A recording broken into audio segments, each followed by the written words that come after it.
it is with that in mind that this particular meeting has been organized.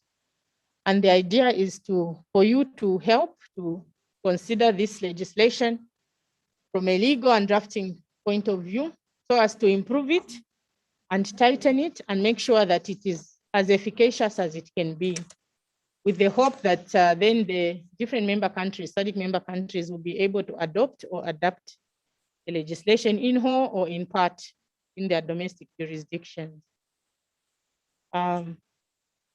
I think with that background, I will not go too much further. Most of the discussion and the explanations will be given during the presentation. But maybe before we go to the welcome remarks by the Secretary General, could I just quickly ask for a round of introductions so that we know who is here, which country, and that kind of thing. We'll begin maybe from just across from me.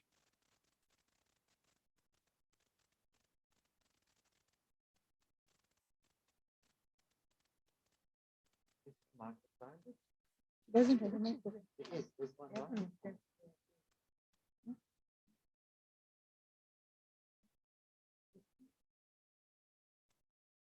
But you don't need to. No, we are all just watching. You can, but there will be no need for it. Are we okay with interpretation?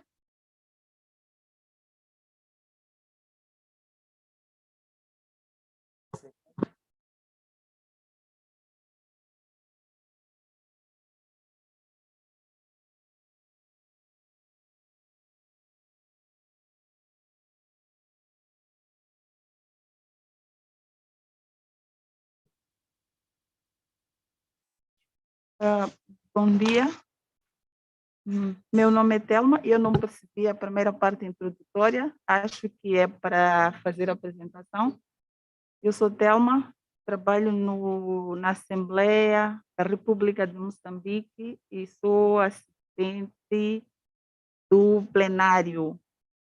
Faço redação das leis. Obrigada.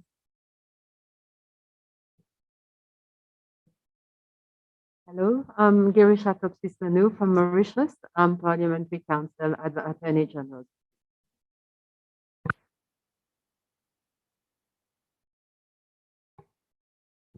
Good morning, everyone. My name is Moelezi Tabani. I'm from Lesotho. I work in the Office of Parliamentary Counsel.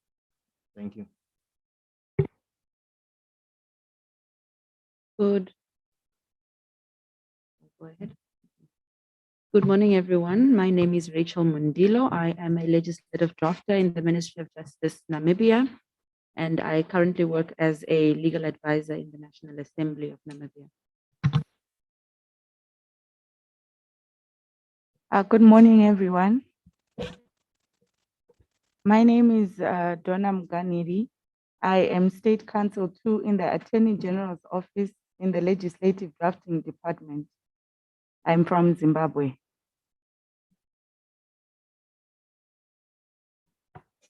Good morning, everyone.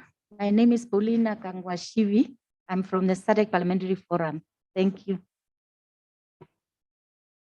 Good morning. My name is Togo Komete.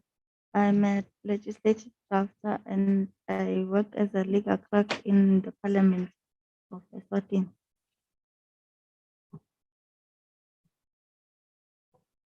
Good morning. Good morning, everyone. My name is Victor Poole. I'm from Seychelles, legislative drafter from the AG's office. Thank you. Good morning. I'm Eva Jala. I'm your facilitator for today. I'm the consultant that drafted the model law.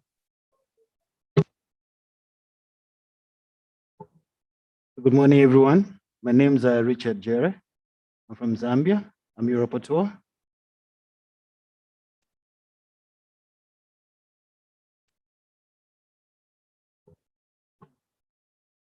So thank you very much for the introductions. And without further ado, I would like to call upon the Secretary General, who is joining us via Zoom, the Secretary General of the SADC Parliamentary Forum, to give us her welcome statement. Madam Secretary General. Thank you. Good morning, Director of Ceremonies. I was hoping to see those who've joined us virtually too from the other parliaments, but we may proceed accordingly. I'll get to know them as we proceed in today's meeting. Allow me to, simply pay tribute to the legal drafter, Ms. Eva Jala, who has really been on all fours trying to make sure that we eventually have a model law on gender-based violence. I'd also like to pay tribute to all of you in the room today who are legal drafters and those who are coming from the SADC Parliamentary Forum. So dear colleagues and distinguished participants, the SADC Parliamentary Forum had to hold the second consultation on gender-based violence with yourselves as legal drafters. Let me start by thanking you for finding time from your obviously busy drafting schedules and also from your business and private life to honor this invitation so that you are part of this meeting, which is being held physically in Johannesburg today. I'd also like to express my gratitude to those who reside out of South Africa who had to endure a COVID-19 test. Thank you for your bravery and for your health-seeking behaviors. For those of you who are joining us virtually in this meeting, the hybrid formula has made it opportune for us to not de-link from yourselves, and we want to thank you for your cooperation. This consultation today is dedicated to yourselves as legal drafters from ministries and those who are working within parliaments in our member states. We are looking at you assisting us to take the last mile and finalize this gender-based violence model law. In this respect, this should be viewed as a discussion forum where we are decanting the positive and negative drafting related issues, and where we can also highlight and share values we have towards eradicating gender-based violence within our shores. The legal drafter and the director of ceremonies will share with you lessons learned from previous drafters as we're developing other model laws. Would like for you to learn how to relate those lessons to a rights-based framework that we advocate for through this gender-based violence model law that is before you. The SADC Parliamentary Forum does develop model laws and other guidance documents, minimum standards, and we never fail to do this without the input of key stakeholders such as yourself. In so doing, we believe we can develop our own intellectual positions in the SADC region that we can better articulate, where an organic process germinates from what we know exists globally. We also know that it is very important for you as legal drafters to weigh in and assist us in not taking everything wholesale. And yet at the same time, your intellectual positions influenced by research that has been done and others permeates through this particular model law. So let me repeat that we had to hold a second drafting session because the drafter herself, knowing the quality that normally comes from legal drafters, insisted that we have not even begun to tap into your intelligentsia. So this convening should be further seen as a bonding together of legal drafters into a sisterhood or a brotherhood alike. Let it be seen as one that will liberate the mind Since liberation is becoming a widespread feature in today's political discourse, economic discourse, or socio-economic discourse, out of which recognition of the survivors of gender-based violence can germinate. It is tried that liberation of the mind beyond patriarchal barriers and gender bias is the first step to drafting such a model law. And that is why I always pay tribute to a revered legal drafter who was able to look at the structural issues, who was able to look at research and be able to say, in order for us to really develop a gold standard based on evidence, this is the draft that I will submit to the SADC Parliamentary Forum. And for that, we'll always be grateful. So colleagues, as the Director of Ceremony has already indicated, your engagement today is because you are not only important, but you are the sine qua non of the legal drafting process of your respective member states. It is well known that without legal drafters, no law sees the day of light. And for that reason, your contribution will be very, very important in this perspective. Your recommendations that you'll make, remember, will drive the policy perspective and convert these policy perspectives into law into our countries. Therefore, we consider you to constitute the vital link between policymakers and the final legal instrument, which will be tabled on the floor of our national parliaments at any one given time, and which will start to see the day of light after your submissions at the 50th plenary assembly session of the SADC Parliamentary Forum.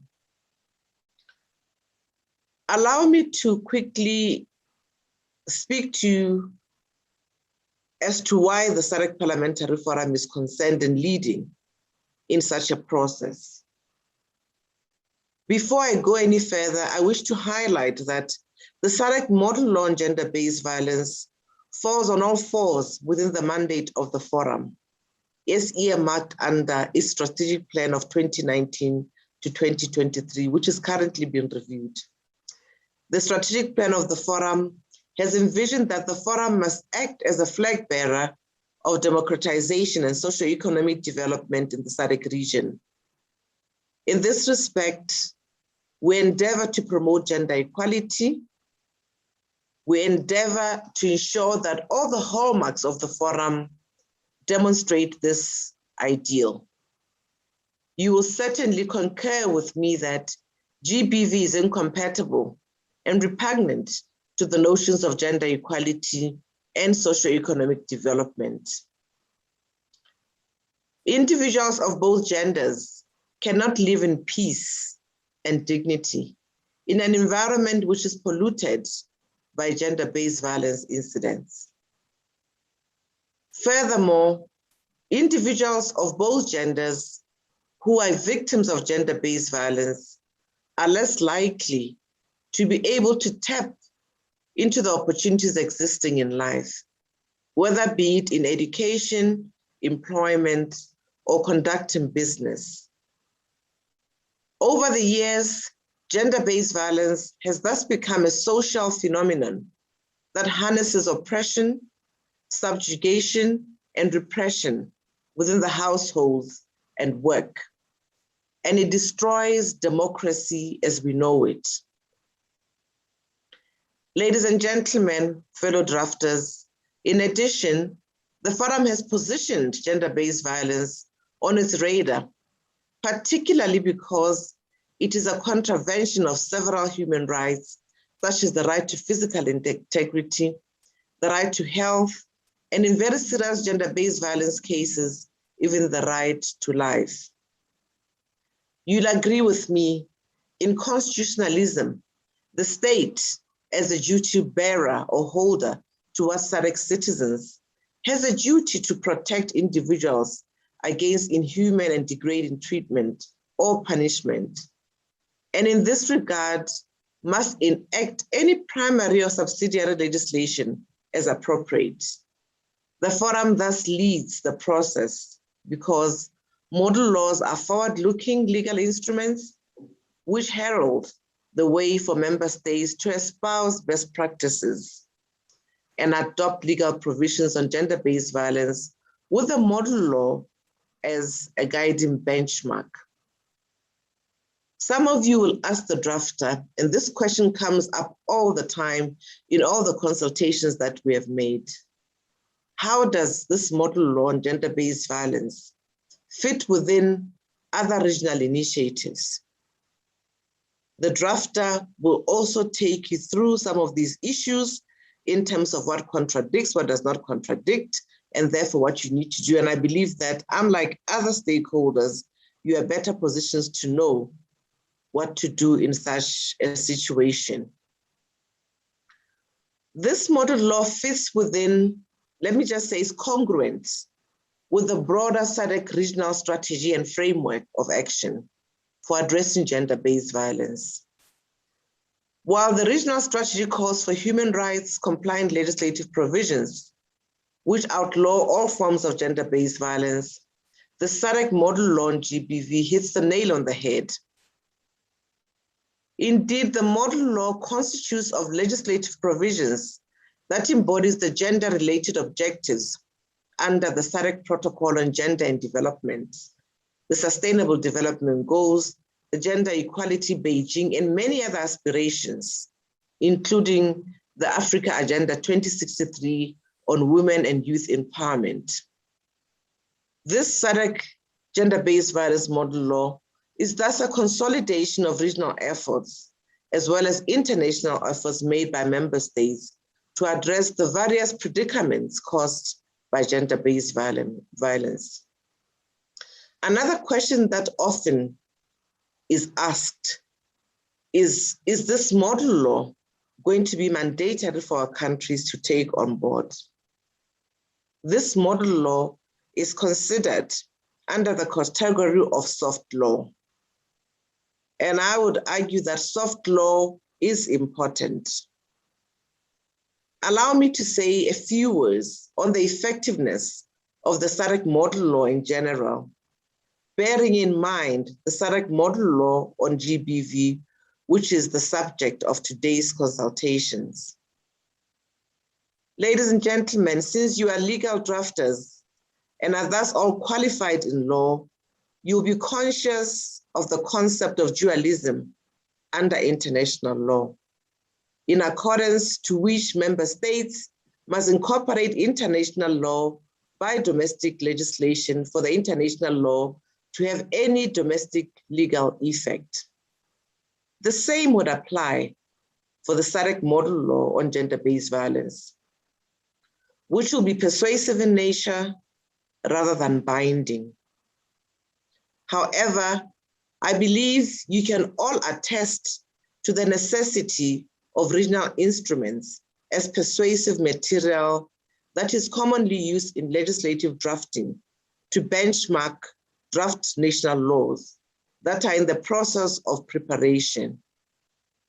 Indeed, some of you will be reminiscent how the SADC model law on HIV and the SADC model law on eradicating child marriage developed earlier and had contributed to the benchmarking of new enactments or amendments made to existing enactments in the SADC region. The model laws are designed to act as a catalyst which accelerate the legislative process and which give the lawmaking authorities a boost in evidence-based research and legal strategy. And this is what I believe as you convene today, you'll be able to open up with the drafter to discuss your peculiarities. In addition, I wish to highlight that the forum does not only adopt model laws, but also monitors closely their domestication with the support of its oversight organ called the Regional Parliamentary Model Laws Oversight Committee. Indeed, once the SADC model law on GBV will be adopted, a dedicated scorecard will be developed, and the model law will be monitored by the Oversight Committee in collaboration with national parliaments.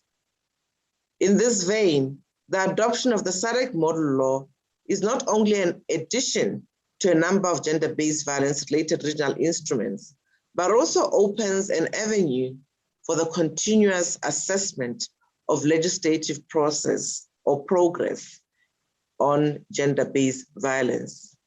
Dear colleagues and distinguished participants, you will note that the SADC Parliamentary Forum is a staunch enabler of participatory democracy.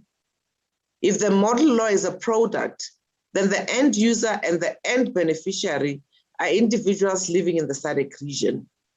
At the same time, the forum values its stakeholders and considers that stakeholders are necessary scaffoldings which constitute the backbone of a participatory democracy. In this respect, it is imperative for the forum to consult widely prior to every model law that is adopted. The sensitivities associated with gender-based violence, as well as the high ranking of gender-based violence on the agenda of the forum, have triggered the need for a full calendar of stakeholder consultations. That is what the Director of Ceremony was referring to, and they will share with you how far we have gone. We have run across the breadth and depth of the judiciary, as well as jurists. We've also engaged with the police force, with traditional leaders, among others. So this consultation with yourselves as legal drafters, who are the center stage of the legislative process, thus closes the loop of the public sector engagement. On this note, I wish to thank you again for your attendance today and wish you all a pleasant session. Feel free to engage frankly with the legal drafter and the Director of Ceremonies, who will be at your disposition should you require any clarification. I thank you, Madam Director of Ceremonies. Thank you, Madam SG, for those enlightening and very welcoming words.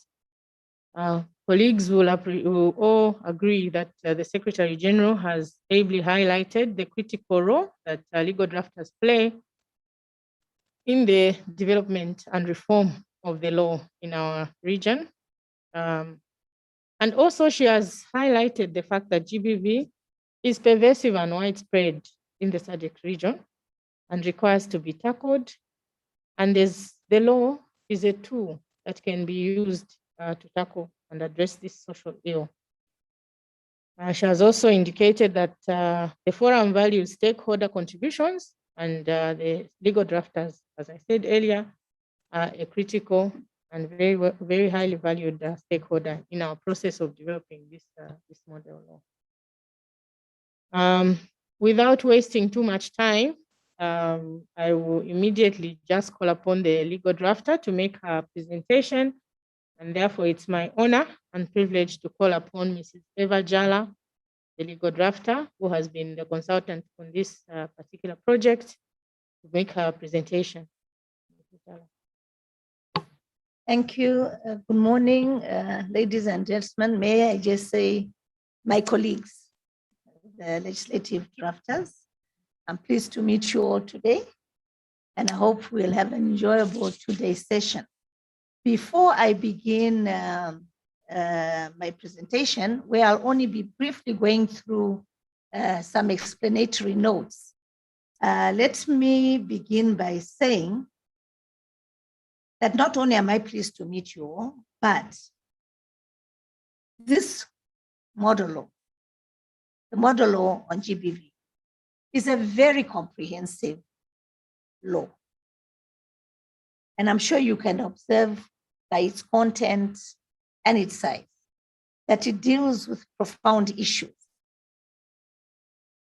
My research and the efforts of other researchers took us to a very broad extent of various issues touching on GBV. We took into account factors such as legal concepts and principles, mainly common law and constitutional principles, which, as you know, as drafters, take a long period of time to change. But since law is functional in society, it's organic, it should keep up with the needs of society. And the best way to change set principles, including constitutional principles, is through an amendment process, a review process, either using your statute law or directly amending your constitutions. Because it is imperative that we do not be stuck in the mud. We have to move with changes in society, in the growth symptoms of our society, the rate and technical nature of certain crimes. So as drafters, our training is so broad in perspective that it enables us to take into account these issues. We also delved into the area of international law. We looked at various UN and SADC tools and international instruments, meaning the obligations of our member states on GBV. And we shouldn't take that lightly. They signed off on these international instruments. They've committed themselves to these international instruments. Therefore, they must be seen to respect those obligations and honor their commitments under the Vienna Convention. In developing the model law, I worked very closely with the SADC PF, and I thank them for that, and the technical working group that was appointed to give direction to the assignments and provide expert inputs into the propositions that were developed. Meaning the model law went through a profound technical expertise assessment. And I'm happy for that because they provided the technical content. I know as drafters, we are not so much concerned with the policy aspect of the legislation, but we do take note of them and we do take account of them when we are drafting. So it's important that we look at the technical input of the law as the policy input of the law, which we respect. Let me reiterate what the SGS said, that the model law is soft. It sets a gold standard to be achieved by member states as it embraces best international and regional practices on how to deal with GBV as part of the criminal and an administrative systems, justice systems, with an aim of ensuring access to justice for all victims of GBV. And you'll see as we go along with explanatory notes, that that's a weakness, a weak point in our laws. The model law has been developed in such a manner as is persuasive to SADC member states, as it points out a number of lacunas and fragmentation based on research undertaken in your own jurisdictions. I basically took two approaches in developing the model law. And I think this is important for you to take into account. The first one was a gender-sensitive approach. And the second one was a human rights-based approach. So those are the two approaches that I took in drafting the model law. We've also proud, as you will note when we come to the model law, we've taken into account issues of domestication. How can member states progressively incorporate the provisions of the model law into their national laws? And we make a good case for domestication. So I hope we can all agree on at least the basic tenets of the model law. After my presentation, we will actually sit in plenary and try to draft or redraft or amend and change the model law into a form or content that we think will be efficacious in dealing with GBV. So let me now make my presentation, and I'll share my presentation with you. As I said, I will not delve into the provisions with you on the model law, but I'll give you the explanatory part, just to remind us, because I assume all of us have thoroughly read the model law, and we can look at it together, okay?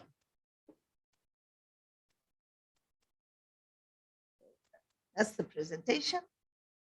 You can follow it as I'm going through it. Obviously, I'll be amplifying on certain of the issues that will be shared.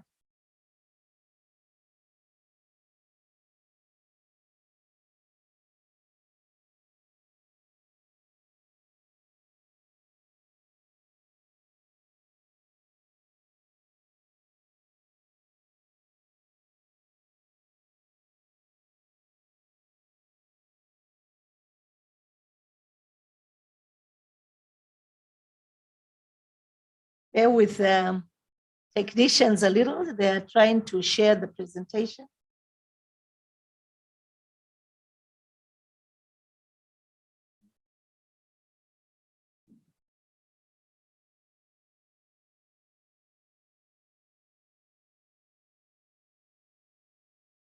Now here, what happens here? Use this. I can make it bigger. Just that. Yeah.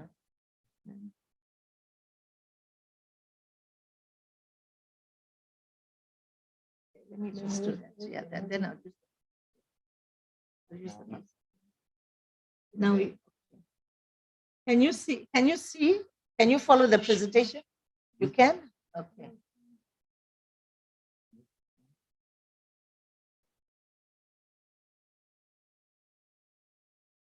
Yeah, I'll use it. Okay, so as I said, let us go through, just to remind us, because I know you've read them, the explanatory notes.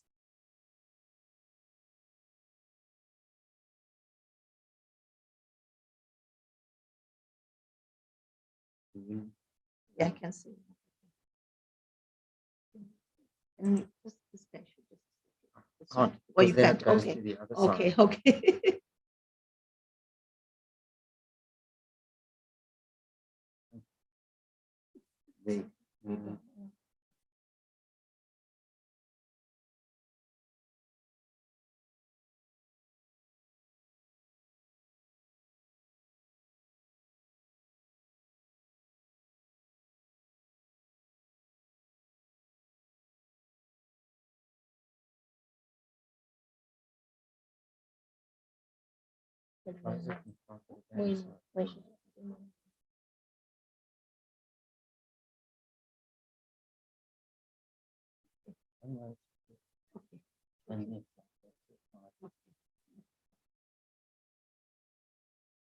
So the model law is actually a guiding tool. It's a guiding tool to help SADC member states in developing effective policies and efficacious laws on gender-based violence. And you'll see when we get to actually drafting the model law, that it's drafted in such a way that it incorporates two aspects of the law, the substantive and the subsidiary. And that's why it's so comprehensive, because we want to assist member states in both aspects of the law. When they're coming up with their acts of parliament, and when they're coming up with their subsidiary laws to operationalize their acts of parliament. So the technical content, as I said earlier, is very, very comprehensive. You also note that the model law is not designed in the exact style and form of legislation in member states, but its design is such as will communicate clearly the policy content and recommendations on best practice legislative provisions for inclusion in an efficacious national law on GBV. So please don't look for the style, and let's not discuss the style. No, in South Africa, the style of drafting legislation is this, in Namibia, it's this, in Zambia, it's this. No, we're not looking at style. We're looking mainly at content. The style that was used is the style used by SADC PF in coming up with their compendiums of model laws. So no particular style of any member state has been taken into account. The most important issues now is the content of the model law. Therefore, the model law will be a useful tool to member states as it will guide them on the scope and content of GBV provisions to be provided when you as drafters are actually drafting your national legislation. It will encourage national legislators to enact GBV laws where these do not exist. Some countries in our research has shown they don't have GBV model laws, or where they do exist, but do not conform with the tenets of the model law. It will help you review these laws and enact gender-based violence laws that will conform with the model law. It will also help during the implementation process, where there's no law or where there's a lacuna in the law, especially for the administrative aspects of the model law. It will help during implementation.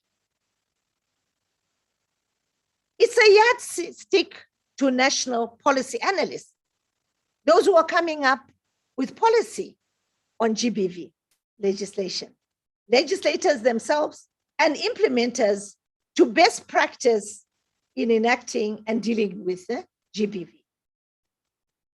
What is important about this model law? That it reinforces commonality of a regional approach. Commonality of a regional approach in dealing with GBV laws, measures, and strategies to help eliminate GBV across borders in the region and elsewhere. As you may know, last week we dealt with parliamentarians, ECOWAS, East African Community, Pan-Africa, Parliamentary Association, and so forth. And they were excited about this model law. They are looking seriously into the model law and seeing how best they can adapt it or adopt it in their jurisdiction. The model law will also act as a stimulus for debate and advocacy, which is very important for such a law. So its provisions also focus on issues like advocacy, public awareness, appropriate public education, and so forth. So you'll see that it leans towards bringing everybody on board, leaving no one out. It's a very inclusive model law. What was the rationale and objectives, or what is the rationale and objectives of the model law? It is a governance tool to assist member states, as I keep emphasizing. And this is important, especially when you are looking at the international, continental, and regional commitments that member states have made with respect to human rights, and more specifically, against gender-based violence. So it's a good governance tool in that respect. It will assist you as drafters to go straight into the issue and maybe do minimal research. You know, as drafters, we spend a lot of time in research. By the time we get to actually drafting, we are pushed with time. We are pushed. Now we start rushing. And we've all experienced that because we spend too much time. So this model law has done a lot of research for you. And trust me, I've been there. So I've tried to help the national drafters to minimize on the research time and to maximize on actual drafting the national laws to meet up with international standards. So the underlying rationale basically is to protect victims and probable victims of GBV, punish perpetrators, and ensure that human rights are upheld in accordance with international, continental, regional standards and requirements. So that's the rationale. We are looking more at another level to come down to a local level. So I've heard, like on yesterday, for example, the prosecutors, especially I think it was the prosecutor from South Africa, they were worried. They said, no, our constitution says this, and our law provides for this. So how does this model law fit in? You see, that's not the idea. As I said earlier, if your constitutions basically go against the basic tenets of the model law, progressively you should try to come to a point where you're actually re-looking at some provisions in the constitution and moving towards amending them. So they are actually in tandem with what we shall commit under the model law. And it only makes sense. Even the American Constitution, which has stood the test of time, it has progressively changed. I think that amendment number 26, taking into account society as it grows, the needs of society as they change. So you can't be stuck in the mud just because your constitution says this, meaning I can't change. No, you can. You can progressively change. You can progressively change the basic fundamentals, that mean the principles and concepts, if it means protecting your citizen. Arriving at a point where the needs of your citizens are seriously being taken into account and they are being protected. So there's nothing that will preempt you not progressively incorporating some of the provisions of the model law. If your current laws on GBV are satisfactory, you review them, and they do take into account the model law, there shouldn't be any problem. But where you see they need improvement, then you don't become defensive that we have already got GBV laws. You actually now start the reform process to make them even better. That's why, as drafters, we understand what the amendment or review process is about, why we have law reform commissions. Because law reform commissions, using special methodologies, actually upgrade the laws reform the laws to meet up with the society's needs at any one point. So there's someone from South Africa, yes? They haven't come? They haven't come. I was hoping they were going to be here so we discuss further on this issue, because I was a bit concerned yesterday when I was listening online as to their comments on their constitution and their model laws. So I was hoping they're here. I'm surprised they're not here, Madam Director. Yeah, because I think it was important. This is a very big country. There's a lot of influence over other African countries with respect to how their laws are actually drafted and modeled. Let us, oh, did I make a mistake? I'm busy touching other buttons. Okay. So the GBV model law, or GBV as you know it, covers domestic violence, sexual harassment in the workplace, human trafficking and sexual and emotional abuse, economic violence, etc. So when we are drafting this model law, you have to take into account the expanse of the definitions of GBV.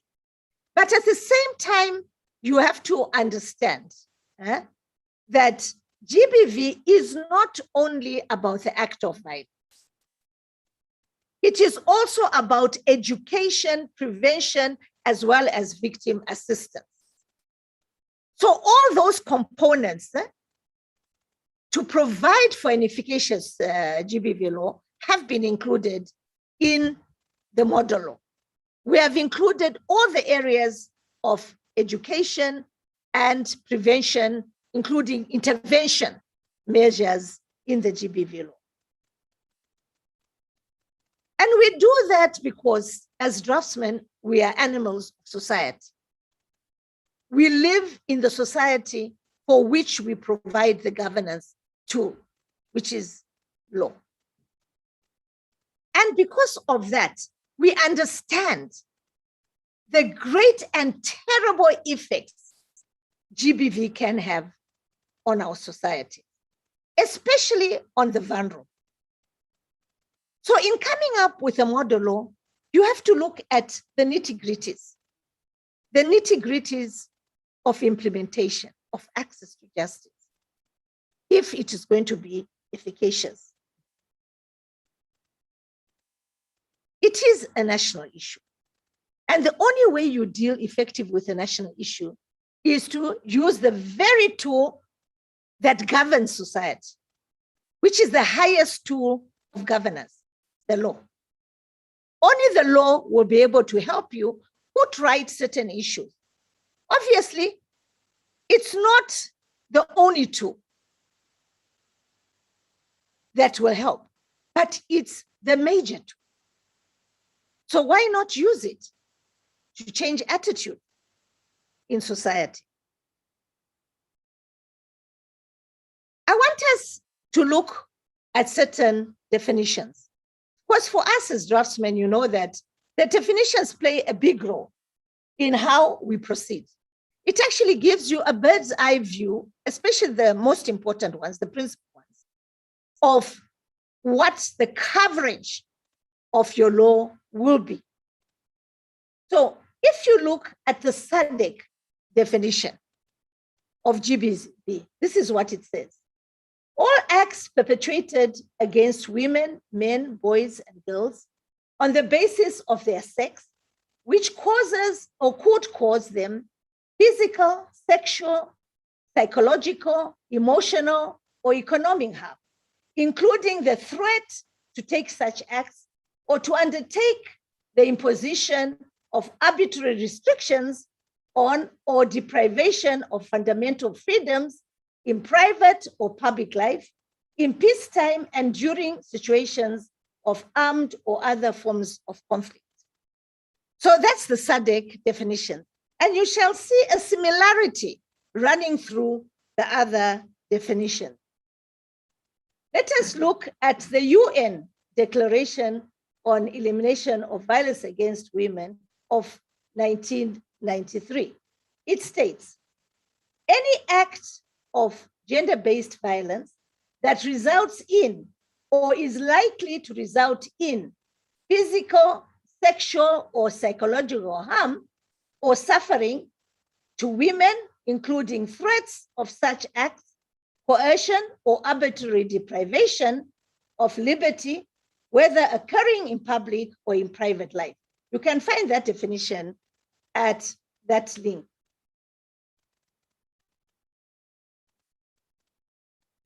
The definition is also found on the UN Women website, who states that violence against women and girls is defined as any act of gender-based violence that results in or is likely to result in physical, sexual, or mental harm or suffering to women and girls, including threats of such acts, coercion, or arbitrary deprivation of liberty, whether occurring in public or in private life. Violence against women and girls encompasses, but is not limited to, physical, sexual, and psychological violence occurring in the family or within the general community and perpetrated or condoned by the state. Again, I've given you a link to that.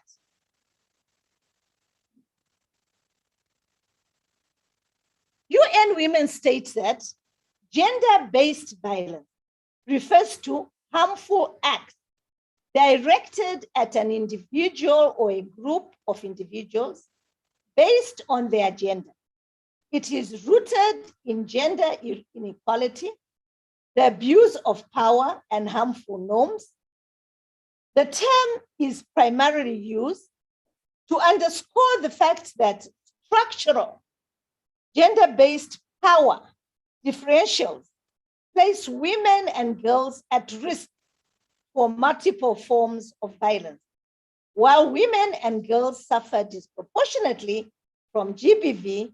Men and boys can also be targeted.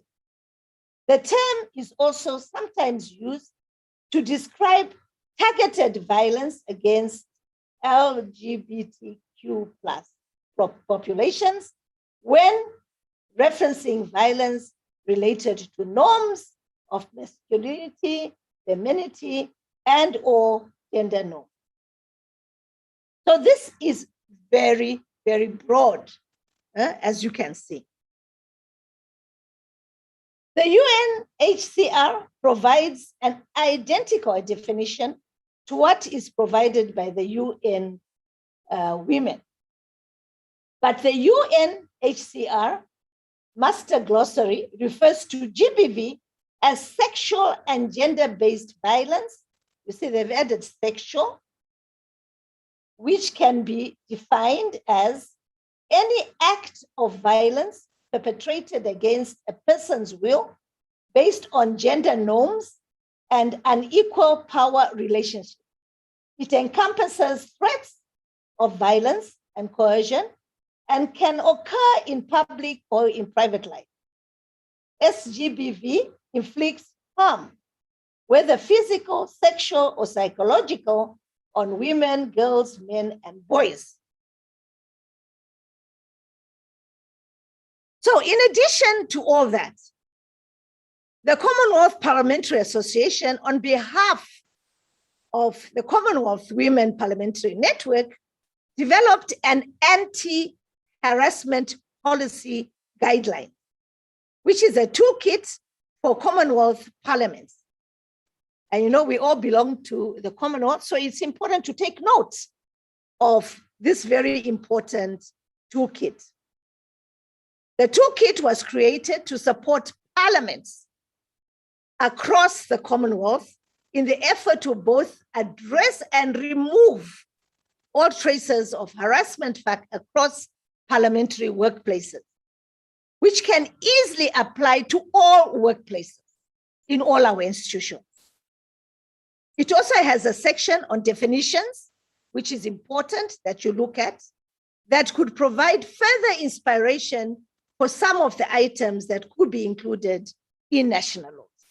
So I urge you to Google this and read it carefully as you proceed with your national laws. Let us turn now to what was found during the research for this model law. And it relates to the inadequacy of a number of national laws on GBV. We found during the research, and not only by myself, but there was a powerful team of researchers that were actually looking into these issues based on all the laws in all the member states. That the majority of SADC member states have laws in one form or another dealing with some forms and components of GBV. These do not seem to be stemming or eradicating GBV. And you wonder why. You ask yourself, why? What is wrong with those laws? Because when we looked at the statistics, they were going up and not coming down. Yet these countries actually did have laws on GBV. This means there's some problems. Most of your laws have certain loopholes, lacuna, as we say as draftsmen, in the legislation. The provisions lack scope or content and are fragmented, inconsistent, conflict in allocation of mandates, are ambiguous or generally vague as to meaning, privilege, entitlement, or right. I took particular interest in the Zambian one because I come from Zambia, and I kept reading it. And I said, what is it trying to target? What is the actual offense or prohibitions?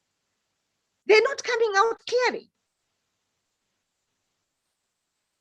Even when it comes to the interventions, the orders, the provision of assistance, issues of access to justice, there's nothing. There's some bits here and there, but looking further as to access to justice, I couldn't see much. They just rely on the same old systems, administrative systems and criminal justice systems that they hope will stem GBV. And it's not. Last year's statistics were alarming. They were actually way too high. And now in this time of COVID, they're even higher. So I just told myself, no, there's a problem. There's definitely a problem in how we have drafted our GBV laws. We are not taking a broader perspective of what GBV is or looking at its components. Most of our laws are looking at the penal aspects and not looking at the other components. We are not looking at.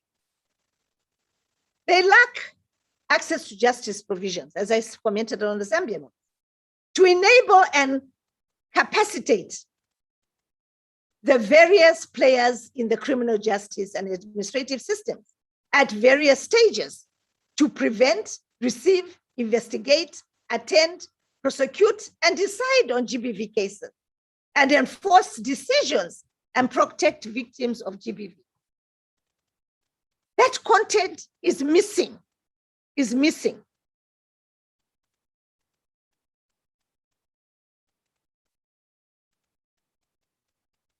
They lack adequate compliance and enforcement measures. They come to an end so quickly. Where are the compliance measures? How are you going to monitor them? How are you going to evaluate them? They're not there. What are the enforcement measures? Looking for them, can't find them. I find offenses being created. In relation to what? It's not clear. Which component? Not clear.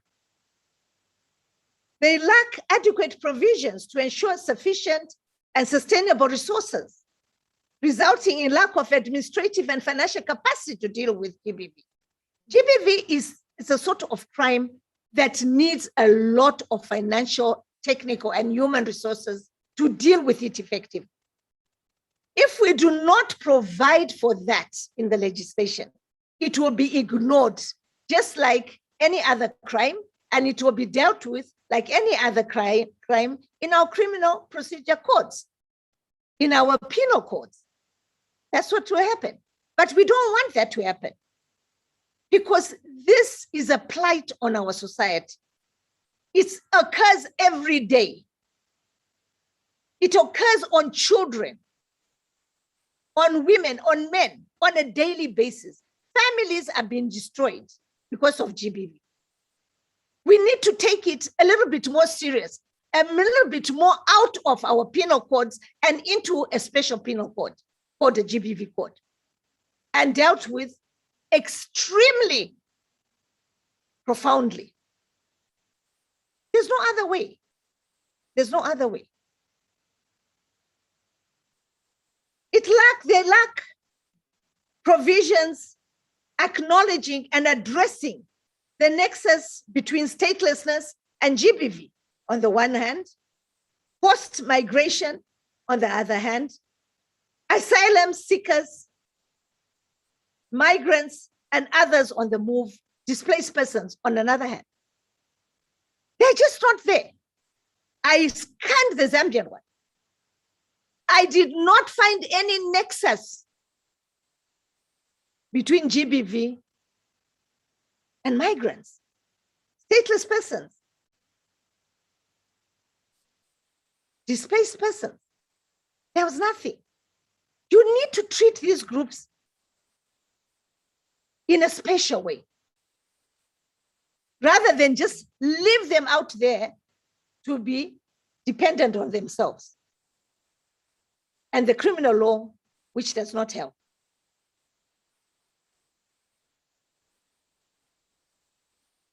Turning now to the legislative and institutional frameworks in member states.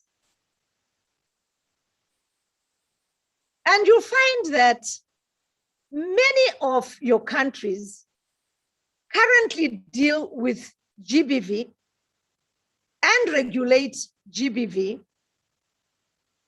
under various ministries and statutory authorities, with complementary support from the private sector, especially civil society. In most member states, there are no independent single regulators or management units dealing with matters relating or impacting on GBV.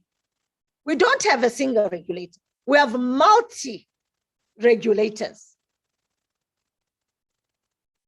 The institutional frameworks in most of your countries include gender commissions, prosecution authorities, legal aid services, women's clinics, the police service, victim support units, the judiciary, civil society organizations, and workforce and institutional-based units.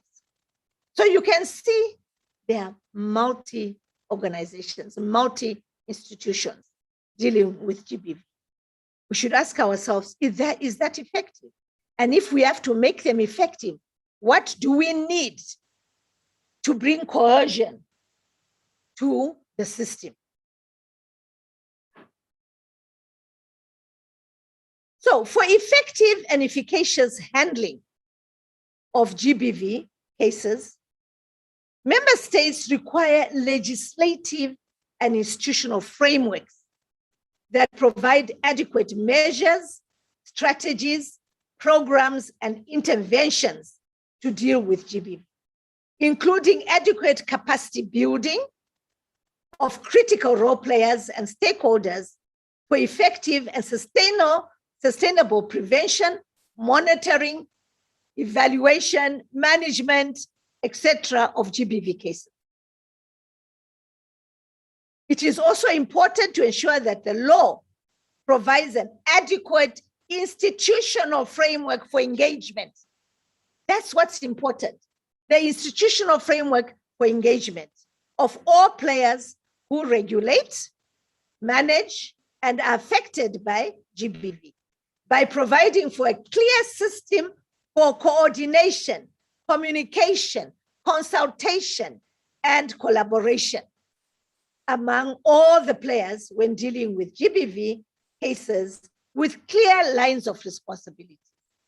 That's a major lacuna in most of our legislation. You are more concerned in providing for the crime of GBV, which is also never adequate, and leave everything hanging, meaning you are depending on other institutions to take up the role without effective guidelines. And that is very dangerous in dealing with GBV cases. Very, very dangerous. And I'm sure you've seen why after you've read the model law. The regulatory and institutional framework must be clear and certain on issues such as extent of regulatory and investigative powers, functions, and duties of key role players, procedural requirements. That's another very big weakness. Procedural requirements, access to justice, coordination, communication, consultation, and collaborative issues, enforcement and compliance mechanisms, and management of infrastructure facilities, amongst others. Yes, you're going to provide shelters. Who's going to build those shelters? Who's going to resource those shelters? Who's going to manage those shelters? Is left out. Is left out. So how efficacious can that law be? The victims of GBV and the private sector involved in providing advice, assistance, and protection to victims of GBV need assurance that regulatory state authorities have the necessary autonomy, power, and capacity to act fairly, transparently, and decisively when responding to GBV.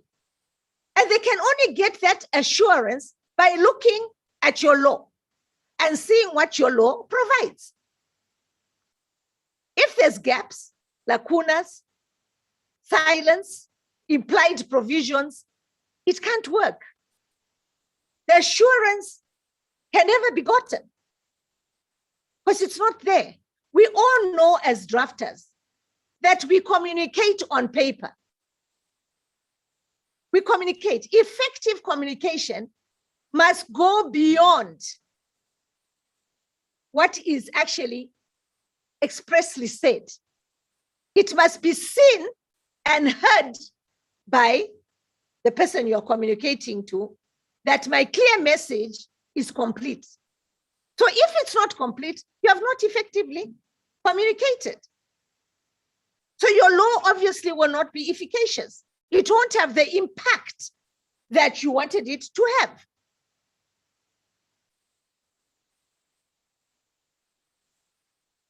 There is a paradigm shift in how we draft legislation relating to GBV. And as drafters, stay up with the modern concepts, keep up with the modern concepts, and incorporate that in our work. So the national laws on GBV should aim at providing at least a four-pronged approach towards achieving a paradigm shift in the legislative system dealing with the GBV. The first is to provide a human rights-based approach to GBV, as strongly put by the Secretary General of SADC, that address the root causes of GBV and allows for inclusion of all marginalized groups, including refugees, which most of them in your legislation, they are not there, we've studied them, asylum seekers, stateless persons, and persons without documentation, and migrants, and ensure that such approach is actually applied by all respondents. Secondly, there must be an interface of all concepts, rules, and principles of access to justice to investigating, prevention, prosecution, protection, and enforcement of all GBV cases. Without that interface, fighting GBV is difficult. It's a difficult task. Thirdly, you must try to introduce innovative methods to deal effectively with GBV. For example, in these times of COVID. I'm sure you've all heard as lawyers, and I always tell the drafters that think as a lawyer first and then as a drafter. If you're a good lawyer, you are a good drafter. You have heard the terrible, terrible cases of GBV being committed during this COVID period. When we were dealing with the police 3 weeks ago, the South African police representative told us terrible, terrible, terrible cases of what's happening here in South Africa on GBV. How shamelessly women are being killed in an atrocious manner, where you even shiver, you don't want even to hear what's happening. Because we understand closed spaces are terrible. You feel phobic. You start doing things like you are mad. So we need to find ways and means of how to deal with this COVID era so that we eliminate these atrocious crimes of GBV. They are so atrocious.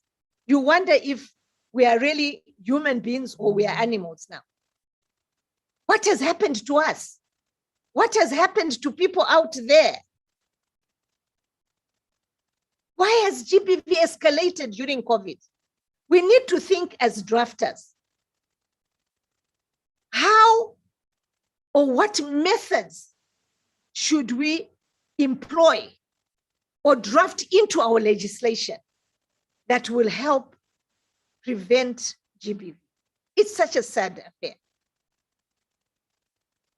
Ensure adequate information and financial resources are provided for intervention, prevention, protection, enforcement, regulation, and that measures will work, be maintained, and are sustainable.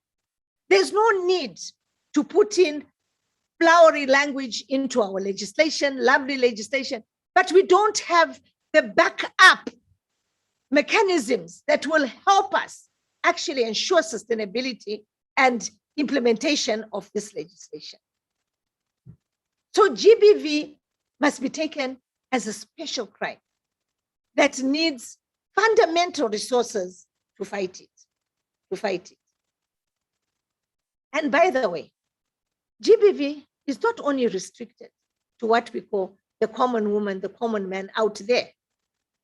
I know a number of professionals, lawyers, my colleague, my partner in my law firm, can vouch for me. Lawyers suffering under GBV. And they seem to be so confused, they forget their lawyers. They don't know what to do. They succumb to it like any ordinary, as we now normally, woman on the street. You sit with her, you're talking to her, and say, this is GBV. This is what you should do. But the answers that come from there are so unlawly that, am I going mad? Is she listening to what I'm telling her? Does she not understand the law? It won't work, Mrs. Jala. I've tried, it won't work. The police, my husband is very rich. He's just going to go and bribe them. And meanwhile, she's been battered day in, day out. We just succeeded in the past 6 months or so to manage to get her out of her house and live in a rented property. We were even asking ourselves, is it because of the money? That big house she stays in? What is it? You see, so we must bear this in mind. There's other issues that are coming to play in this GBV game, which maybe we are not taking on board. How do we do with corruption in GBV?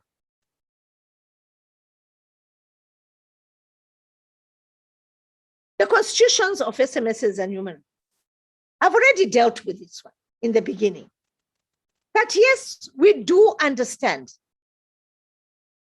that there's certain principles in your constitutions which may need really relooking at, adapting them to the needs of GBV. We do understand that most of you are Commonwealth countries. This principle of ultra-virus applies, but undo it, make it not be ultra-virus, make it intra-virus.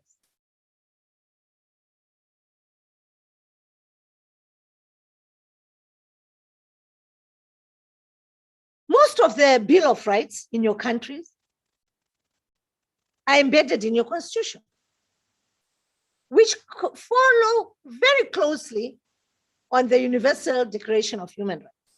But you know that the Universal Declaration of Human Rights has gone dramatic changes, extensive changes in relating to certain aspects of human society, whether it's trafficking, money laundering, corruption, GBV, and so forth. And those strides in human rights need to be taken into account.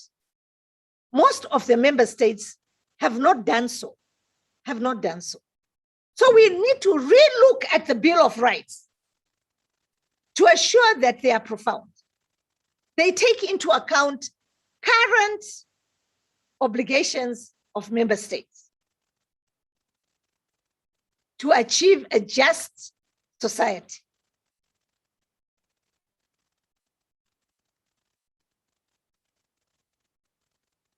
The other key human rights treatments of the UN, treaties of the UN, as I said, must be taken into account. If you look at the model law, I've tried to do the research for you. I've listed a whole number of human rights instruments, you can see, that need now particular attention in your constitutions and legal framework. There are so many. If you go to the preamble, you find I've shortly explained most of the treaties and conventions and strategic plans that need to be taken into account. So your research has been made easy. All you need to do is take up the name, Google it if you want some more information, and check it. Or you want to ensure or assure yourself that that particular treaty or convention is actually taking into account issues that must be brought into your national laws. But I've done a lot of research. Huh? So I can't claim that the research and some of the content of the model are exhaustive. I don't want to claim that. Yes, I've made it easier, but you as draftsmen, you also got a duty to countercheck, to do your own research, to master your subject matter, so that you can effectively narrate it or explain it to your policymakers, to your ministers, and have an effective memorandum for production into your parliaments. I think that's important. It's a major role of Parliamentary Council, and it's expected. But at least I've tried to lighten your burden in respect of research. Let me just point out to you some very important research documents that will be of particular help and which were very helpful in developing this model law. I've used quite a lot of this content which emanated from these legislative guidelines, the UN legislative guidelines, guidance notes, explanatory notes, and commentary on various human rights instruments, which act as good working tools to the drafters of national legislation for a gap analysis. You know, we always do a gap analysis, especially when we're doing review. We need to understand what the lacunas are and what is causing those lacunas. So we do a gap analysis. And we look not only at the immediate legislation, but all impacting legislation on GBV, so that we do not create inconsistencies or disharmony in our statute book. We all got only one statute book with numerous statutes in that statute book. So they all need to work together harmoniously in the regulatory space. So we must look at all the laws that impact on GBV and try to incorporate some of these guiding notes. They're very good. They're very, very good. Especially the legislative notes are very wonderful. The GBV model law does as far as possible take cognizance of all your constitutional requirements. We try, but we still find too many lacunas, even in your constitutions, which need review. Another issue for you as a draftsman is how you review your current criminal laws on GBV. Please look at them profoundly. Look at them with a critical eye, with an eye of a drafter, and look at their extent, their scope, and see and ask yourself truly as drafters, are these adequate to fight GBV in this form? I think it's important. You need to review them. You need to ascertain the extent of conformity with the model on a non-biased eye, very objective and not subjective. Maybe because you were the drafter of the original GBV model law, so you are feeling that, no, why should I change this? What will people think of me? No, we are drafters, we don't think like that. We mother them coming along and then we distance ourselves. That's a country's law. It applies to everyone. It's of general application. It's not yours. So you let go at some point. Come back and look at it very critically.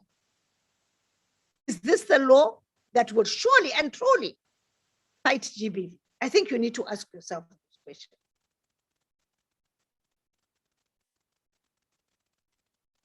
You need to bring about a certain harmony. If need be, you need to tackle head-on the penal codes. Is the penal code obstructing or advancing the cause in the fight against GBV? And you'll find most likely it will contravene the special law which you put down on GBV. Or it will be very unhelpful. So what will be the choice?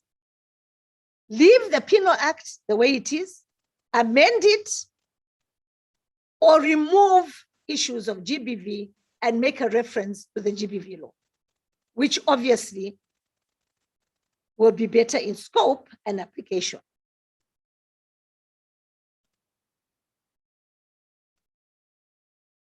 And when we talk about gaps in legislation, we are not looking at one gap. We are looking at various gaps across the board in all consequential legislations that may need to be tackled. So you're looking at overlaps, conflicts, or inconsistencies within the legislative framework that might result in uncertainty, overlaps, conflicts, or ambiguity in the law that creates challenges or obstacles in managing GBV. And you'll find them. You'll find them. We found them. You need to look at the offenses, penalties, and compensation regimes, especially compensation regimes, to see whether they are drafted in a manner that will help eliminate GBV or do not exist at all, especially in relation to the remedies to the victims of crime. What are the remedies put in? or are they non-existent? But the GBV model law tries to help you as drafters, because we attempt to provide for not only police law enforcement provisions or powers to enable enforcement and compliance, such as seize, a search, seizure, and so forth. But we go further and say victims of GBV must be compensated, either by the victim or the state. Because this is an hideous crime. It's a crime that should never be tolerated in society. It goes against the very concept of Ubuntu, as we all know it. So look further with a drafter's eye.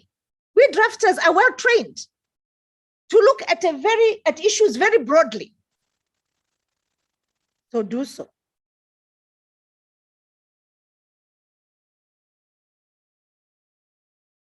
Again, let me point out to you a good research tool in this respect on the responsibility of all service providers is the international guidelines recommended by, again, I think it's the UN. It's called the Essential Services Package, ESP.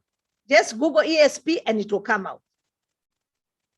This is a guidance tool identifying the essential services to be provided to all women and girls who have experienced gender-based violence, including services that should be provided by the health, social services, police, and justice sectors. It lists those. So it makes your work much easier, much easier. You just go to this package, everything will come out. You as drafters will know how to now change that language into legislative language for your laws. The package also provides guidelines for the coordination of these services, how to coordinate. Remember, effective engagement is the answer to, halfway answer to fighting GBV. It provides standards and guidelines for health personnel, police and justice players, social and health services, and for coordination and governance of these. If you also will go to the SADC webpage, you'll find a similar toolkit which can help you.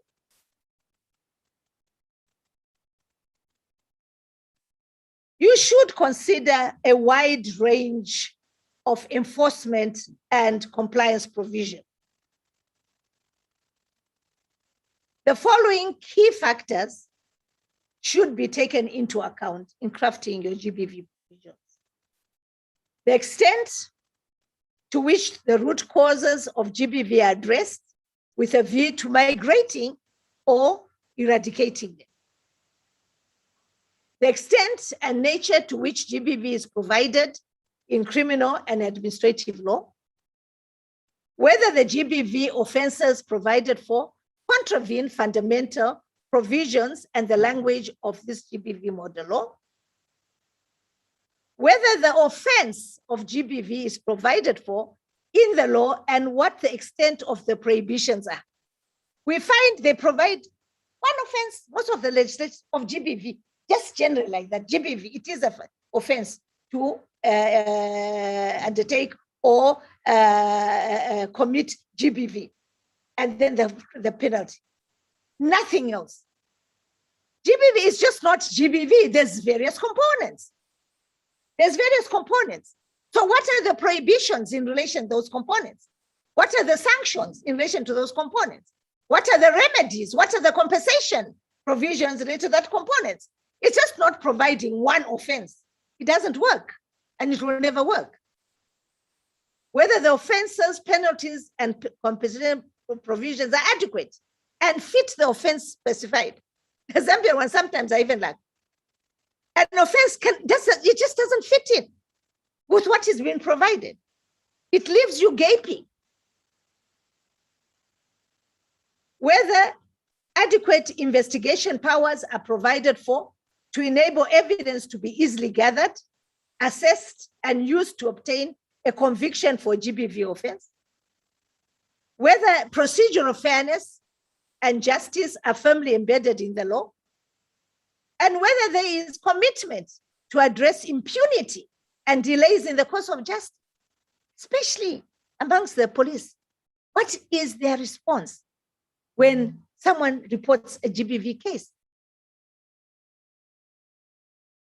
Mostly negative. And I've experienced that myself. In my own family, when we try to report GBV cases, women threaten them. Look, I'm a lawyer, I know my right. Attend to this lady. This is a clear GBV case.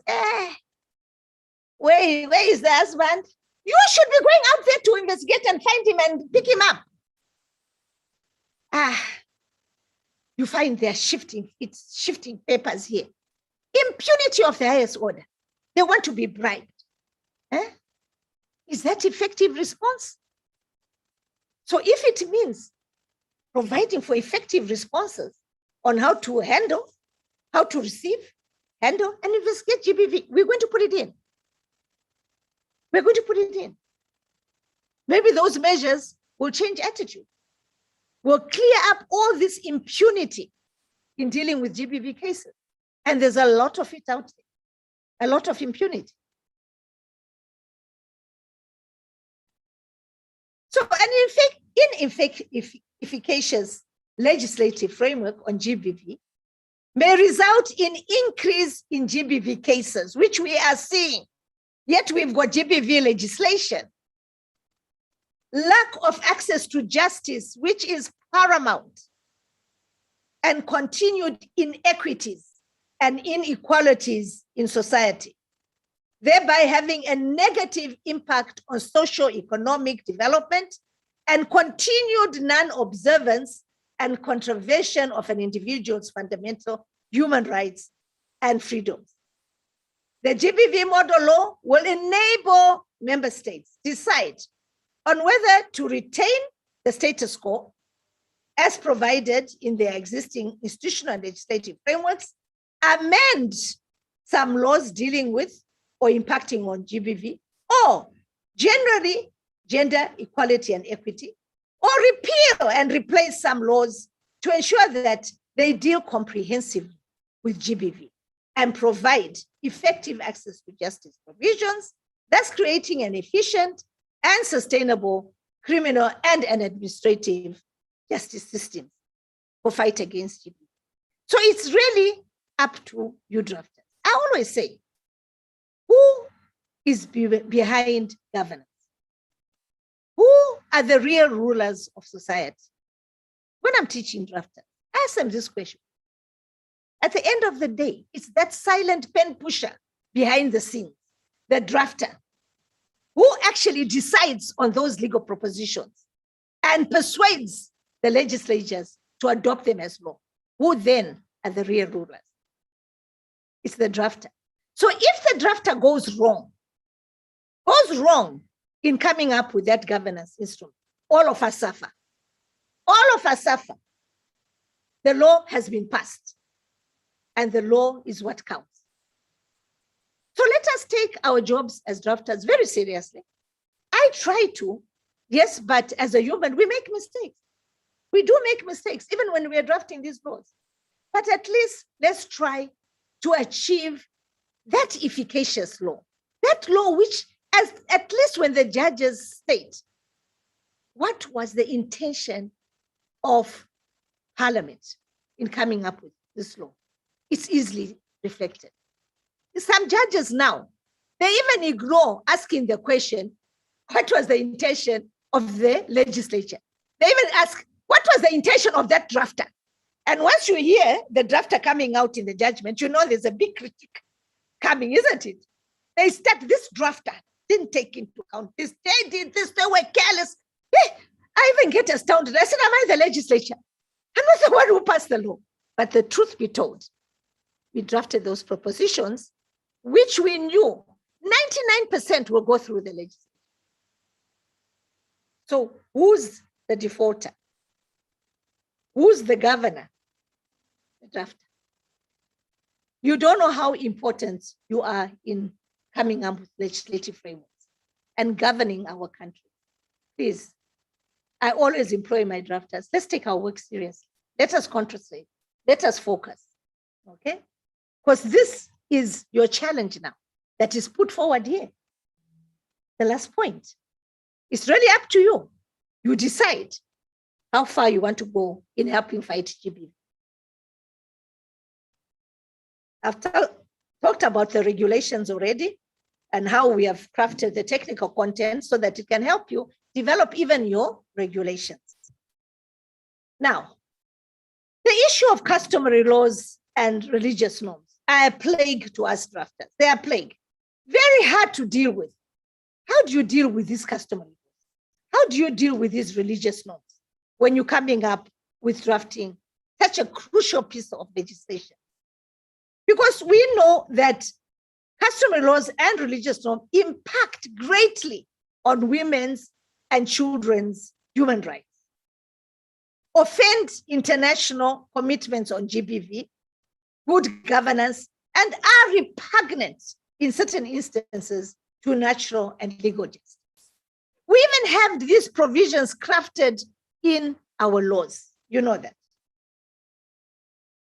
But unfortunately for us, in most of our modern legislation, at least in some SMSs, customary laws are recognized as a source of law. And will be observed as such. And they are allowable in our statute law, as long as they are not inconsistent with the Constitution or an act of Parliament and are not repugnant to natural justice. We've had this provision since our independence day when we got our first. We've had this, but the plague of customary law and religious norms, which we also recognize in our Constitution, the freedom of religion, has not helped in the fight against GBV. It hasn't helped.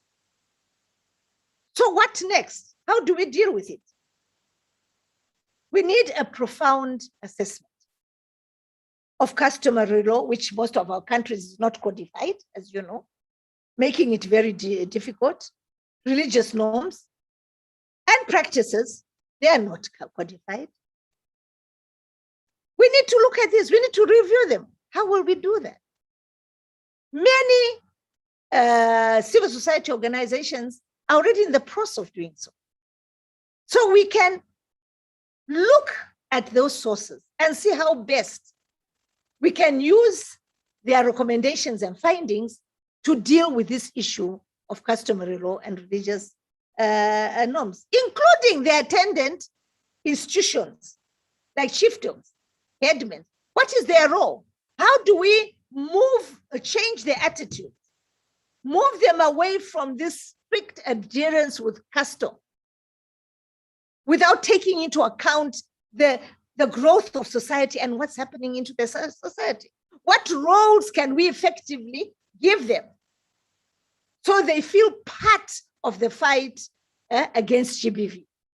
That becomes now innovative, how we deal with those, how we bring them into the implementation processes, the advocacy processes, how we bring them together in workshops and give them a small, partial judicial role. Because we all know they're first in line to receive, especially in rural areas, to receive complaints of GBV. How do we equip them to effectively deal with GBV using access to justice provisions? So we need to look at it very critically.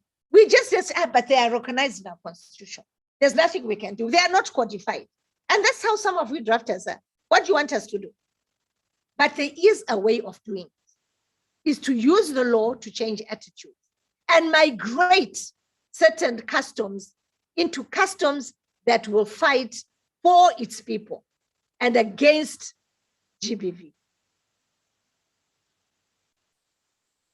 I won't go into this. I think on the question of domestication, we understand that you have got your own system.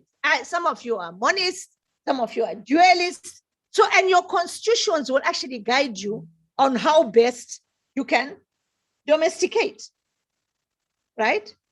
So we urge you to use those same systems to domesticate either your international conventions, which are not yet domesticated, into your national laws, and this model law on GBV. Because you can do it in a number of ways. You all know that some, like Zambia, is easy because we have already got a law on ratification and domestication. So it tells you the different modes of domestication. And I'm sure as drafters, you actually learned how you can domesticate. There's different ways. You can cite as a title, you can annex as a schedule, you can reproduce as provisions, you can summarize and then name the convention. There's various ways.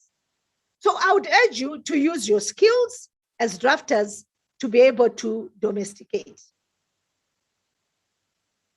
So there's some of them are here, and I've included them in the model law so you can read them. You'll find the model law actually helps quite a lot because where it provides for competent authority, appropriate authorities, and so forth, it actually leverages it with the competence level. What is this authority going to be responsible for? How will they deal with which part of the criminal or administrative systems? So the model law clearly lays that out for you, and all you have to do is modify it in relation to your own national laws. So all these I'll skip, and then we'll look at the focus of the model law. Yeah, so let us break for tea, and then we come and finish off, and we now we break into our plenary so that we start looking at the model law page by page. Okay. Okay. Thank you, Madam Jala, for that a good beginning. I think that all of us are getting more and more interested in the discussions and preparing. Maybe before we go for tea, I was hoping that our colleagues who have joined us online, we have some now, could introduce themselves. I saw two names. I'm not sure if there are three. There's a name, I wasn't sure if it was one of the interpreters, perhaps. Miss Walia, is she there? Good morning, everyone. Thank you very much, Mrs. Jala, for that presentation.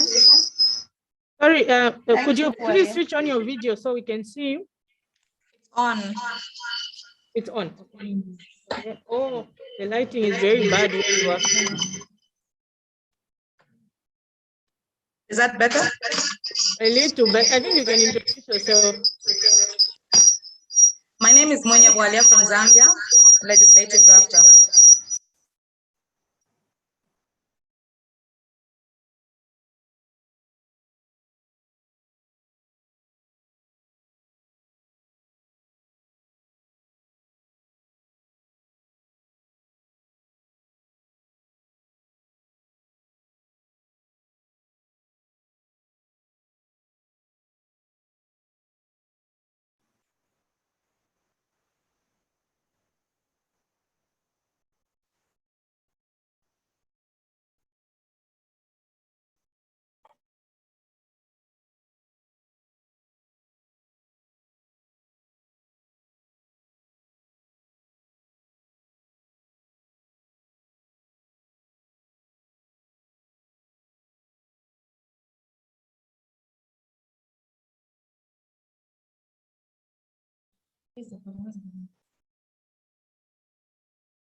As we take our tea, let's not forget the COVID-19 protocols, please.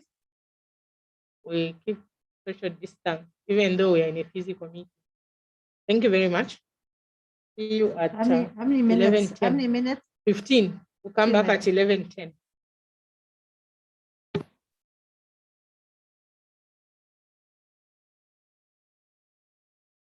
Paulina, where's our tea?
Hello?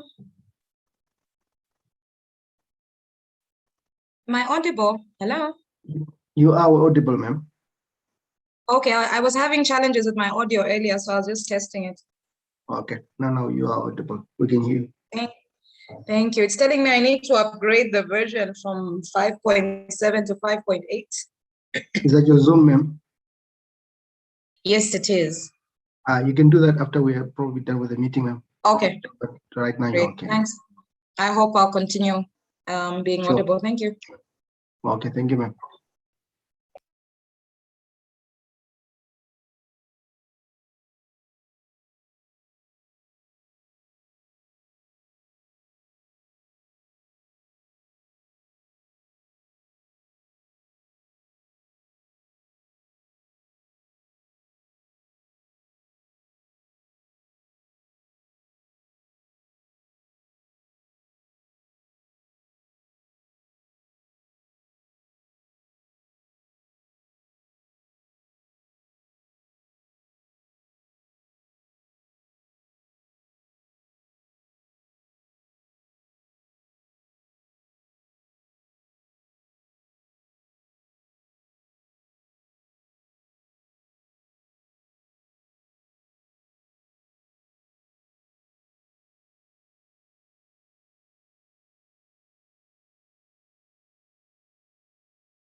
Welcome back, colleagues. I hope we had a bit of a stretch of our legs during tea. And we'll continue with the presentation by Mrs. Jala right now, when she's ready. Jala.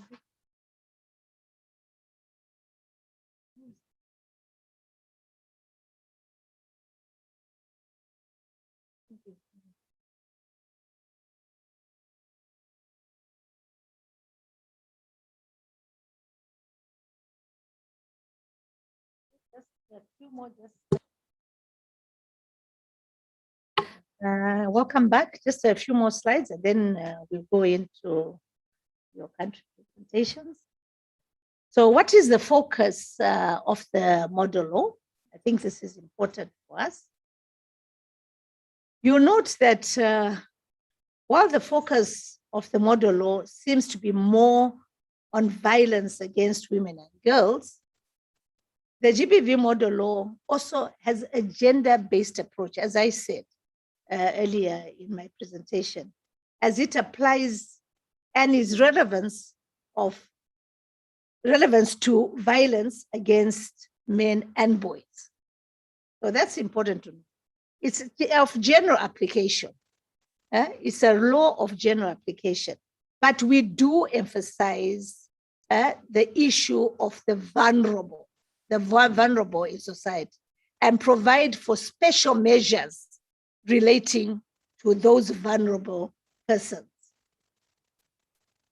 The law should be read very broadly to apply to all forms and components of GBV.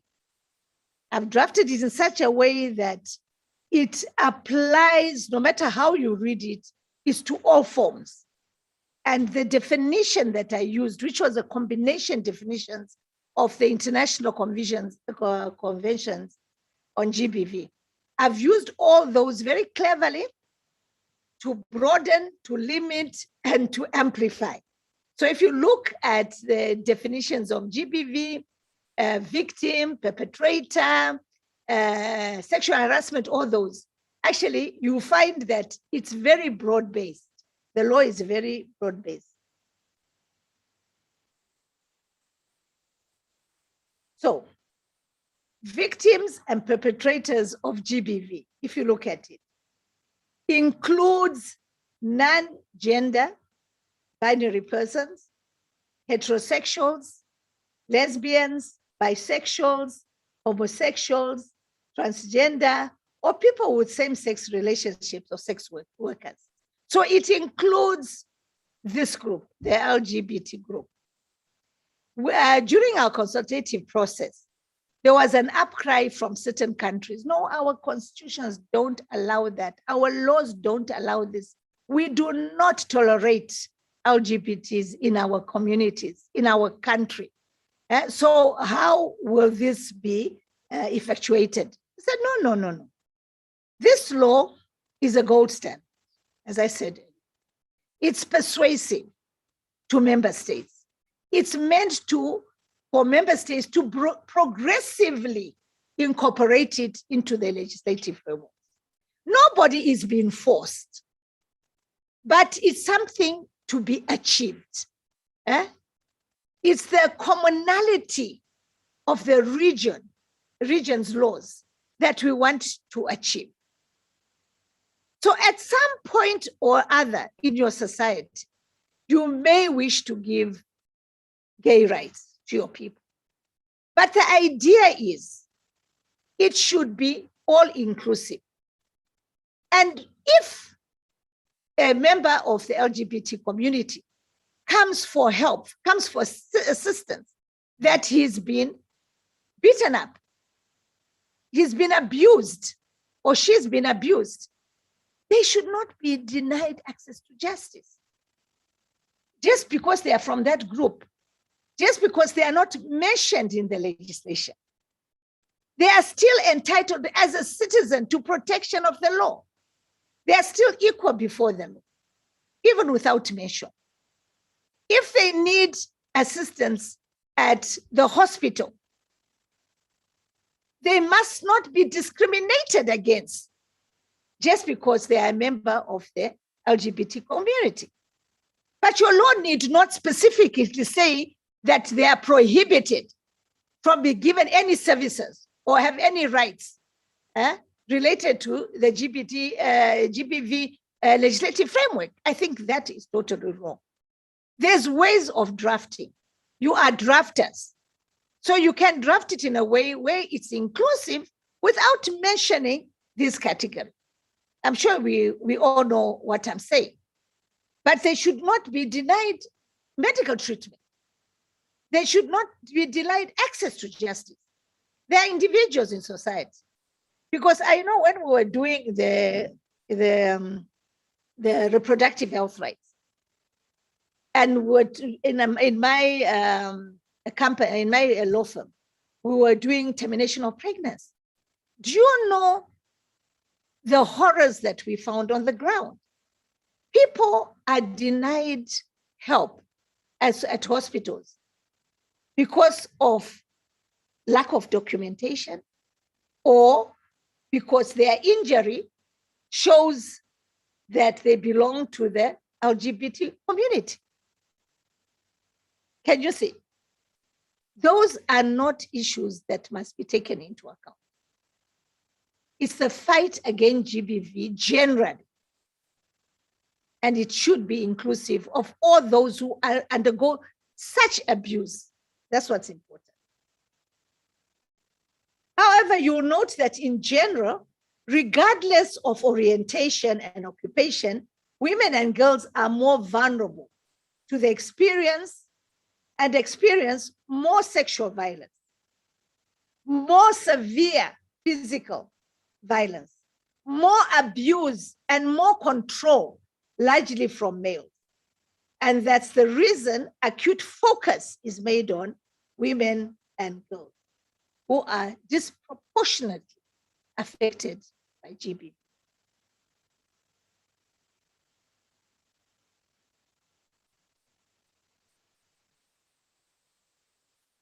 Now, I won't go through the SADC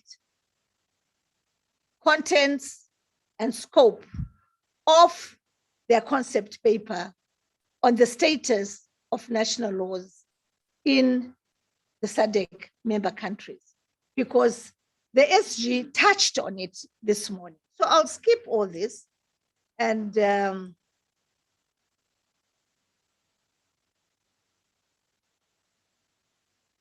go to this slide. I think this slide is very important for us as draftsmen to take note of. That is the CEDAW General Recommendation number 35, which was adopted on 14th July 2017 by the Committee on the Elimination of Discrimination Against Women, CEDAW Committee, which elaborates on the gender-based nature of gender-based violence, building on the work of the committee and other international rights mechanisms, as well as developments at national, regional, and international level. So General Recommendation number 35 is said to be a milestone in this field, as it recognizes that the prohibition of gender-based violence has become a norm of international customary law. So it has become a norm. And I think that's very important to know. Expands the understanding of violence to include violations of sexual and reproductive health rights. It stresses the need to change social norms and stereotypes that support violence in the context of a resurgence of narratives threatening the concept of gender equality in the name of culture, tradition, or religion. Again, this card, which is like, they like to play it on us, on custom, clearly defines different levels of liability of the state for acts and omissions committed by its agents or those acting under its authority in the territory of the state or abroad, and for failing to act with due diligence to prevent violence at the hands of private individuals and companies, protect women and girls from it, and ensure access to remedies for survivors. So you'll find, as we're going through the model law, that we actually touch quite to a large extent on sexual harassment at places of work. I think that's very important because that's part of GBV. You'll find that we also provide for extraterritorial application of your laws. They must apply extraterritorial.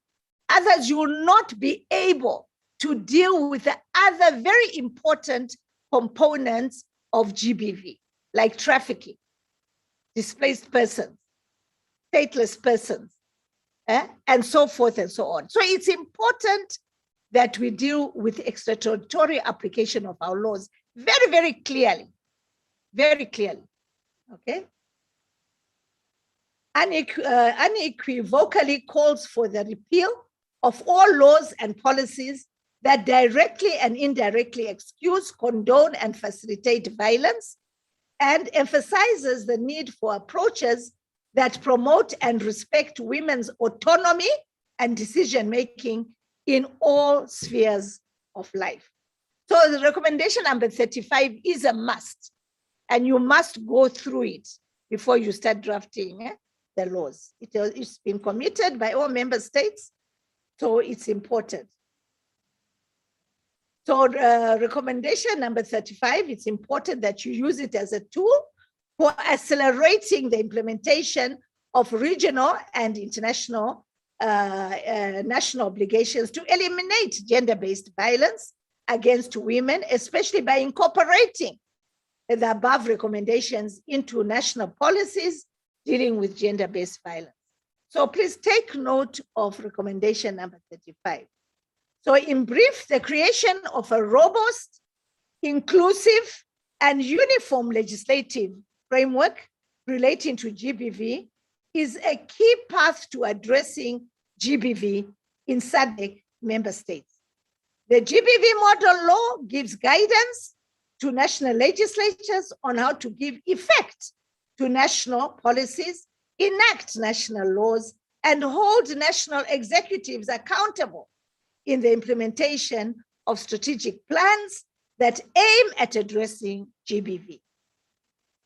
The GBV model law endeavors to address GBV using a human rights-based approach with underpinning principles which are visible in the objectives, rationale, and principles of the GBV model law. So if you look at these three provisions, you'll find that the rationale and the objectives come out very clearly, meaning it's a good tool for you even when you are coming up with your explanatory memorandum for your legislation, because it explains in depth why we are coming up with this model law. We talked about the COVID considerations.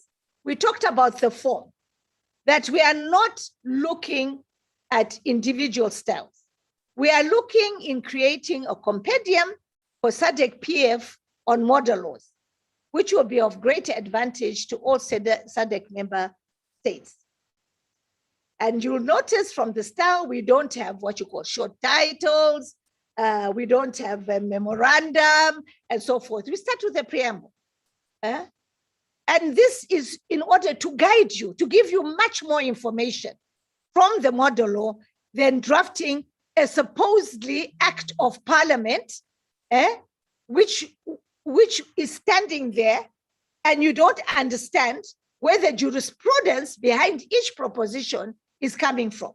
But the model law makes it easier because it brings out the jurisprudential value of the proposition in front of you. So you can see where it's coming from, you can see its objectives, you can see its scope, and you can see how it has harnessed the future into its provisions.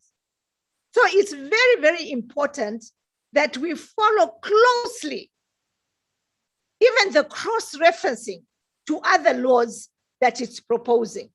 So for example, you won't see a provision on cybercrime, harassment through the internet, but you'll see that a cross-reference can be made to those other penal statutes. So it's important you bear in mind that this model law is directory, it gives you guidance, it does a lot of research for you, and it gives you proposed propositions which are of best international and regional practice to help you draft your laws. So I've already dealt with the preamble and so forth. I think I'll stop here. I won't go into the key provisions because that's what we're here for, is to actually look at the key provision page by page. So I thank you for being patient, listening to me. I thought it was important that we go through these explanatory notes just to remind ourselves as drafters what is expected of us when we are actually adopting, adapting, or trying to draft new legislation on GBV for your countries. I thank you. Thank you so much, Mrs. Jala. Colleagues, we have an hour and maybe 26 minutes before lunch. So we could start with country presentations. And I would propose that we go country by country in alphabetical order, if that is acceptable to the House. Or are there strong objections to that suggestion? And if I see none, we can proceed that way. I'm not sure if Botswana is in the house. She was supposed to join us via Zoom. Botswana, are you there? The lady from Botswana. I'm seeing the lady from Madagascar, but I don't know if she can hear us. Madam Ratsimba. Adrianina Ratsimba. Are you there? Okay. Oui, bonjour à Botswana. tous et à toutes. Est-ce que vous m'entendez? Yeah. Yes, we can hear you now. Seulement, j'aimerais proposer que je passe après les personnes qui sont présentes, s'il vous plaît, juste pour régler quelques petits détails techniques de mon côté, si ça ne vous dérange pas. Okay. Yes, that's fine. So we'll give you that opportunity to be last. I just wanted you to introduce yourself now. If you can switch on your video and introduce yourself, because we didn't get your introduction earlier.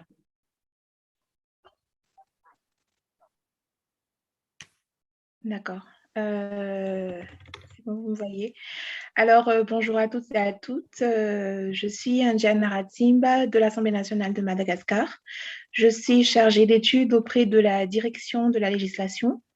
Et c'est un honneur de pouvoir participer à cette réunion avec vous, même en virtuel. Merci beaucoup.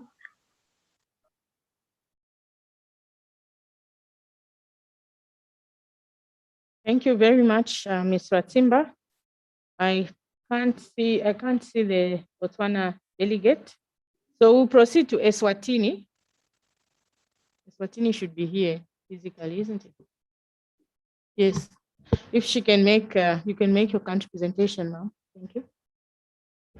Thank you so much, Program Director.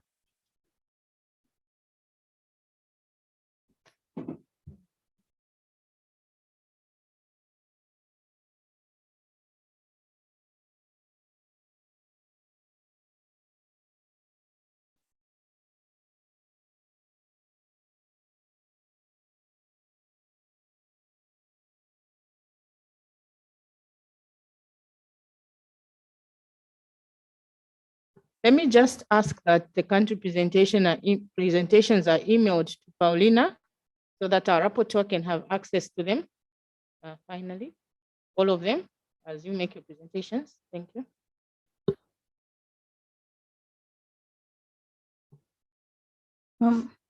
Thank you so much for the opportunity. Unfortunately, I do not have a presentation, seeing that the invitation came through very late for me to actually apply myself in coming up with the comments and suggestions on the model law. And I would like to be given an opportunity to go through it and then submit later. But what I can say is that Eswatini has most of the laws that seek to address issues of GBV. As the presenter has said, most of our laws deal with the offenses. The only glaring gap is on the implementation relating to issues of how you attend to the victims, for instance, providing shelter and also assistance to those victims. But in short, our country has the constitution, as many other countries have. They address issues of discrimination and also provide for human rights observance. And also we have national legislation relating to issues of sexual offenses. We have the Sexual Offenses and Domestic Violence Act of 2018. We also, for protecting children, we have the Children's Protection Act of 2012. And we also have regulations under the Sexual Offenses and Domestic Violence Act, which address issues of shelter and how GBV victims are attended to by the frontline workers. Also, under the Children's Protection Act, there was only a shelter for provision for shelter for children, but now the Sexual Offenses and Domestic Violence Act require that even the adults or people who are over 18 should be given shelter or have safe houses for purposes of attending to the victims. And there is now a shelter for ages 15 to 24. Also, under the Sexual Offenses and Domestic Violence regulations, there is a one-stop center where the victims receive attention. As you will note that there are a lot of people who have to attend to a victim, the doctors, the nurses, and the police, and also the people that at the end of the day provide shelter for these victims.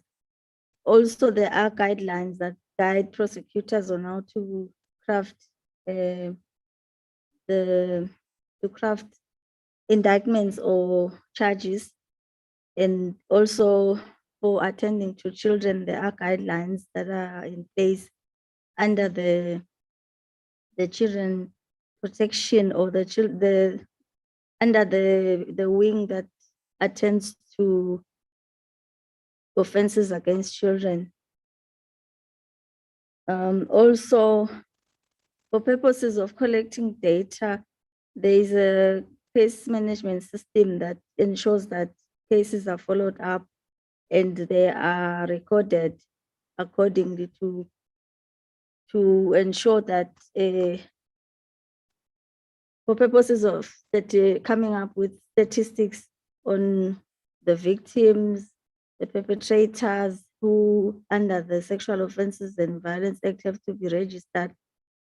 In terms of there are regulations that are in place showing what you have to put down on the information on the perpetrators, and for purposes of registering them, for ensuring that they are not able to work, for instance, to work with children, for instance, if they are registered as someone who perpetrated an offense against a child. Also, the human trafficking legislation also provides for how the human trafficking victims are attended to, issues of shelter, issues of how these cases are prosecuted. And also on the issue of stateless persons who also are at times victims of domestic violence. The research that was done by, the assessment that was done on our country was that we didn't have a legislation which addresses stateless persons, but there is now an action plan and a focal person who's working on that, and especially to attend to the registration of such persons to ensure that they are given identity, and also to attend to issues that touch upon stateless persons. We also have legislation on computer and cyber crime. Those are draft, there are bills. and also have a bill on electronic transactions and a bill on data protection. So those ones will have to be revisited to see if they do take into account the issues that are raised in the modern law. For international instruments, I should have started with this one. The country has ratified a number of instruments that were discussed here. The country has now a law reform commission, and I'm sure the modern law will guide the law commission in ensuring that amendments are done in the legislation, and new legislation that needs to be put in place are put in place. And also for purposes of the administration of this legislation or implementation, the users of the legislation that I've referred to also have to look at the modern law and see how they should be guided on how to put in place measures that are supposed to be put in place. Thank you. Thank you so much, Eswatini. We can move to Lesotho.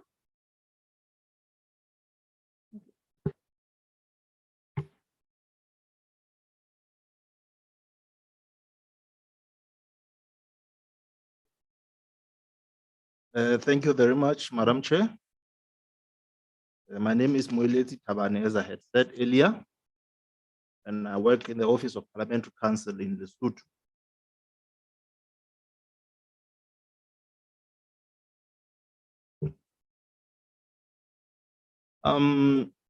I've gone through the draft model law, and I made quite some number of points that maybe I felt maybe needs to be addressed or looked at in somewhat in a different way. Firstly, I would say Lesotho as a country, it has enough of the laws that actually talk or speak to the GBV issues, and amongst others, we have acts like the Sexual Offences Act, we have the Anti-Human Trafficking in Persons Act, and currently, like in this 2021, we just presented the bill on counter domestic violence, and it has already been tabled before Parliament. I must say, from the presentation that was done by Ms. Eva, there were also some really interesting things that she said. And I think what I would have loved to have heard was probably in a precise way, the reasons behind why we today are now sitting and talking about the model law towards the GBV. I guess we usually, as drafters or usually countries, they would want to introduce a new law because they are saying there are an existing social ills that we intend to address with that new law that you want to introduce. So looking in summation, looking at the whole model law, one could not help but have a feeling that this issue or the violations of gender-based crimes have reached a stage where now people are fed up. So by that, we just trying to fast track and trying to be too hard on perpetrators. And I suspect, or my feeling is that there is a potential of us maybe ignoring other important aspects. Let me start by saying,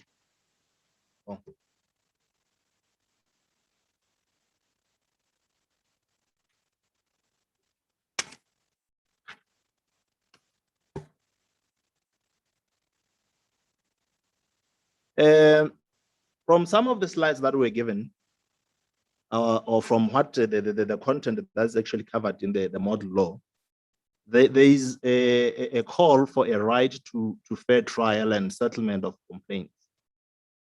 where the judicial officers and law enforcement personnel are urged to address and speedily make sure that the GBV offenses are trialed speedily before the courts of law.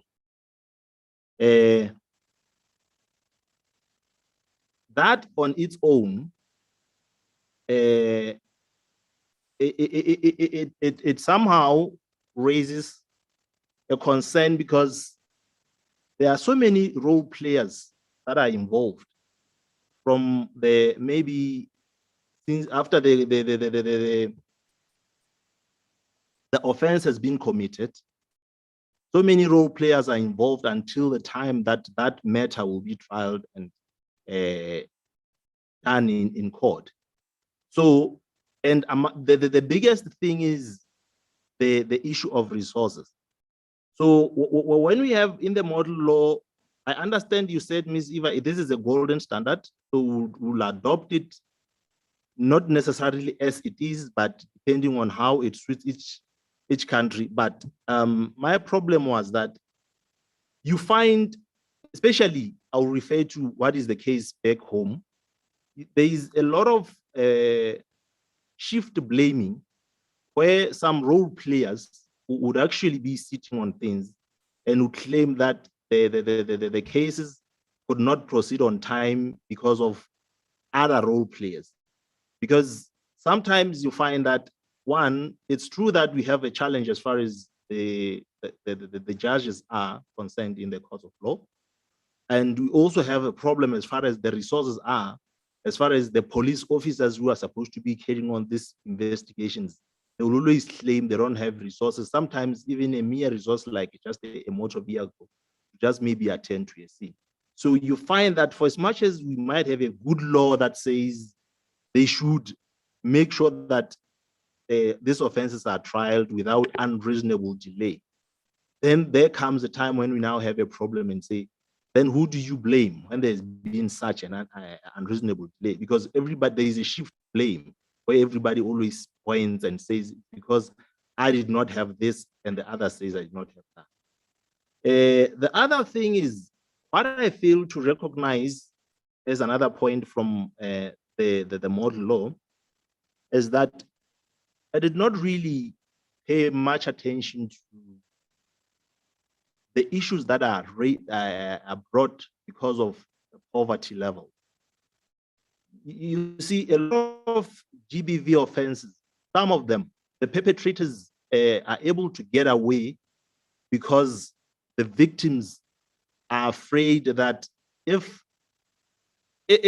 we come forward and press charges, the very people who are perpetrators or who are our oppressors are the people who are actually putting bread on the table. So there is no way of trying to say, if now you come forward and you lay a case and the perpetrator is taken to the full might of the law, then what is going to happen to you when now you are left suffering without nothing to eat? So it seems to be some other things that I would have thought or liked maybe for this, the model law to try and address. And the other one is, as we know, generally in criminal matters, people, it's actually an offense for somebody to not to report the violations of criminal acts when they see them happening. But because usually these GBVs happen in a family setup, you find that, or in a village setup where people be having certain beliefs, or maybe because of the trying to keep the family together. Some of the things people try to sweep them under the floor and try to just forget about them without necessarily addressing them. So I think the model law should actually maybe say more as far as trying to encourage and make sure that such incidences never happen. Because I feel like they are one of the things that causes for the GBV offenses to be actually being on the rise, but not being attended to. The other point is in relation to access to justice and procedural protection. There is in the model law a proposal that the victims of the GBV should be given prioritized in being allocated to legal aid and probably even re-entry into the courts of law. Coming from what is actually happening on the ground back in my country, that on its own is going to cause a problem. Reason being, as we know, the legal aid, there is a standard that is used for somebody to qualify to be given assistance under the legal aid. And that standard is not used based on the gender issue, but rather it's a means test where we look at the affordability of a person, whether they can afford a legal service or not. And on top of that, there is another challenge of now the legal aid not being able to assist two parties for the same matter. That is, if the perpetrator also needs the services of legal aid and the victim also needs the service of legal aid, it therefore means whoever obtained the services first, the other one won't qualify. I understand in courts there are also some predial proceedings issues where courts can actually instruct a private practicing lawyer to take on the matter and represent the victim or the perpetrator. But it being in the law, I see some challenges towards it. So I hope maybe they will be addressed. And there's another element where, with the issue of the restitution, the model law tries to propose that where GBV has been committed by officials from the public who are working for the government, the public officials, the restitution could be sought from both the government and also the perpetrators themselves. I don't know if that is okay. One thing is, that is already the practice that is happening, especially with the violations that commonly done by the police officers. But it seems, instead of it being a deterrent factor, it seems to be something that is actually propelling and making these violations be more. Because, you know, the police would know that they would just commit something and it is the government that will pay. And it does not even amount to a crown for, say, a summary dismissal for a police officer to have committed a GBV violence, assumably under official duty, because that's what the model law says, that if something has been done under official duty, for restitution purposes, the victim can get compensation from both the government and the perpetrator. And another thing is, we are trying to make everybody be equal in front of the law. So there are instances where, and these are most instances, where these violations are done by people who actually have nothing. People that you can't even take to court on a civil base and try and reclaim or get something from them. They actually have nothing in their name. Some of them don't even work, because I think maybe it's just because of poverty or what, but they seem to be the ones who are mostly perpetrators. And on those situations, it's silent as to how then would the victims be able to recover something. So I think it is also important that the model law would address and look at that. And the other one is with regard to the, I said, the jurisdiction or the ceiling at which GBV offenses should begin at. Because we have a challenge with the courts where now we need to say, when there are GBV offenses, where should they commence? Can they begin from the local courts, from the magistrate courts, from, say, the high court, or where? So that will mean it will also feed into the fact as to how we're going to address the challenges of the delay in justice being done. Because different courts have different challenges. If, at least in our country where I'm coming from, we have magistrate courts at all districts. We've got 10 districts in Lesotho, and we've got a magistrate courts in almost all of them. But unfortunately, we only have one high court that currently has less than 10 judges. And they hear all matters across, whether they are commercial or criminal or civil, all those judges. And there's so much backlog of cases. So the suggestion that I would maybe wish for the model law to also cover for is maybe to consider the possibility of having a special court as far as the GBV offenses are concerned, where now we can say we have a court specifically dedicated for GBV offenses, where now we know, okay, every GBV offenses they can go there. If there is a backlog, at least there will be backlog of GBV cases, instead of going to the normal courts and then we have the GBV matters having to drag, because now if there is a person, say a defense counsel for the perpetrator, some of them would usually, because usually some perpetrators have money, so they afford this top lawyers, you find that they already have commitments elsewhere. And when they have to set the matters for hearing, their diary was almost full. Like the next date you can find is somewhere next year around September. It's always booked. So we need to really have situations of trying to address that. Then I think by doing that, we'll be able to make sure that we achieve what we hope we could achieve. On that, I would like to end my presentation. And thank you very much, everyone, for your listening. Thank you. Thank you very much, Lesotho. I don't know if I should be asking for contributions on each presentation, or we can do that in the plenary, I think, because we still have lots of plenary to go. So that was a presentation from Lesotho. We're going to have Madagascar next, but she requested to be last. So we'll move immediately to Mauritius. So I'm Girisha Topsanu from Mauritius. Just wanted to thank Ms. Eva for that very comprehensive piece of draft legislation. Mauritius, we have a written constitution. We are a party to most of the international conventions on human rights. We also have, we do not have a specific piece of legislation on gender-based violence, but we have different pieces of legislation that try to address this point. We have a Protection from Domestic Violence Act, we have a criminal code, we have a Children's Act, and we have an act which deals with whatever has to go on as evidence in court. Then what I have done is that I have gone through the draft piece of legislation, and I have gone clause by clause to try to give my comment.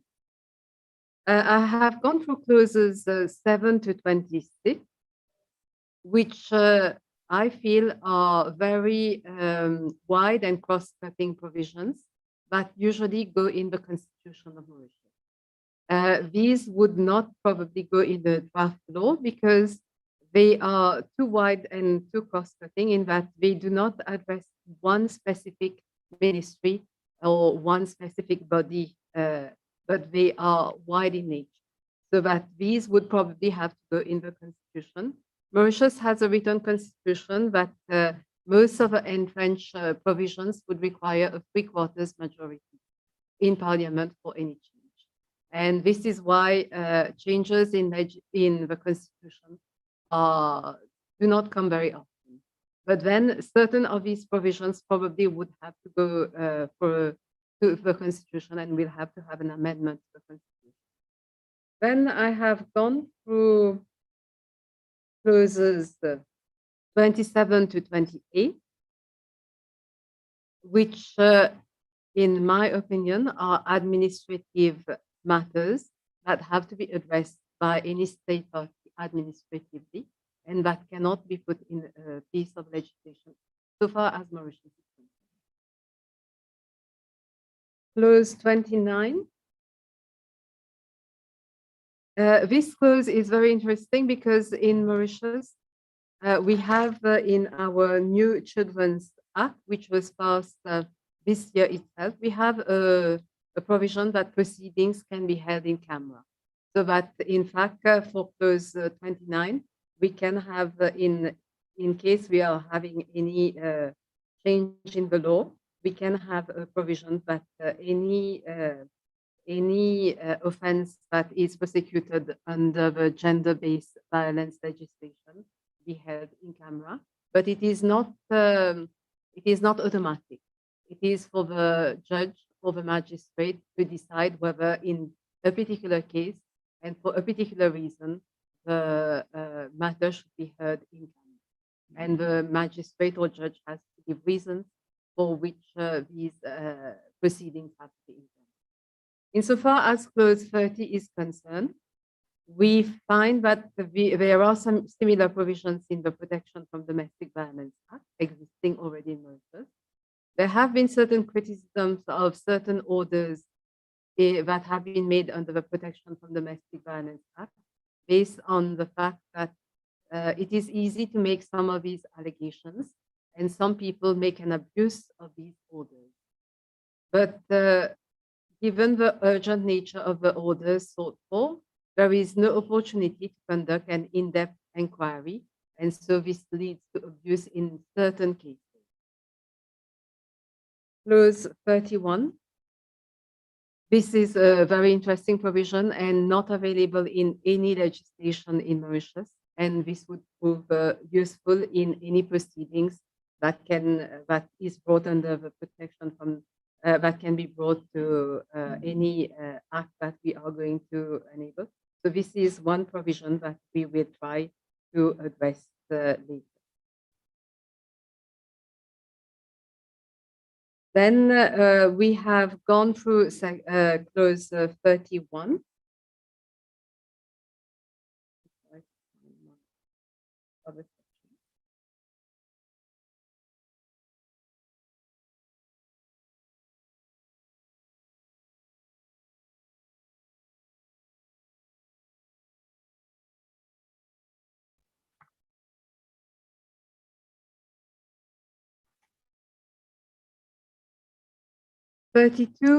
Clause 32 to 33.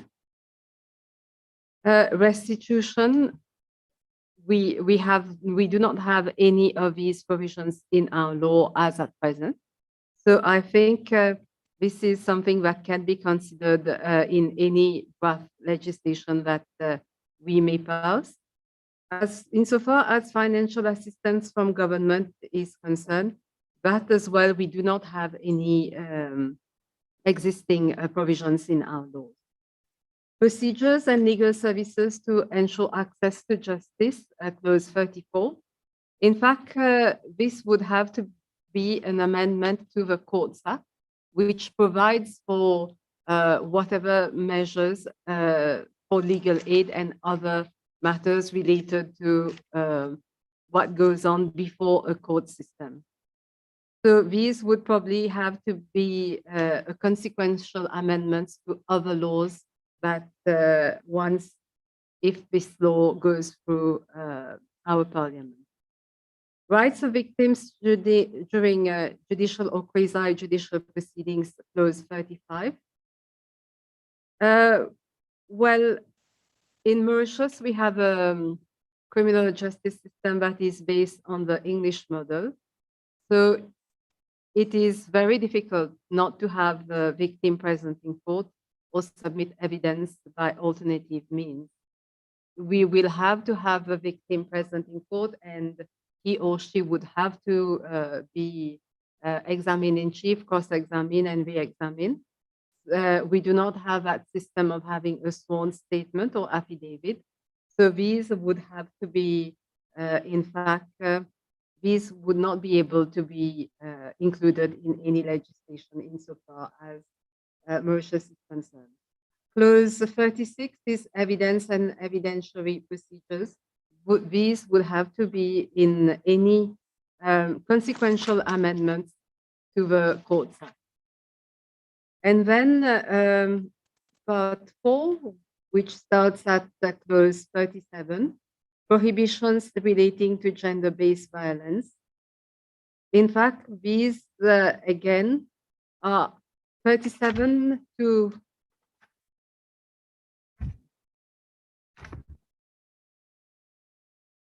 47 are all administrative matters that will have to be set into place before the coming into operation of any laws.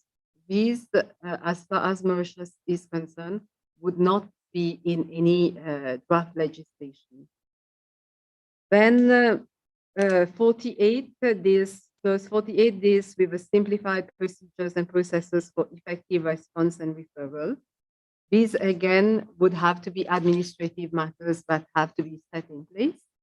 and also the response in clause 49,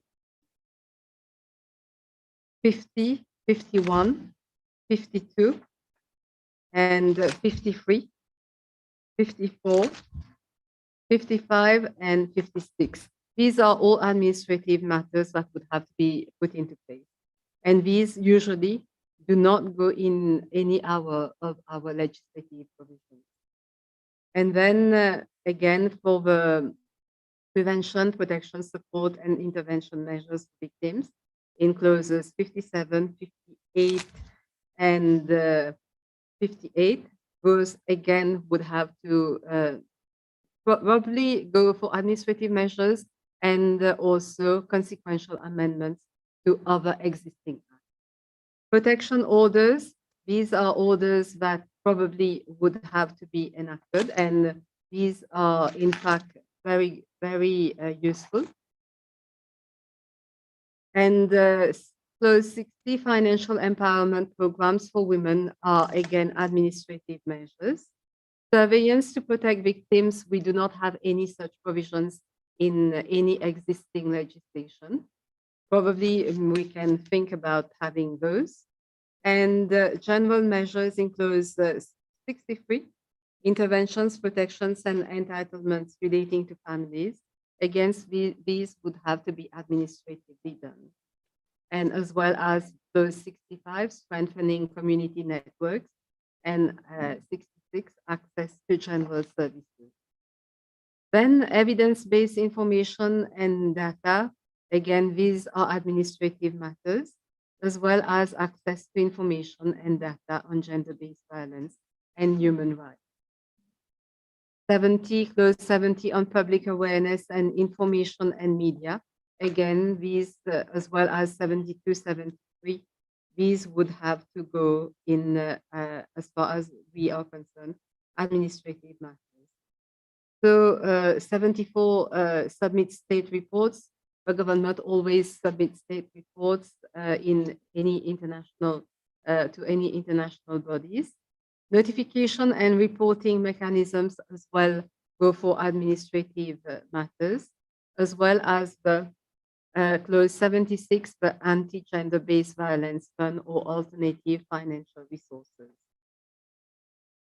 And then there are also access to premises, documents, and information. These will have to go in insofar as evidence is concerned. And the general offenses are the ones that are considered to be good. And you had also, at a certain point in time, proposed that certain guidelines for sentencing be imposed. Unfortunately, in Mauritius, the judges do not accept that there are guidelines to sentencing.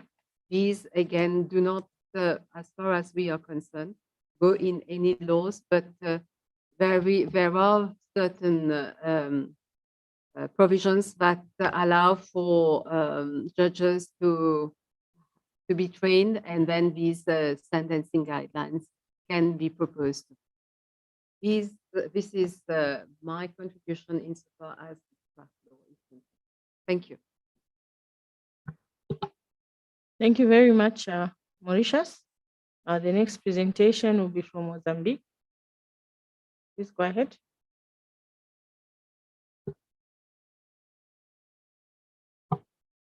Bom dia a todos. Eu vou falar em português, venho de Moçambique.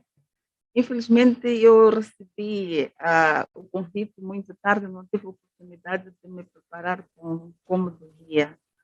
E não me apropriei devidamente com o documento. No entanto, eu tenho os meus comentários baseiam-se no seguinte: a presente lei modelo é um instrumento importante para os países da SADC, para os Estados-membros, pois irá contribuir para o enriquecimento dos seus ordenamentos jurídicos. No caso de Moçambique, já deu alguns passos significativos com a aprovação da lei contra a violência doméstica, na qual visa essa lei visa prevenir, sancionar os infratores, e prestar assistência às vítimas de violência doméstica, garantir e introduzir medidas que forneçam aos órgãos do Estado instrumentos necessários para a eliminação da violência doméstica. Esta lei foi aprovada em 2019, no ano 2009. Em 2019,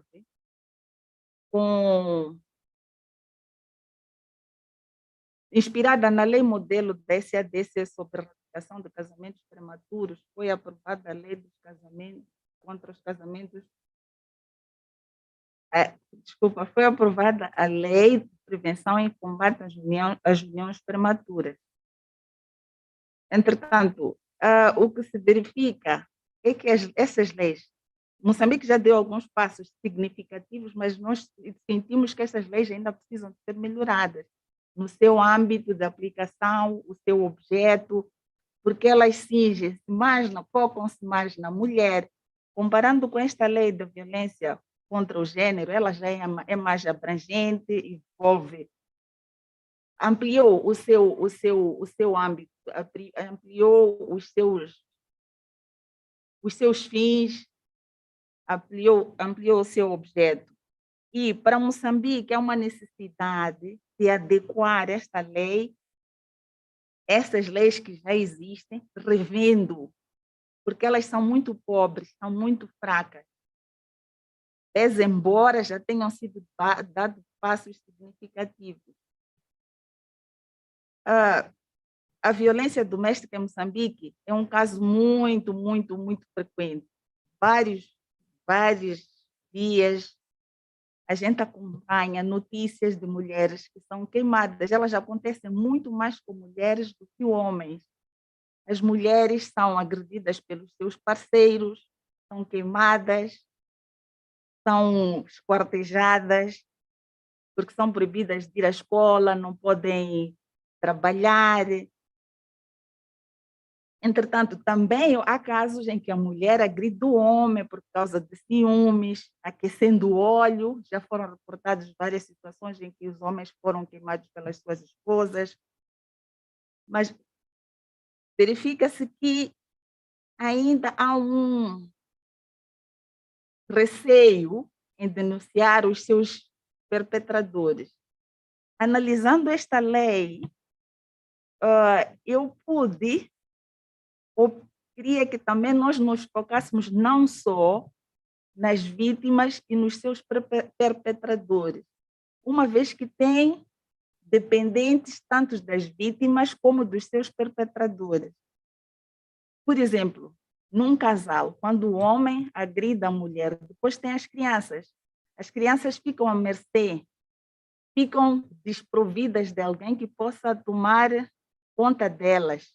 Então, nós aqui só estamos a ver aquela que é a vítima e estamos a ver o agressor. Esquecemos daqueles que são seus dependentes. Se calhar, se nós conseguíssemos aqui prever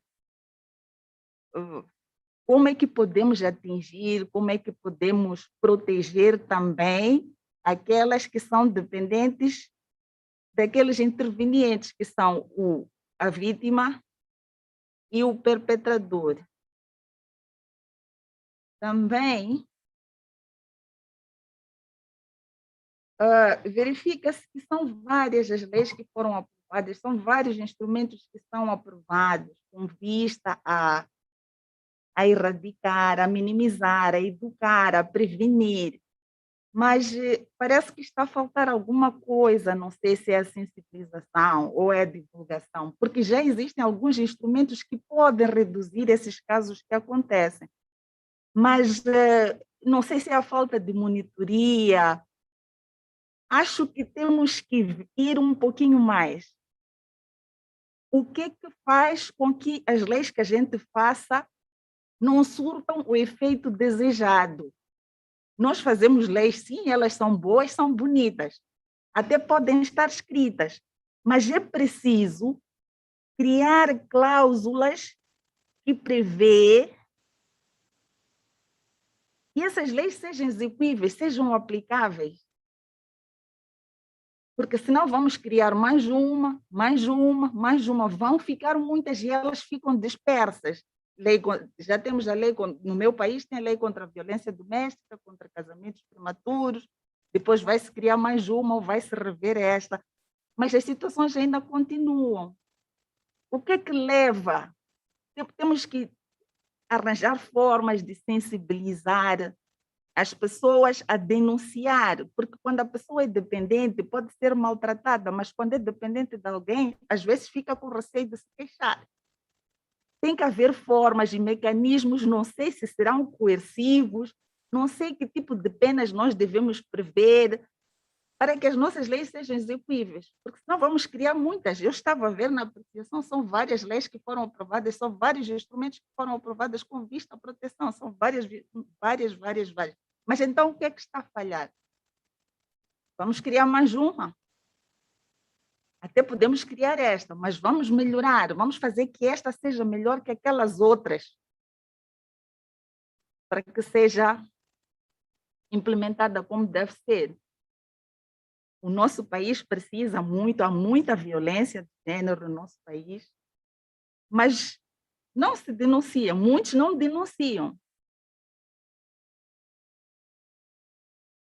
Muito obrigada. Eu não tive tempo de me preparar, mais ou menos isso que eu tenho a dizer em poucas palavras.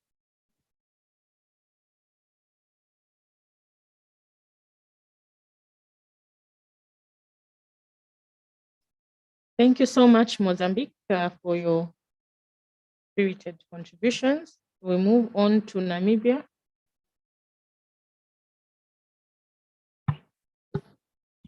Thank you very much, moderator, for the opportunity. Good morning yet again, and thank you, Ms. Jala, for the insightful presentation and for addressing some of the concerns I had coming into this meeting. I hope that some of my interventions you might have addressed through your presentation, but these were questions that I had coming into this meeting. I'm sure we can all appreciate the nature of the work we do as legal drafters, and certainly a few days' notice is hardly sufficient to do the document, a document of this magnitude justice. I have, however, attempted to provide some input, albeit limited, and I hope that some of it is useful. I understand that there has been a series of discussions on the subject matter with various stakeholders, and there are certain policy decisions and directions that have been adopted and that have culminated into this document. But I will provide some input on some of these policy decisions, not as an affront to the process, but perhaps more so for my own understanding and just to understand what the thought process was in some of the policy decisions. So before I speak on the model law, I wish to provide a synopsis of where Namibia is in terms of legislative enactments on the prevention of gender-based violence. So Namibia, like most countries in the region, continues to labor under an alarming spate of GBV cases, which, despite legislation on the subject matter, continues unabated, which reaffirms the notion that no amount of lawmaking can cure the evils that bedevil our society. However, there certainly is power in the law, and legislative frameworks provide a major piece of the weaponry needed to fight this battle. So law must, of course, be coupled with adequate resources in the form of financial, human, and technical resources. And this was one of the points that have come across in the presentation by Ms. Jala. Legislative enactments with a bearing on the prevention of gender-based violence in most jurisdictions like Namibia are multifaceted, and they span an array of laws, and Namibia is certainly no exception. So when you look at the Namibian statute book, and these examples were provided by the presenters before me, they are an array of legislative enactments, including the Combating of Domestic Violence Act, the Combating of Rape Act, Child Care and Protection Act, to name a few.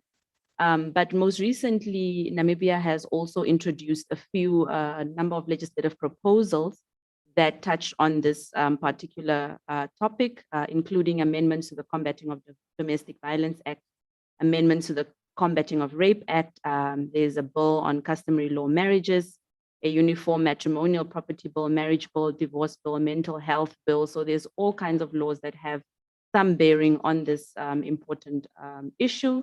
And what I have observed is that the two processes are running parallel. We have the SADC Parliamentary Forum developing a model law, whereas Namibia has jumped a step and started amending its national legislation.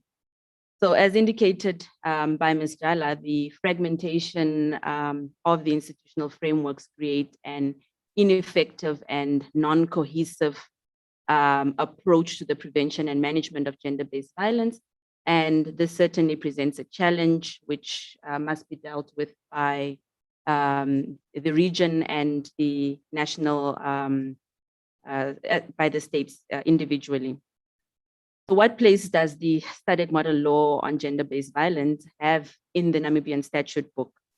So I've tried to give an exposition of what is currently happening in Namibia. So the Namibian government continues to develop efforts aimed at addressing and preventing gender-based violence. In 2015, the Law Reform Commission developed a discussion paper on possible statutory interventions to curb the alarming spate of gender-based violence in the country. So within this document, there are a number of recommendations for possible statutory interventions, and the discussion document sought to provide seminal research on what those possible statutory intervention ought to be. So from this report, as well as ongoing discussions on the subject matter at various levels of government, there's culminated the amendments to the Domestic Violence Act, as well as the Combating of Rape Act. So the Ministry of Justice is currently set to table amendments to these important pieces of legislation in the ongoing efforts to combat domestic violence or gender-based violence rather.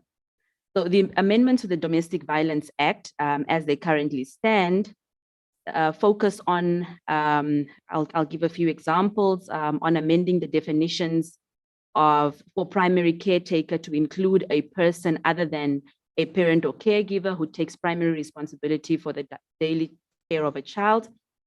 And then similarly, it also extends the scope of domestic relationships beyond primary caretakers in the form of parents.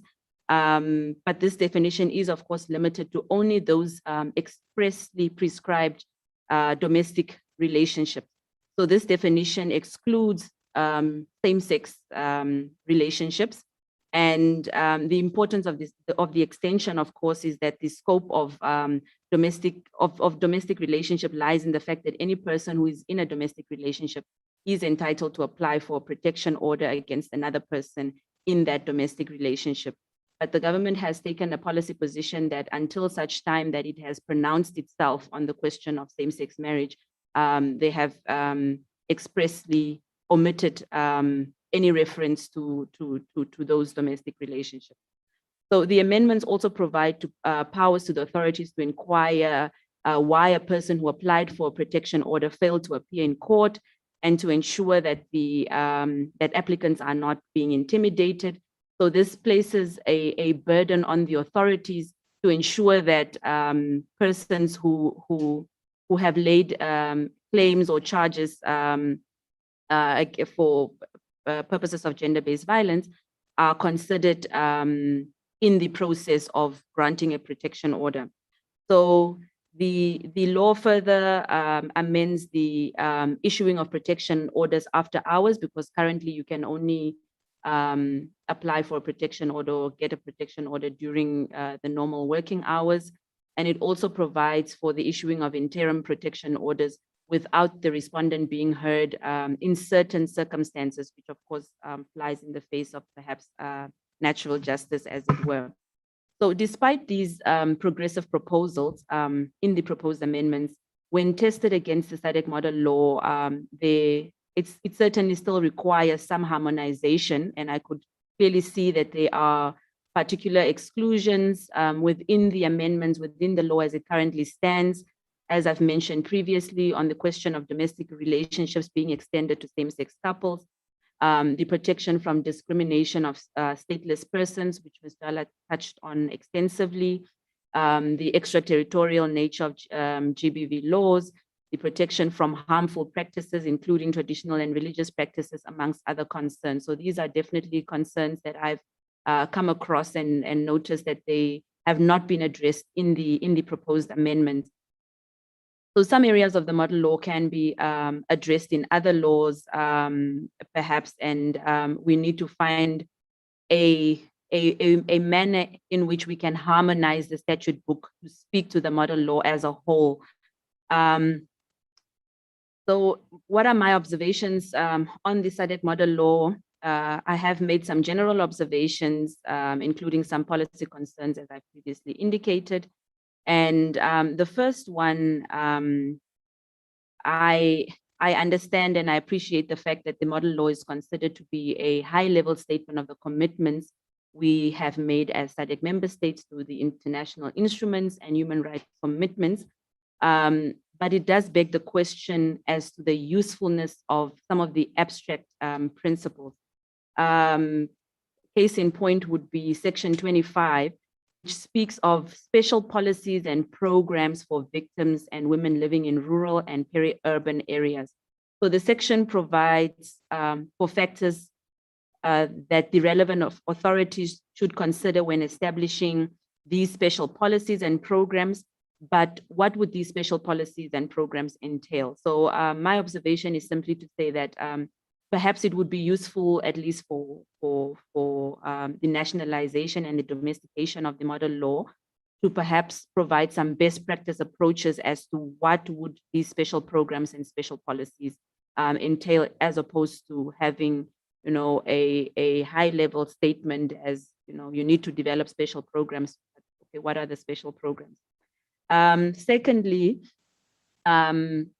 and I think this is also an observation, and perhaps Ms. Jala can provide some more explanation or input into this, is that what the rationale was behind the gender-sensitive focus. And of course, we can appreciate that women and children are disproportionately affected by gender-based violence, but without preempting the discussions of the decision makers on the model law, I do think that perhaps gender-specific language may dilute buy-in from especially male MPs, as, I mean, the consideration has been that laws must be focused on building a balanced and inclusive society. So this very specific gender exclusion may fly in the face of the noble efforts of the model law. And perhaps we need to consider gender-neutral language in some aspects of the model law. But perhaps, again, Ms. Jala can provide further assistance in explaining the reasoning behind this. And then the next observation, and I think, yes, Ms. Jala also addressed this issue. I had a concern in the age of what is termed, you know, technology-facilitated gender-based violence and the exclusion of, you know, cybercrime, cyberbullying, online harassment, and so on. But I understand that you did mention that, you know, inferences can be drawn from some of the other provisions to deal with this particular issue. But I just wanted to also understand if there was a specific policy decision as to why this particular aspect was excluded. And then another observation, and I think my colleague next to me also touched on this in the issue of poverty considerations and the question of temporary maintenance orders. The draft law does not address the question of, you know, the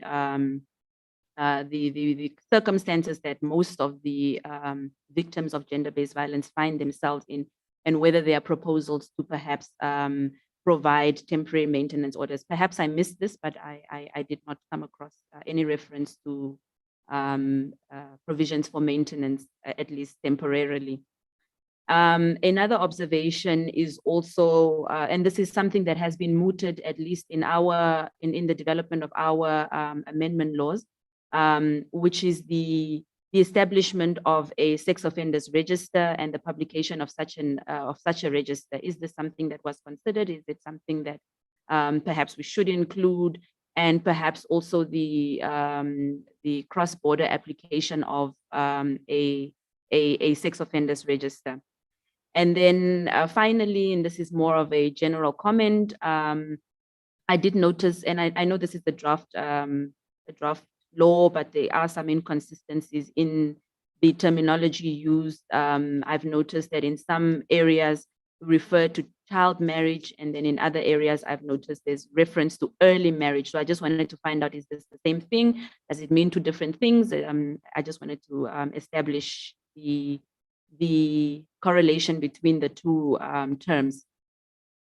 Finally, and in conclusion, I think the question that plagues at least my mind is where to from here, and how can SADC member states progressively incorporate the model law into its national law?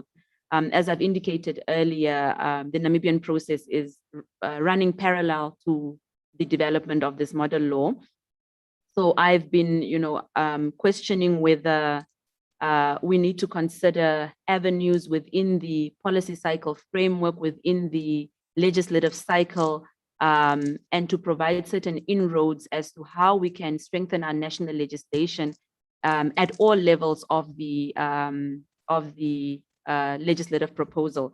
So perhaps within the initiation processes, the drafting processes, the implementation stages, review stages, monitoring and evaluation, how can we provide inputs into the national legislative framework? Because we run the risk of, the Namibian Parliament passing the amendments as they stand, and then being faced with 6 months down the line when the model law is adopted, we are now faced with having to review the national legislation again. And I'm sure the challenges relating to the resources in amending legislation, we can all appreciate those challenges. And I think that ends my intervention. Thank you very much for your attention. Thank you, Namibia. We move straight to Seychelles. Okay, thank you. Thank you, Madam Chair, for the floor. Okay, so for the Seychelles,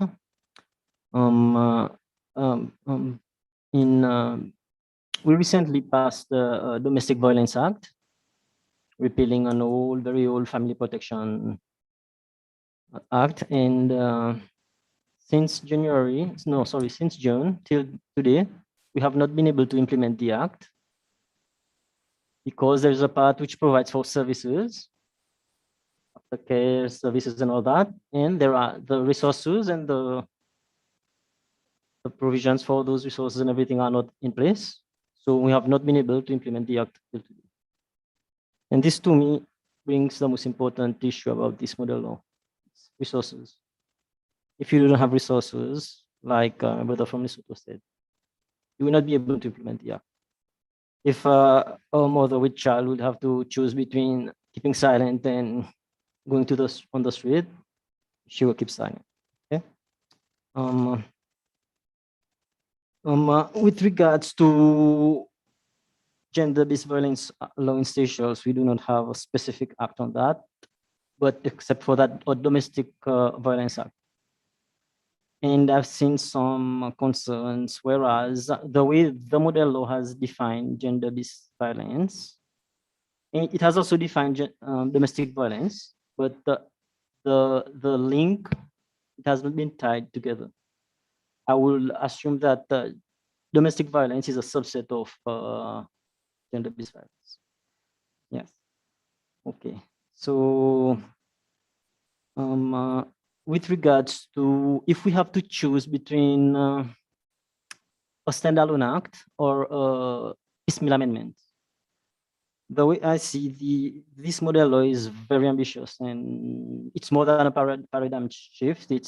We are trying to revamp the whole process, the whole system.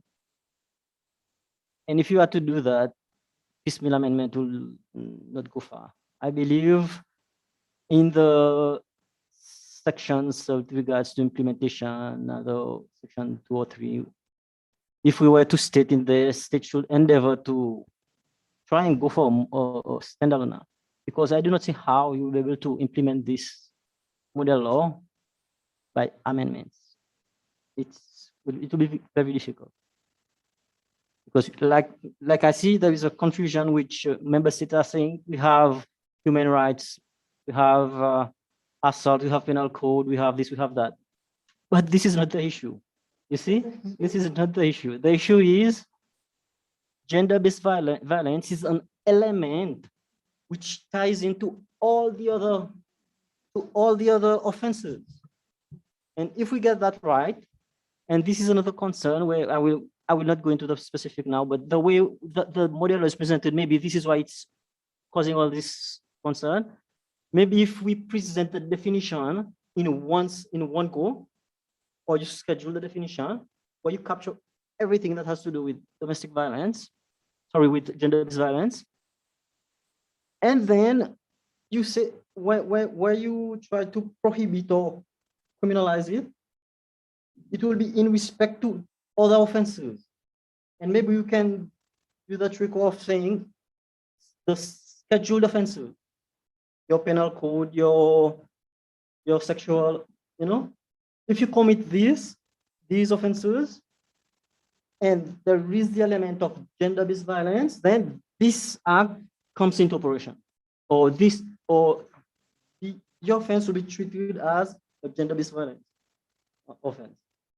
Maybe this will sort of do away with all the the issues that I see starting to arise. And I see that this model is very ambitious, and I don't know if member states will be able to achieve it in its entirety, resources and all that. But I sense the conviction and sincerity in your voice. So it will depend on the approach and how we sell this model, okay? Because a lot of details are missing, and if that is the case, it might be difficult for drafters to domesticate it. You see, they might say, okay, our law doesn't provide for this. This is a concept which is not in our law, but Parliament is supreme. The legislative prerogative of Parliament is supreme. They can, you have to, we drafters, we can innovate.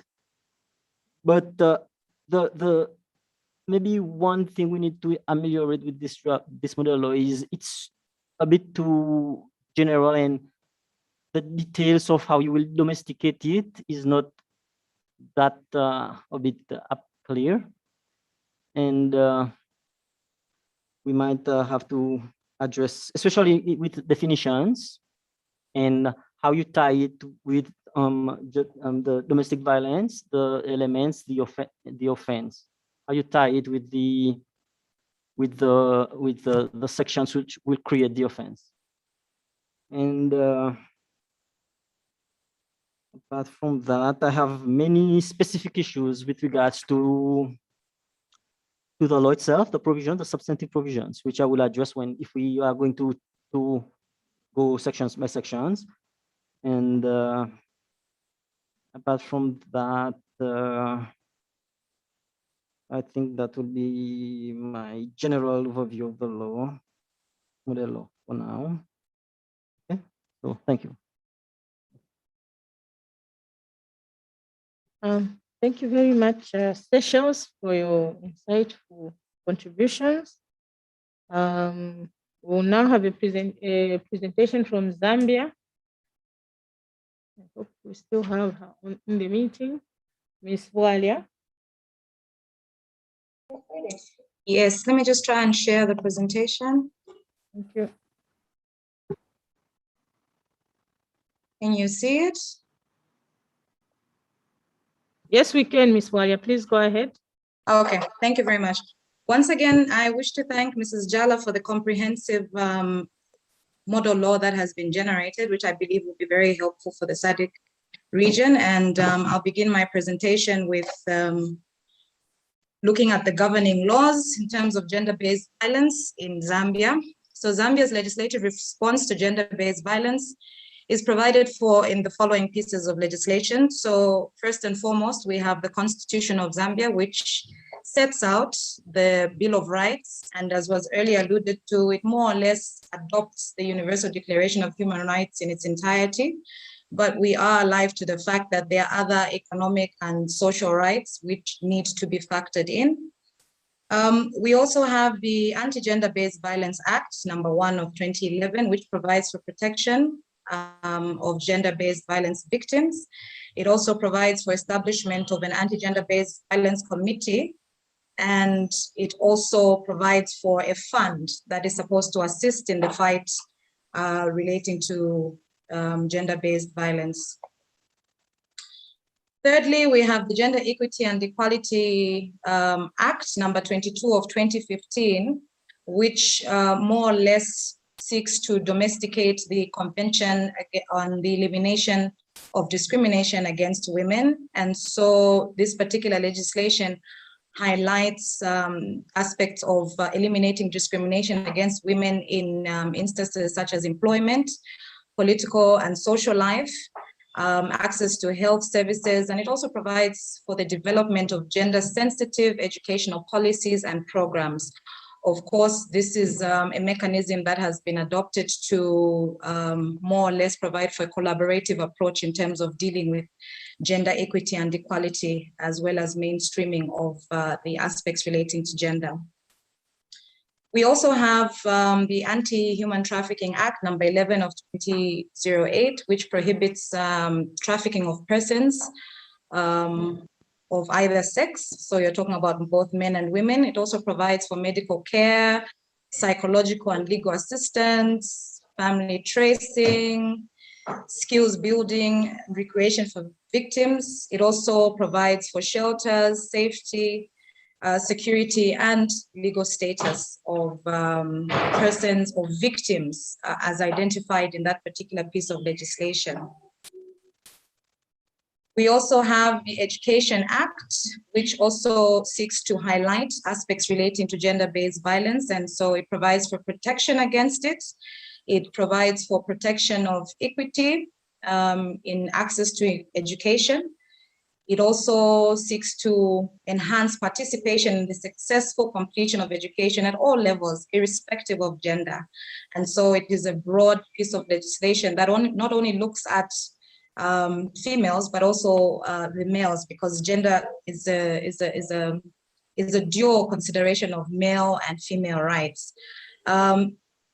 Interestingly, this piece of legislation actually prohibits removing a child from school for purposes of marriage. And it's got a prohibitive provision which has been there since 2011, but interestingly enough, it has never been implemented, or is it sadly? So these are some of the attempts that piece of legislation seeks to enhance. We also have the Refugees Act, which provides for the rights of refugees as well as asylum seekers. And it also does have a section which relates to the protection and safety of women and children who are seeking asylum with refugee status. However, this piece of legislation does not provide for a correlation with respect to gender-based violence matters. It's more of a status issue as opposed to gender-based violence issues.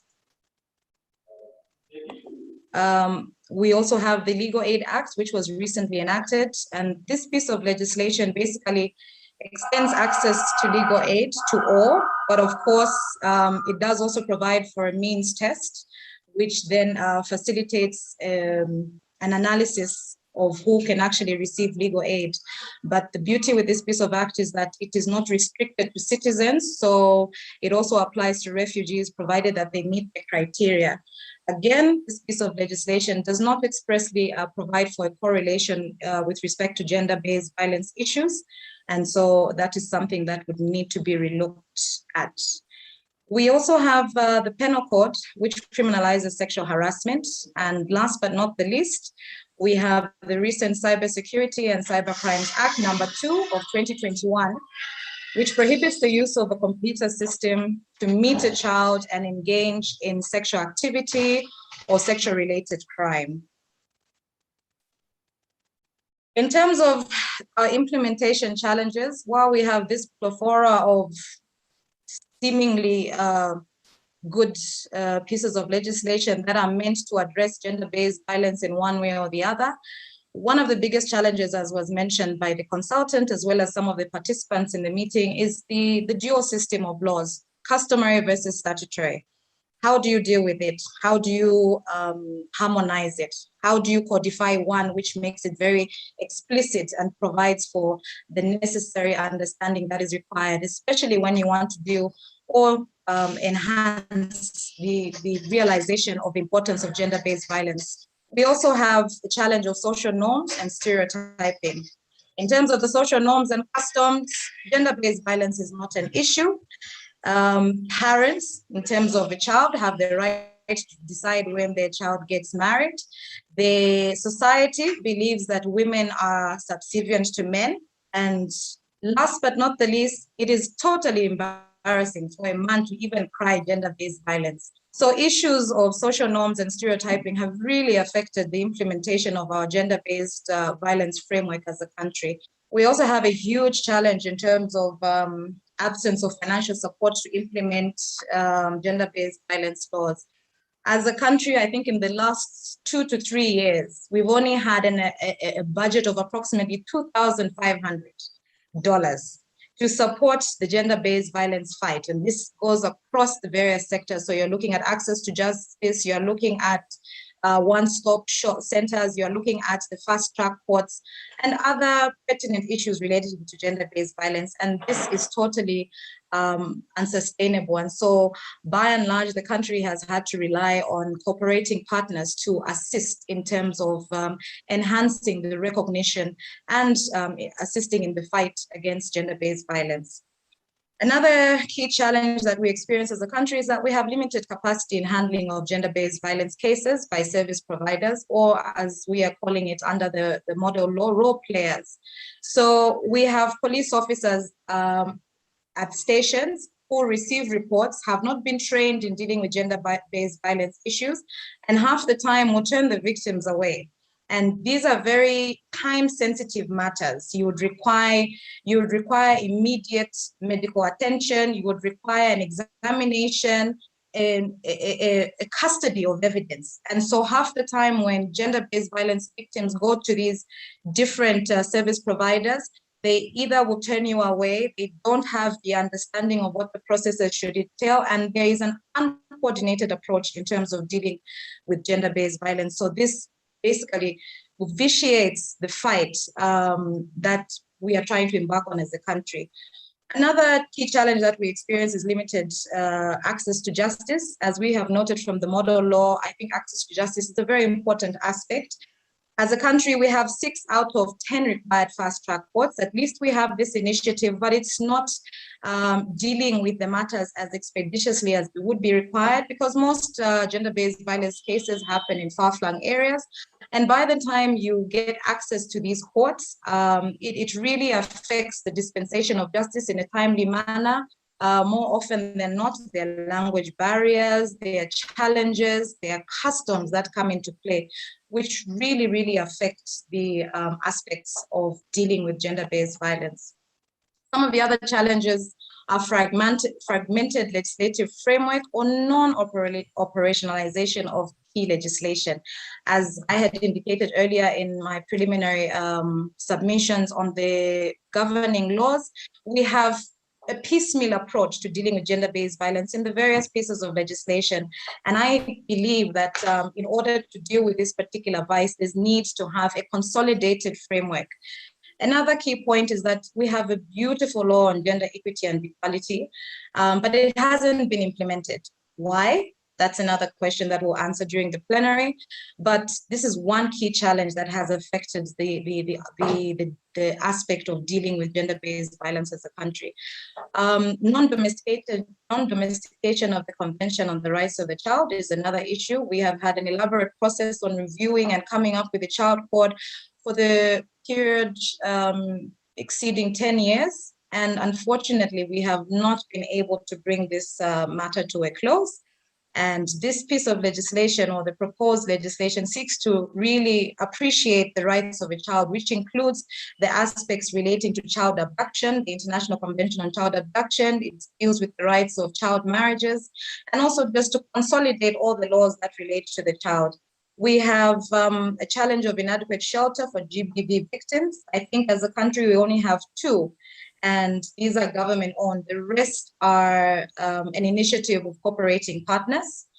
Another major implementation challenge are the logistical challenges of service providers. So a report is received, victim comes before the various service providers. I'll pick on the police service. A report is made, they're asking where the perpetrator is. When the information is given, they don't have sufficient resources to follow up. They don't have the ability to go to the domestic arrangements to pick up whatever evidence may be there. And so this, again, affects the proper implementation of the pieces of legislation that we may have as a country, even though they have been codified. And last but not the least is the non-operationalization of the fund. We do have an anti-gender-based violence fund, which is supposed to help victims of gender-based violence. This has not been operational yet.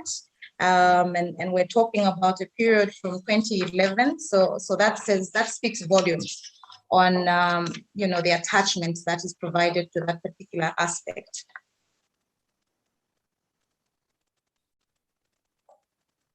In terms of the ramifications of the SADC GVB model law on Zambia, one of the key ramifications is renewed political commitment. We've been talking about all these challenges. We've been talking about institutional and infrastructure challenges. So the question is, what impact does this model law have on Zambia? Clearly, there'll be need for renewed political commitment, because we're talking about a vice that is still viewed differently, even by the most educated in our society. It's still not considered as something that is grave. I mean, customs have a huge role in dictating how our men folk will consider the gravity of gender-based violence, especially on our female group of individuals in the country. So for us, I believe with the new government, we recently elected in a new government, I think the renewed commitment is something that we need to begin now. It's really important to begin to sensitize and bring these issues to the fore. We have had an elevation of the portfolio to the Office of the President, so we believe that with necessary interactions and collaboration, this is something that will lead to the achievement of a broader perspective on the GBV legislative framework. And of course, this is based on the fact that we're riding on the SADC commitments that we've espoused to as a country.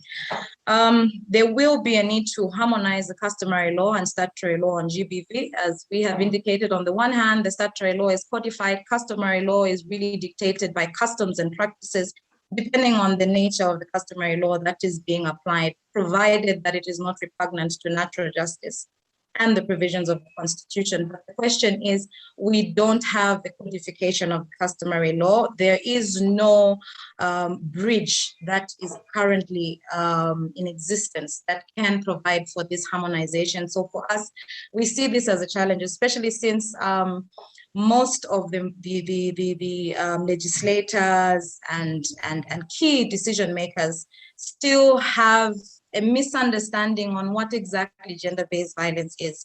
So I believe that this is the key to actually achieving the domestication of this law. Once we cross the bridge relating to customary law and how it relates with the statutory law, this would be the starting point for us as a country. There is need to review policy objectives on gender-based violence. As indicated earlier in the presentation, we have a fragmentation of the laws, and it would require that there is a review of the current gender policy, and there's also need to consolidate the laws. But in addition to that, There's also an opportunity to provide for law reform, as well as domestication of other international agreements, which by and large support the proposed GBV model law that SADC is coming up with.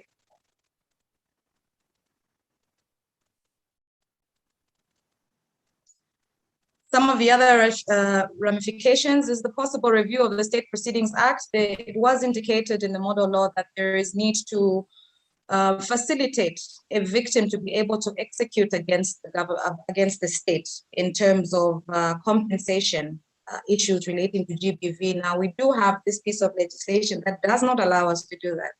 So if this law was to be domesticated, these are one of the ramifications of having to amend the State Proceedings Act to facilitate that, because I think what has been provided for in the model law is that after a period of 1 year, you should then be able to execute against the state to try and execute or to achieve the orders that the courts have granted.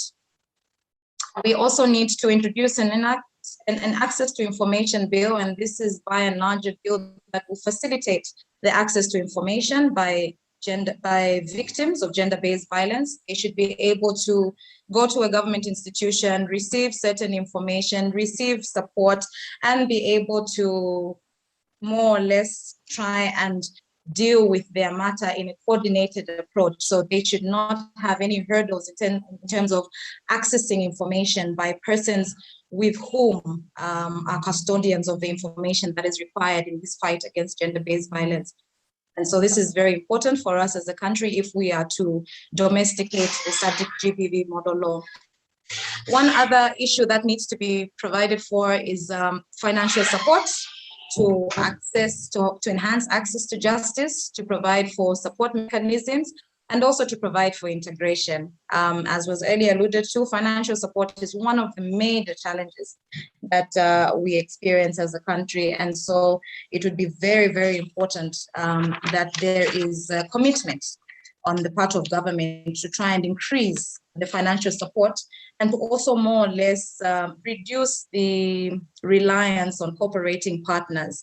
And also financial support will help to integrate the victims of gender-based violence. I believe this is something that is not very easy to do because it comes with stigma, it comes with financial challenges, especially if you're going to bring a perpetrator who is the main breadwinner. So in domesticating this particular law, I think financial support is very important because the cry will always be, how can I do this? This is my husband. This is my brother. This is my son, you know, and there are issues of what happens afterwards. How does it deal with the relationships?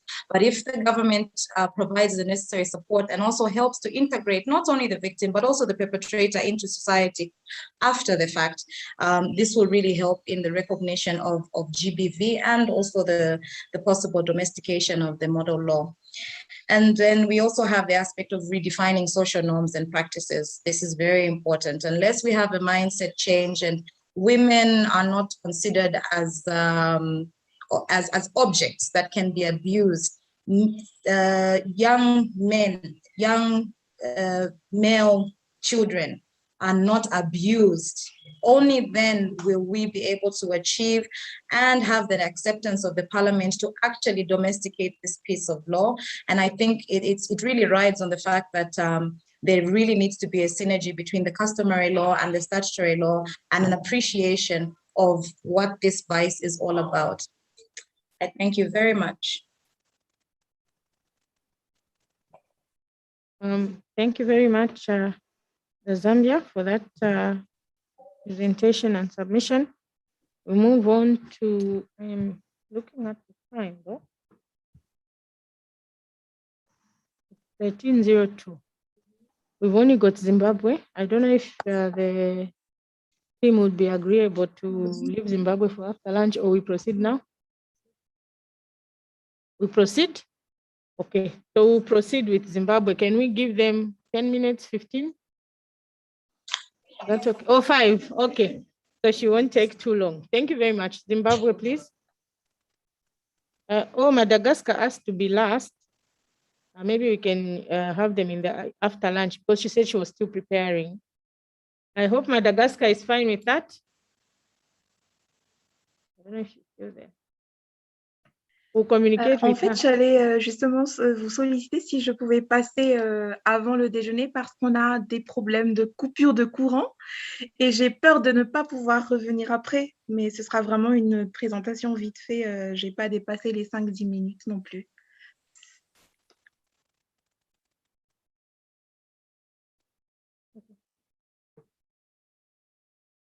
Oh, okay. Okay, I hope the team will be okay with having Madagascar. She indicates that there might be a problem with power on her end after lunch. So after Zimbabwe, we'll take Madagascar quickly. She says her presentation will be short as well. Thank you. So Zimbabwe, then Madagascar.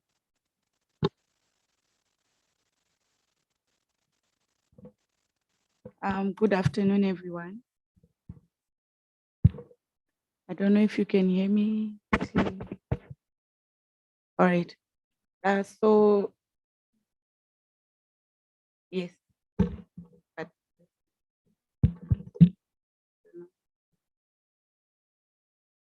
Can everyone hear me? So firstly, I would like to begin with an apology because I got this, well, I think like the bulk of the room, I got this document last minute and I tried the best that I could to give it a little bit of justice. But possibly I can bring further comments at a later date.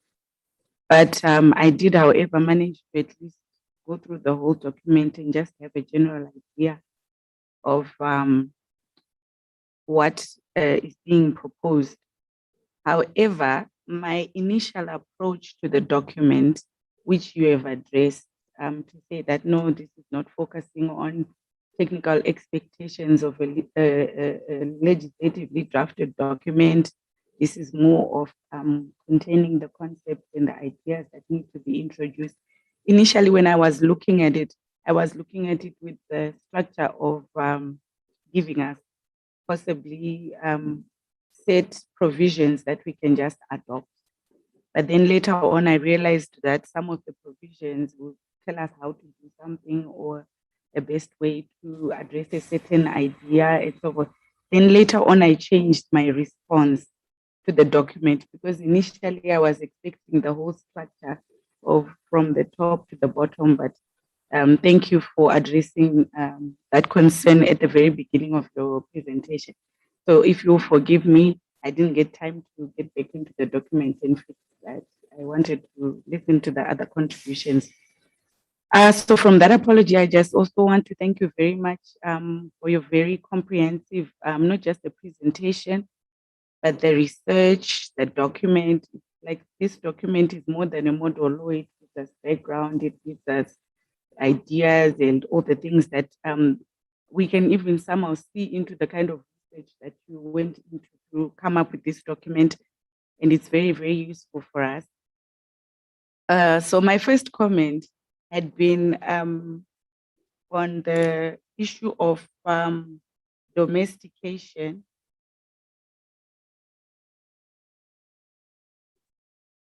My first concern had been what type of a document it was when I raised this concern, because it seemed to be mandatory. And so I was then asking if this document is mandatory or is supposed to be persuasive, because it had said all member states shall without delay, shall enact and enforce and all that. So that's what I had initially been looking at. And then on the application section, I wasn't sure how other jurisdictions address the issue of an application section because I was wondering if it's really necessary, because for my jurisdiction, ordinarily, we only put an application section when we're sort of trying to restrict the application of the law, as opposed to when it will be applying generally to the general populace. So I had also made a comment on the application section to say perhaps maybe it's not really necessary. Maybe we can consider spreading the other provisions that are in here to other parts of the section, which I later on realized, of course, that you did do that in the extraterritorial provision, for example. In the application section, it was also there. And then in the extraterritorial provision, I then saw it there, then I realized, okay, that one was eventually addressed. And then under clause 3, subclauses 5 and 6, which was dealing with the need for governments to amend any provisions of its laws, such as family and divorce laws, property laws, housing laws. I was wondering the meaning and import of subclause 5 and 6, whether we are supposed to adopt these kinds of provisions into the law itself that we are going to come up with, or is this a proposal to say that as we are coming up with this law, then we must also amend the relating laws to the proposal under 5 and 6. Just with the background that I was taking it as a lock, stock, and barrel kind of document. And then I then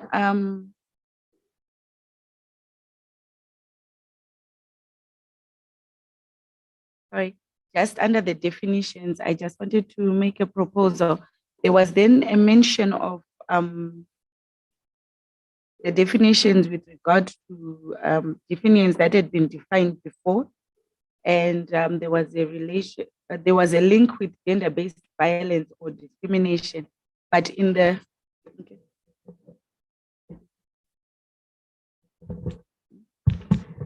Oh, sorry. But then I realized in the body of the model law, we define gender-based violence and put down its listing to also include discrimination. So I just wanted to ask, perhaps the term, is it that we want to define gender-based violence or discrimination, or we want to include discrimination in the definition of gender-based violence? Because in the definition section, we defined, you defined gender-based violence, but in the body of the model law, we are referring to gender-based violence or discrimination. So I also was asking about the clarity. Those were my comments, so that we have a kind of consistent use of terms and understanding on my part as well. And then there was the explanation of there was the use of the term intimate partner violence, which I also felt perhaps you can also include that in the definition section, because it wasn't immediately clear to me what that would entail. But it was made a reference to in the list of things that can constitute gender-based violence.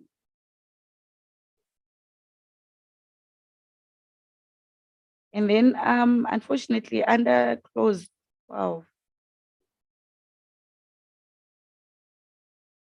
I also wanted to comment that it's a very comprehensive interpretation section, and the definitions are very concise, which is not something that we usually find in model laws. Usually model laws, they leave us grasping to try and figure out, so what is the most accurate definition? But this one was really concise, really to the point.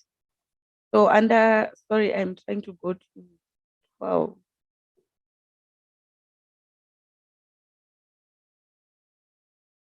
Is it 12?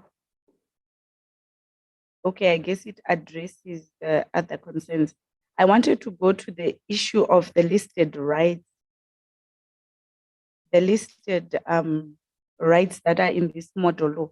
I wanted to understand what strategy we can adopt as drafters when this then comes back to us, of course. I'm sure a lot of the rights that have been listed are rights that are in most of our jurisdictions' Bill of Rights. So, but of course, putting them here really gives us the the idea of what the effect of gender-based violence, what gender-based violence takes away from the victim when it is perpetrated upon a person.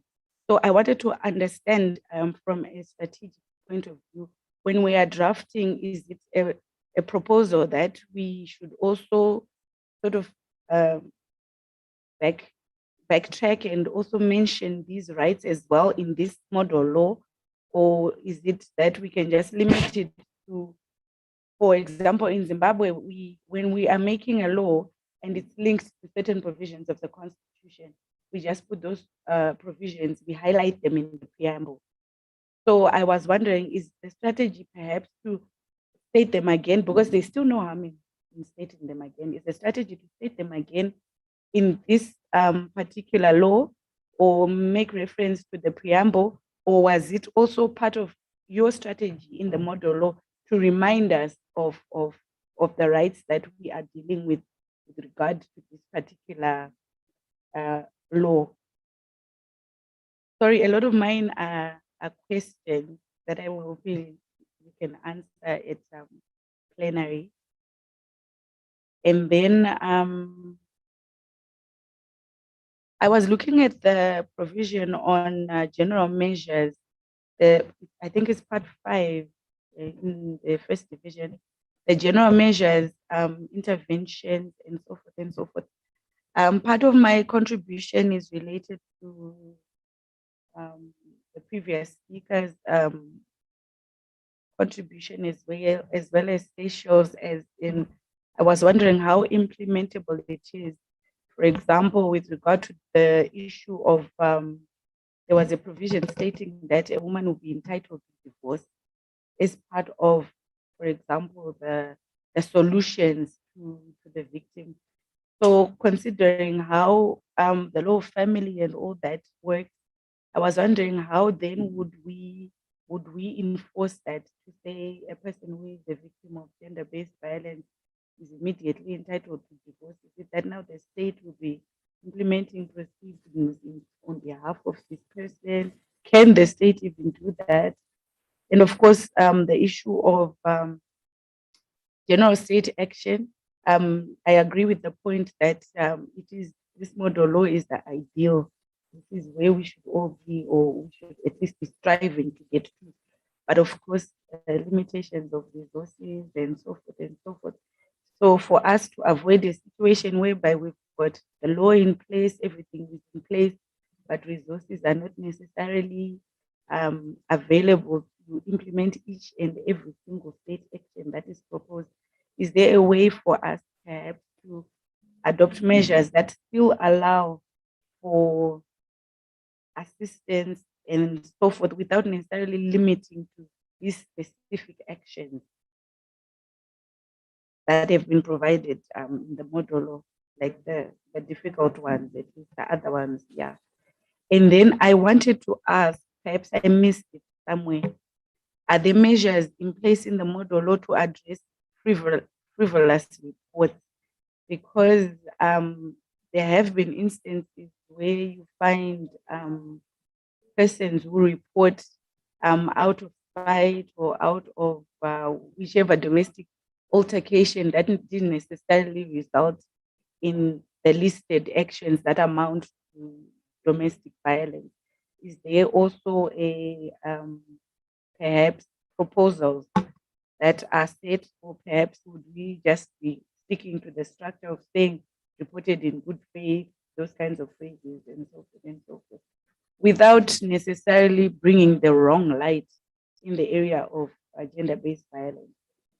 And then I looked at the anti-gender-based violence committee. I heard you speaking about it in your introductory speech, but perhaps I didn't quite understand what you had said. So, but I had taken note of it in my presentation, and I'm sorry if you had answered this, but I wanted to understand how the committee would work, because the way I had seen it in the proposed model law, the idea that it's a committee, it seemed more like the strategy would be, because our laws are so fragmented, even though we will be having this one model law, there would be need for a committee that brings together all the relevant organizations or institutions that are dealing with gender-based violence, whether a representative from labor, a representative from health, from justice, and so forth and so forth. And then they would sort of be the supervisory organization to try and give that coordinated effort with regard to gender-based violence. But then I then saw the list of functions that were given, that those are functions that would, they are not necessarily coordinating, the functions for a coordinating role, but they are more of an independent authority that pushes the agenda to fight against gender-based violence. That's how I had viewed it. So I thought maybe clarity from you perhaps first before we try and figure out how we can also adopt this, the best strategy actually to adopt. Would an inter-ministerial strategy be better, or an independent authority as based on the functions that were provided in the model law? Would that be a better approach? And then you had mentioned in your presentation, this is just a note that I put during your presentation, when you say that the model law provides not only material for the main act, but also material for subsidiary legislation. I had expected that perhaps we can have a list of prescribable areas that we can put in addition, because I did see that as you go through the model law, there are areas where it points you to that direction to say, you know what, this is an area, the minister can do this, the minister can do that, and so forth and so forth. But I was also hoping we can also have perhaps a list that we can work with when we are making our laws. I think that is the end of my comments with regard to the model law. And with regard to the Zimbabwean situation, it's not really detailed. Ours is like the countries before me. Ours is a very fragmented approach. We do not have a law on gender-based violence. We do have domestic violence, Public Health Act, criminal law, labor, protection of personal information, freedom of information, data protection, just like all the other countries. And I also feel like originally when I saw the model law, my thoughts before I even read it, I was thinking maybe it would be better to have proposals to allow us to then change, to then amend our existing laws and keep the strategy as it is. But of course, when I then went through the model law, I realized, yeah, the best strategy would be to have one wholesome law that addresses all the concerns and the issues related to gender-based violence, because it was very, very, very, very detailed, with even the last parts, rehabilitation, everything. And of course, you can't fragment that kind of structure. So that is the end of my presentation, actually. Thank you very, very much for your efforts towards this model law. Thank you, Zimbabwe. So we immediately move to Madagascar.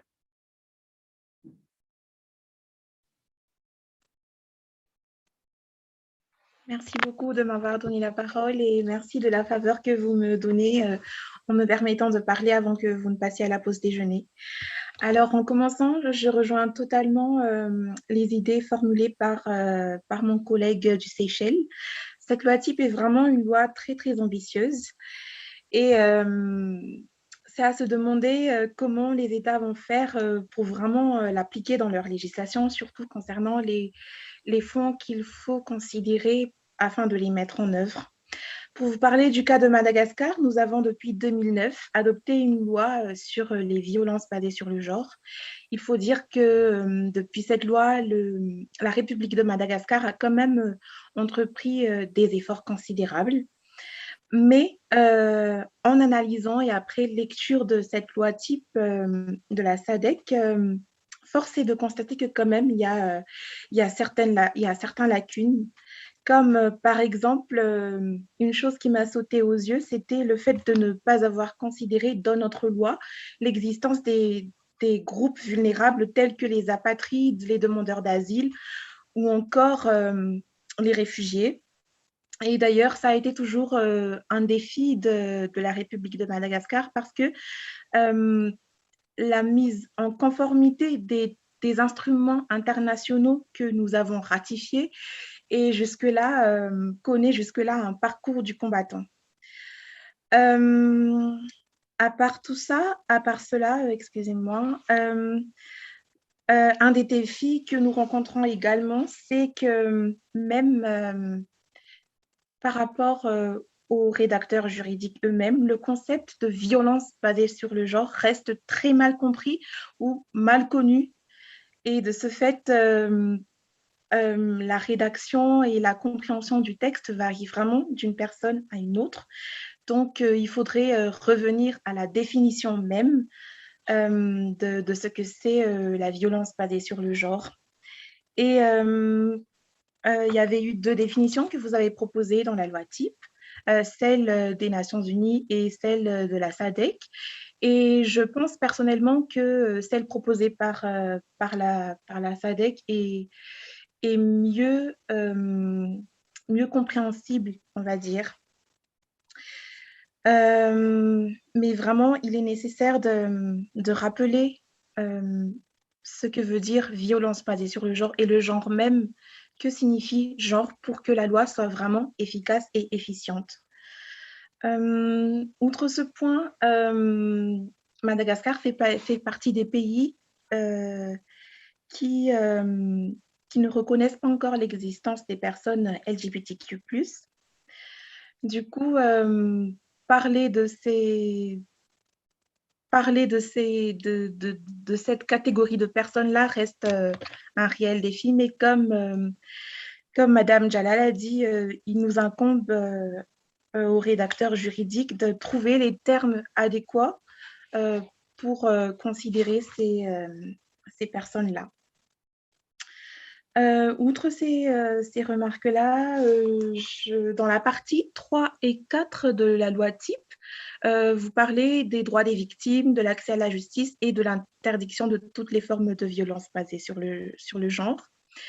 Et en fait, encore une fois, parce qu'on a été 2 en fait à analyser cette loi type, et mon collègue masculin comprend mal le fait que cette loi tend vraiment à cibler les femmes et les enfants. Donc, une fois encore, je reviens sur la définition et sur vraiment les objectifs de la loi, parce qu'elle reste vraiment mal comprise. Cette loi prévoit également la création d'une ou de structures gouvernementales ou privées pour la mise en œuvre des politiques qui sont stipulées dans cette loi type. Et j'aimerais quand même que vous apportez quelques précisions sur l'attribution de chaque partie prenante selon leur spécialité.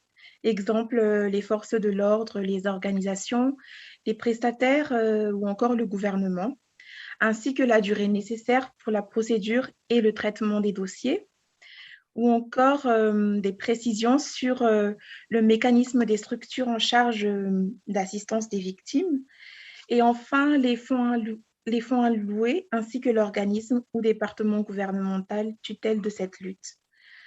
Comme je vous l'avais dit, ce serait vraiment une très très brève intervention. Donc voilà ce que je peux dire par rapport à ma contribution. Merci beaucoup.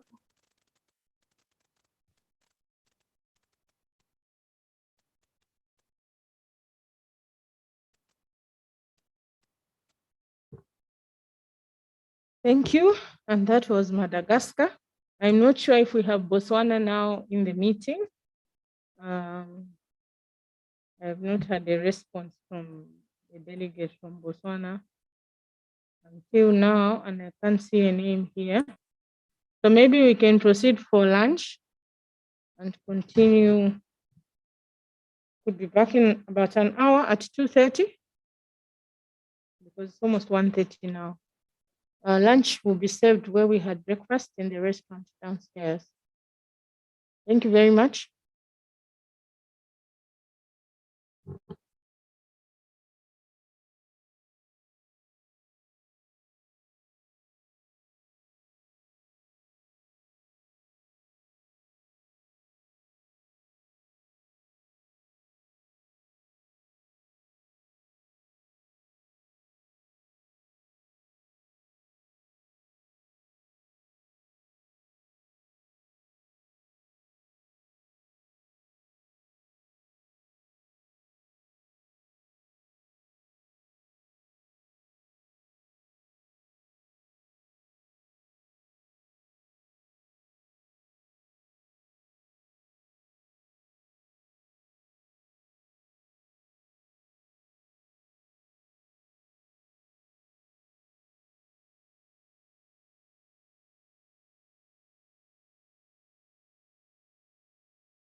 The result.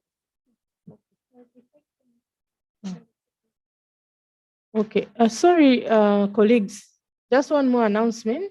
The DMs will be paid this afternoon for all delegates, and you are required to submit your boarding pass and your COVID test receipt and the COVID test certificate to the person who will be paying.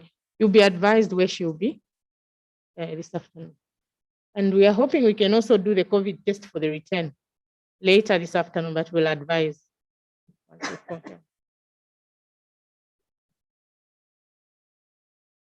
It's a lot of work. New procedures. Huh? You have to keep testing all the time.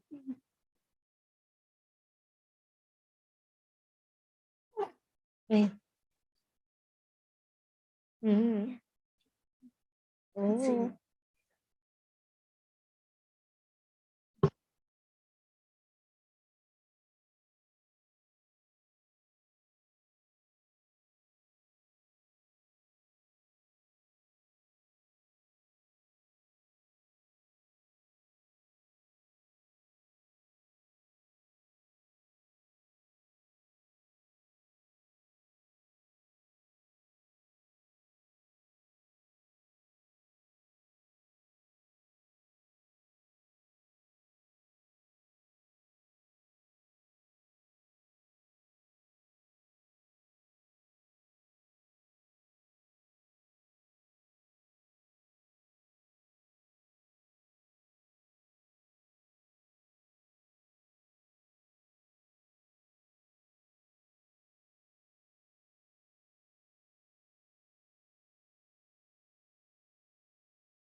So good afternoon, colleagues, and I hope that you all had a sumptuous lunch.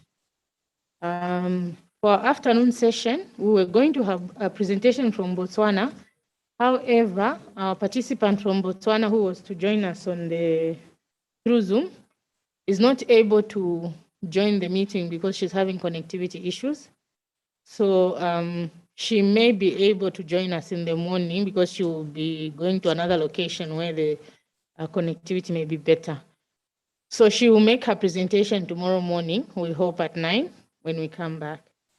So for this afternoon, there will be just plenary discussion. I think it will be led by Mrs. Jala, so that you go into some detail as regards the discussion of the presentations and the model law.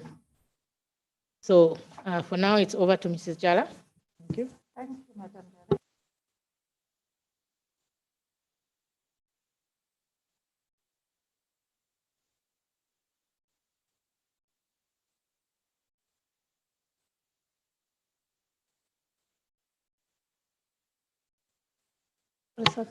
I'm sorry about that. I was saying welcome back. We are now going into serious work as drafters. We are going to now look at the individual sections of the model law to see how we can enhance them to make your work easier when you finally use this model law as a tool to guide you in coming up with efficacious laws for your jurisdictions. We all understand what a model law is. I do not need to go into it because you are lawyers. You know the objectives of a model law. You know the style of model laws and what they intend to communicate to those they are targeting. So without much ado, let us all turn to chapter 2 on page 40. All the work is yours. I won't participate much, maybe to explain or to answer one or two issues, but the work is now yours. I've done my part. It's over to you now. Are we all on the same page, page 40?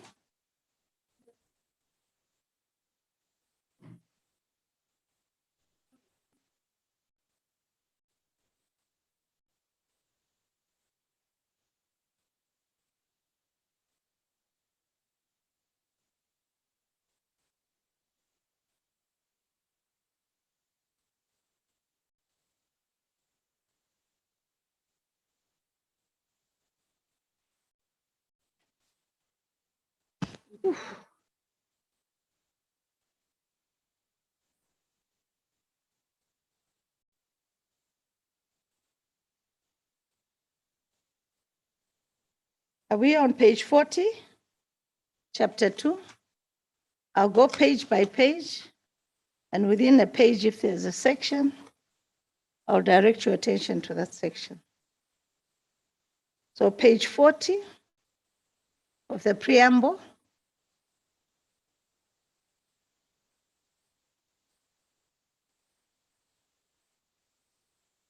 Yeah, please proceed.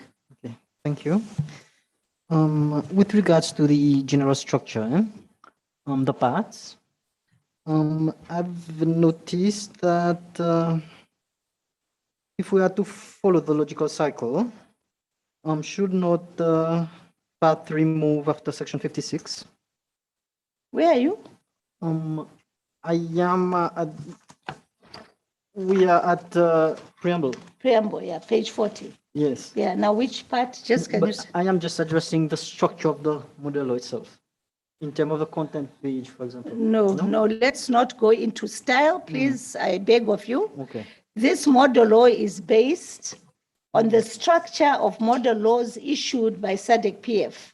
It's part of a compendium of model laws that will be issued by SADC. This model law does not follow the structure, style, form of individual member countries' legislative structures. So let us not go into structure or form, I beg, because each country here has got a different structure. They've got a different style. And that's why you see at the beginning of each part or each chapter, it tells you, please draft according to the style of drafting legislation in your national jurisdictions. For example, replace preamble with an explanatory note or memorandum or object service and so forth. So we are not here to look at structure. Your responsibility as draftsmen in your national jurisdiction is to follow your structure, your style, your form.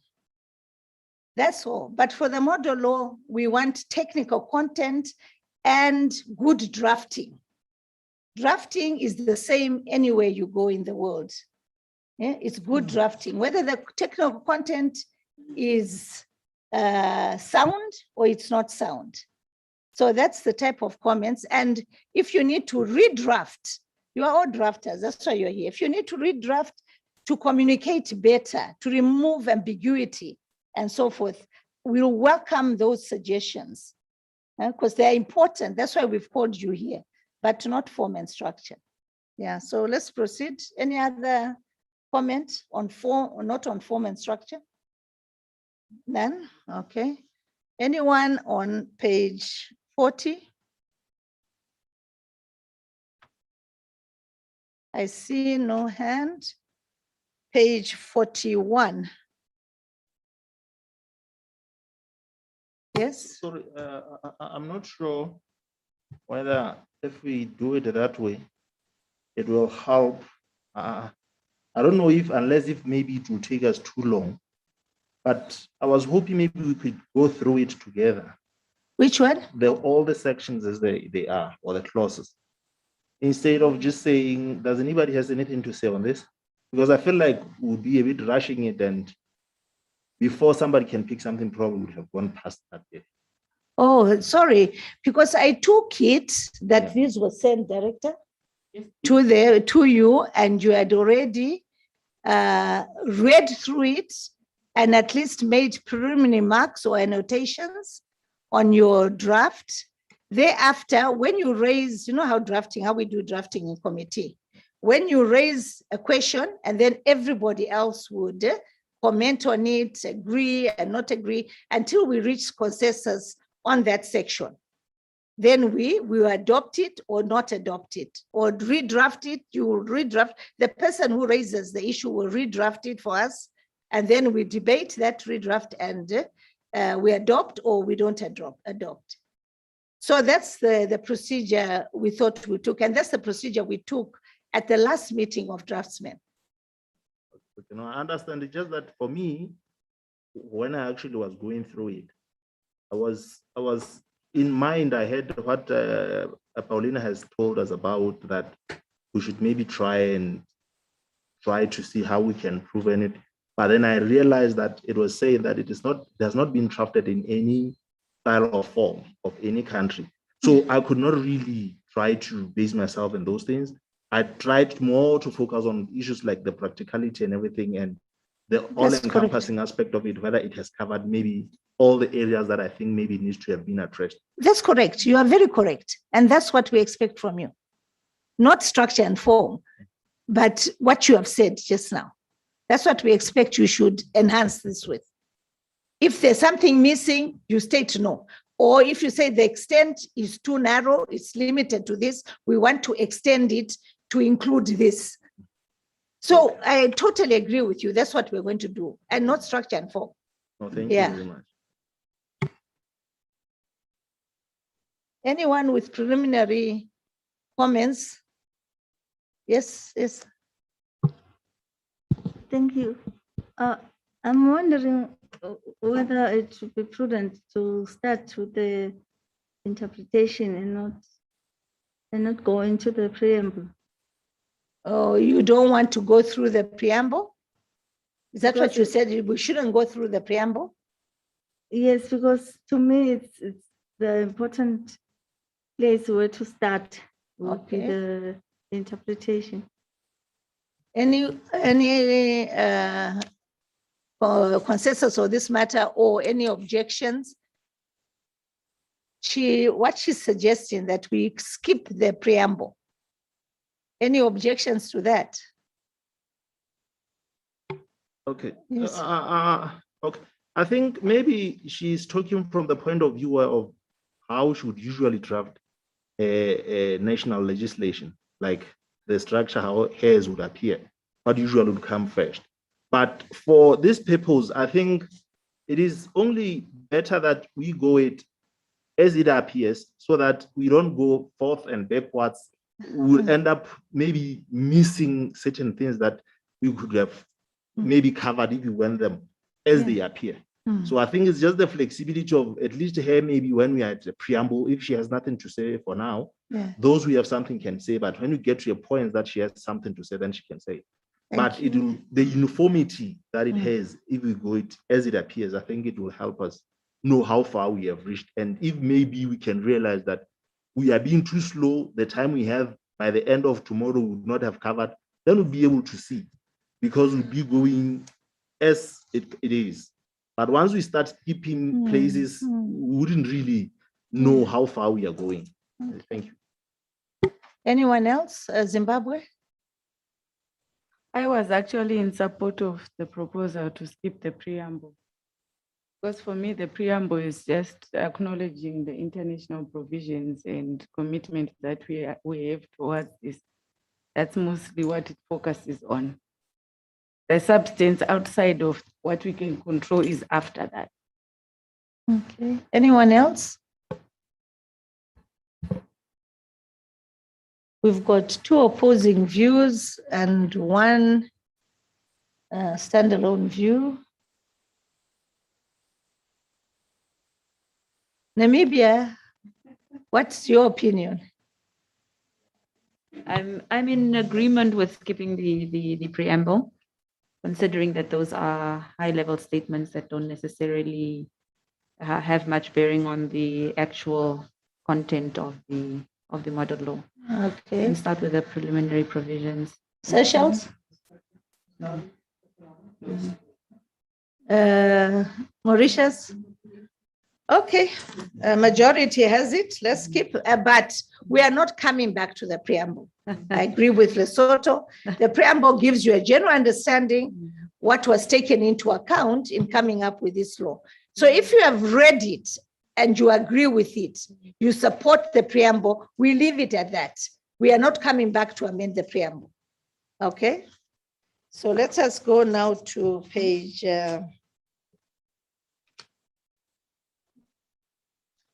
51, part 1. The preliminary provisions. Take note what is stated in the opening part so that you know that we are not really concerned with how you draft your structures, okay? You tidy it up. What we interest is the content, So the preliminary provisions, the first one in all the model laws, they deal with the domestication of the model law. Any comments on that?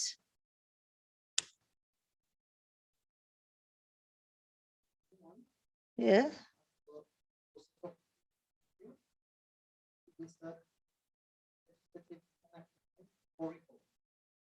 The state shall without delay undertake a process of legislative reform to give effect to this model law and observe. Please speak through the mic so that your colleagues can hear. Please, because they have to agree, not me. It's the debate, it's among yourselves. If you agree that's how you want to proceed, then we will proceed with that. I can only give you some explanation. So can you now just speak to so that your colleagues can hear? Especially, yes. You must remember, there's other colleagues where we are using the interpreter. Yeah. Yes, sorry about that. At section 1.1, after the words "a process of legislative," we insert enactment and reform.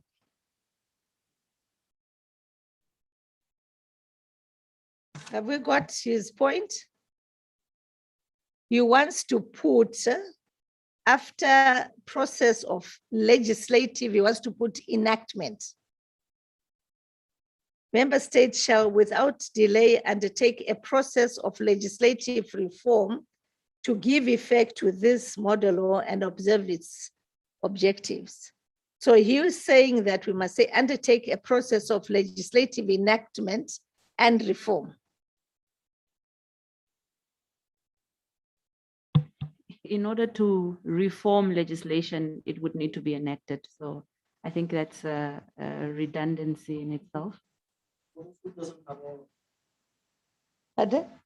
Speak always Yes. through the mic, everyone. For those who doesn't have, We must bear in mind there's yes. Madagascar and Mozambique. Yes, I was thinking that for those who doesn't have the necessary legislation in the first place, you will need to enact, unless you are implying that the word reform also implies enactment.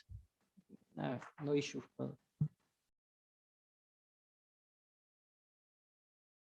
Have you heard his argumentation? Please, it's your meeting. So he's given you why he's saying you must add the enactment. And if reform encompasses all that, then it's fine.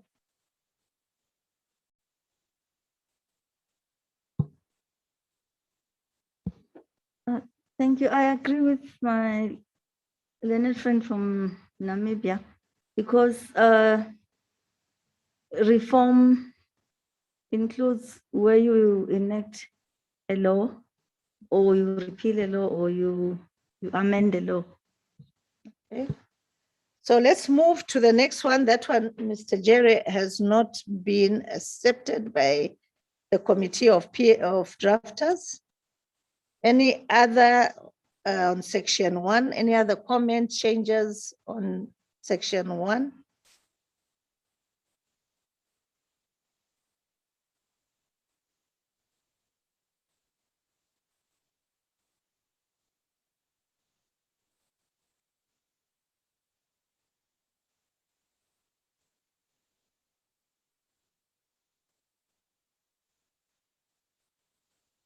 I see none. Can we move on to section 2? Application and scope.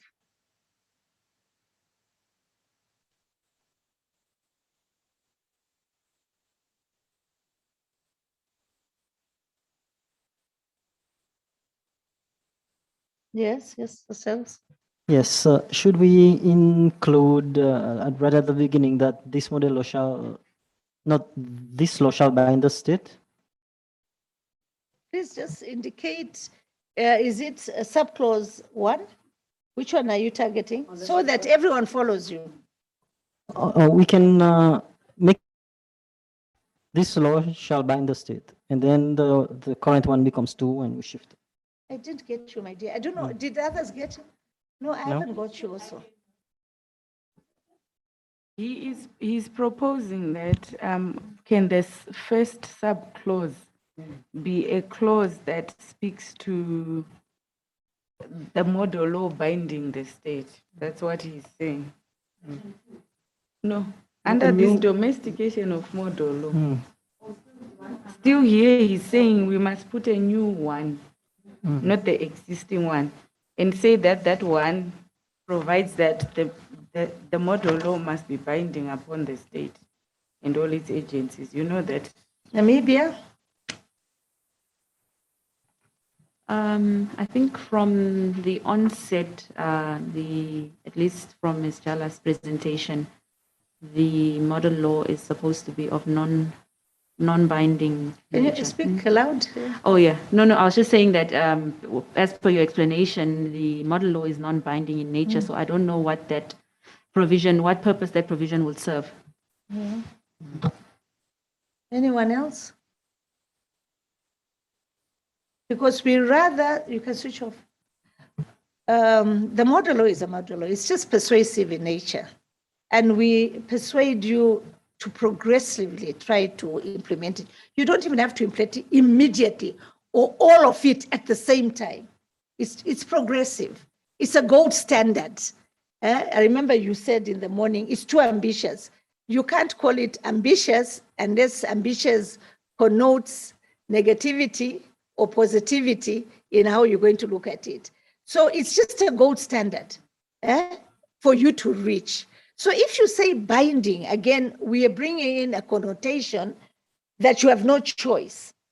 which thing. But if in your country, like I know most of us Commonwealth countries, we have a provision in our Interpretation Act, which says if you do not state that the law is binding on the government, then it won't be.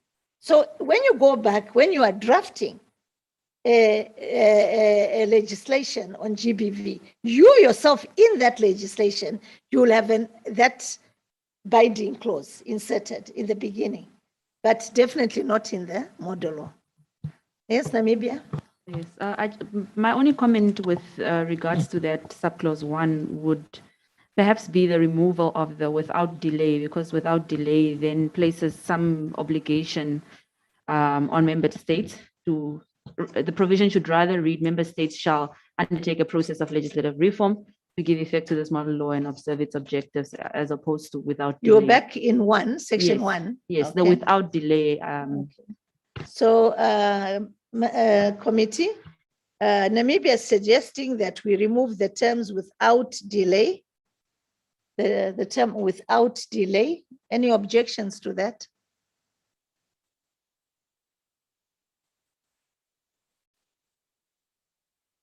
I see none. So we delete the words without delay.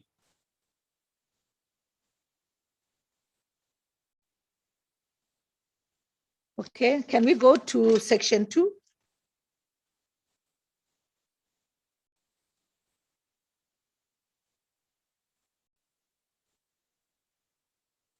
I have a question. Yes. What would be the distinction between an international human rights standard versus an international instrument on gender-based violence? Can we speak loud and point exactly Subsection to the 2, provision? Subsection 2. There is reference to in line with international human rights standards as provided in this model law and international instruments on gender-based violence. So what would the distinction be between one sub 2?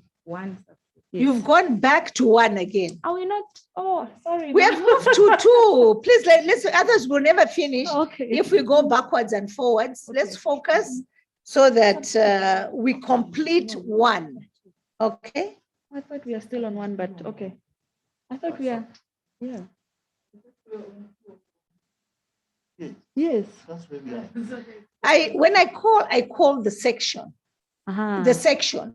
So you make your comments based on that section. 1, 2, 3, 4, 5, or 6. Yeah. The subclauses. Okay. Perhaps you should just give us. And then when I go, I say section 2, I mean section 2. Okay. I don't mean subsection 2 or something like that. Okay. So now we are back to section 1, clause 2. Okay. So you are saying, and punish all forms of such that in line with international human rights standards as provided in this model law and international instruments on the gender-based violence. Now, the standards as provided in this model law could be much more than those contained in the international instruments. Because remember, if you read the preamble, we don't take into account only the conventions. We take into account the strategic plans, the toolkits, and all those things. Okay, so it's much, much more than the international human rights instruments. Yeah. I wish to add to what you have just said. That's if I heard you well, because you said when you were doing this model law, you actually adopted 2 standards. That is the human rights based and the gender sensitive one. Yes. Hence, why the international instruments on gender-based would maybe be more leaning towards the gender-based sensitive issues, and the human rights ones will be towards the human rights. As you said, you adopted 2 ways. Thank you. Correct. Anything more on section 1? Section 1. Subclauses 1, 2, 3, and 4. So we don't go back. Yes, Namibia.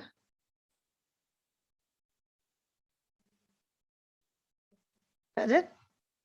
Oh, your hand wasn't raised. Oh, okay, sorry. Let's go now. Yes, Zimbabwe. We are still on one, right? Yes.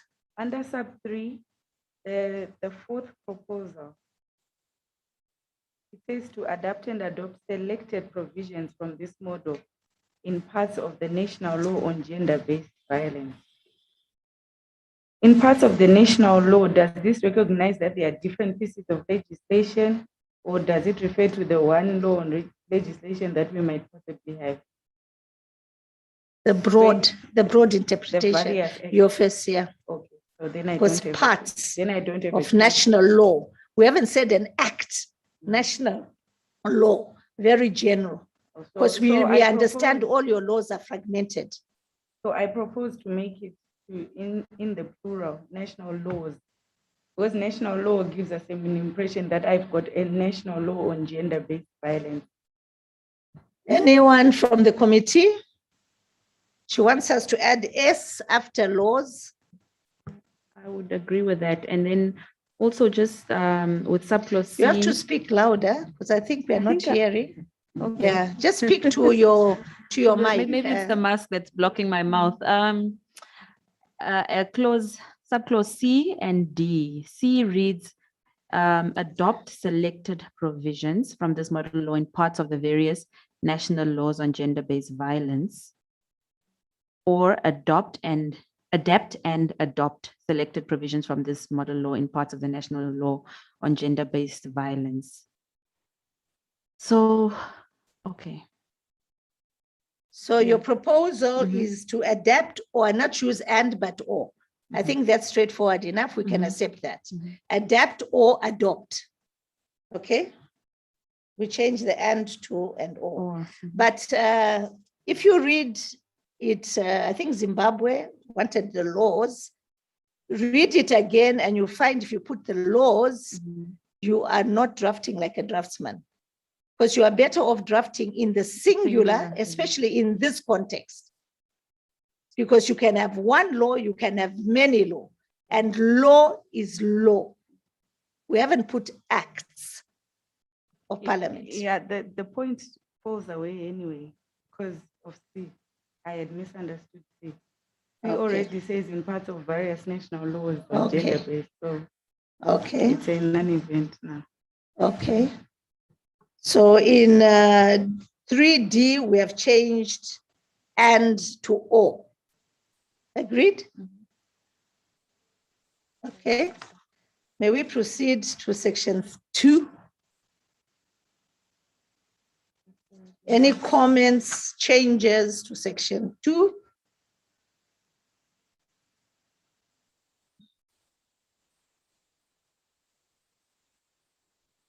Perhaps with the concurrence of the group, I didn't feel there was a need for a section 2. Can you speak louder? With the concurrence of the group, I hadn't found the relevance of this section. So I proposed to strike it out. Of section 2? Yes. The whole of section 2? Yes. Committee, Zimbabwe is suggesting the deletion of section 2.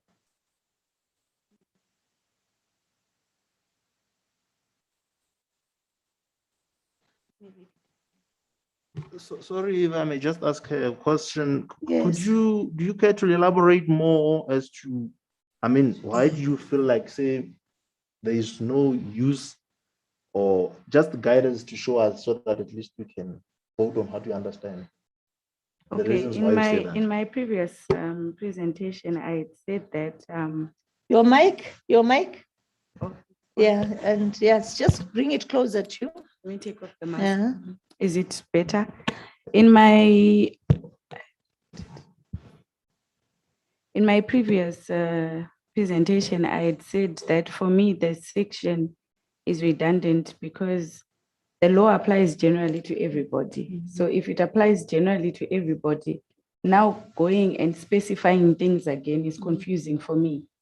Because my understanding of an application section is we are narrowing and specifying a section, a certain section or sector of the public. So if it's supposed to apply to everybody, I then don't see the point of specifying everybody, so to speak.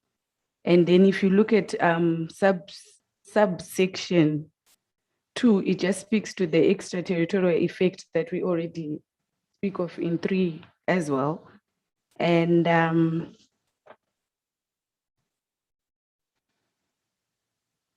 this part on 4 is actually a section that's in more detail at the end of the document, if you remember. So I ended up not seeing the value that this section is adding to the document. Namibia, you had your hand up? I think I'm just nodding my head in agreement that it certainly does come across as a redundancy in specifying each category of persons when it's in actual fact, it should apply to everyone. Okay. Anyone else, please?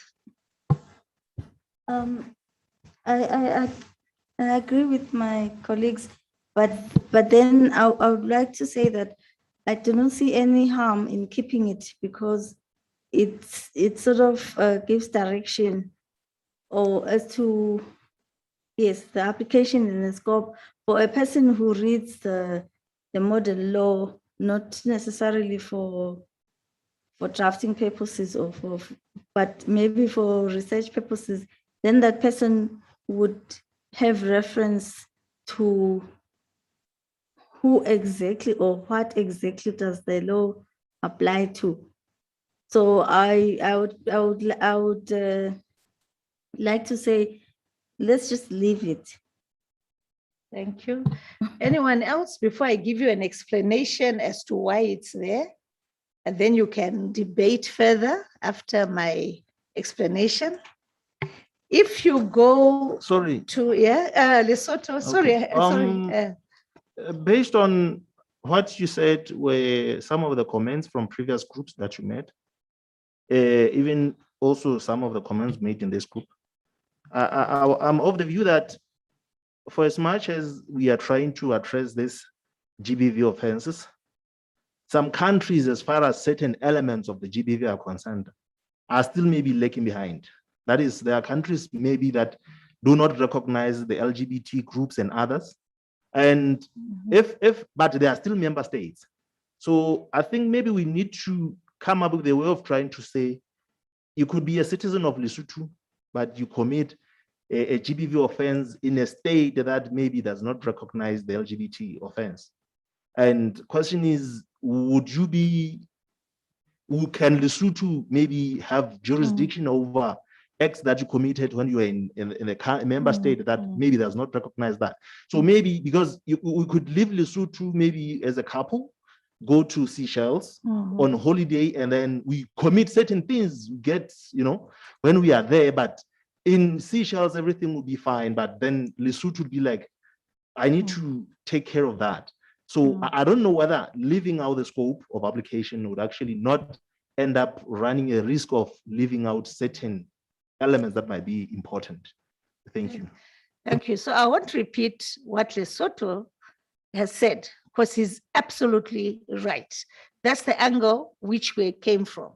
Further, if you read the beginning, these are preliminary provisions relating to the model law. And the language that we use before each section is important for you as drafters to read and understand as to what we are targeting. If you look at section 2, it's application and scope. Unless you want me to put, or you are going to put application and scope of model law, okay? We can add those words. But read it carefully. It says, this model law applies, meaning we are construing from the beginning exactly what Lesotho is saying, that the model law applies to all these categories. It goes on even to say it shall be construed to apply to the full extent of the definition. And it goes on to say, when the offense is committed within the territory, this model law, we are not saying your national laws. When we come to the one Zimbabwe saying we have repeated, we have not repeated. So turn to section 4. to show you that there's no repetition. 4 says a member state, not this model law, but a member state shall ensure that any law on gender-based violence shall have extraterritorial effect. And it goes on to have similar provision as to the construction of the model law. So when you're reading model laws, be careful, you're not reading an act of parliament. Model laws are not drafted in that way. You are not reading your act of parliament. You are reading 2 documents. It's dealing with 2 documents. It's dealing with the actual model law, and it's dealing with a directory point or guide to member states to draft their legislation in a certain manner with a certain content. So the wording is very important. We need to pay attention to the wording. This is, as Leto said, that maybe one country doesn't accept LGBTs, but if you go to South Africa, they accept it. And their laws actually contain. But we are persuading all countries to progressively meet this gold standard. So the model law is going to be wider, and it is wider than your national legislations. This morning, I heard all the presentations and I was listening very carefully. You said, no, our law, we've got a law on this, a law on this. Our law doesn't contain this. It doesn't allow this. Our constitutions don't allow this. To us, that's not the purpose of the model law. That's not the purpose. That's mean you have missed the point. The point is to look at your laws to see whether they meet up with the gold standard. If they do not meet the gold standard, then it's up to you to decide. Am I going to do it today, tomorrow, or the other year to progressively reach the gold standard? Or our country is just not going to adopt this legislation. We are not going to adapt this legislation. So you've made a decision, and nobody can hold you accountable for your decision. You are an independent, sovereign nation. And your law should speak to what you as a jurisdiction want.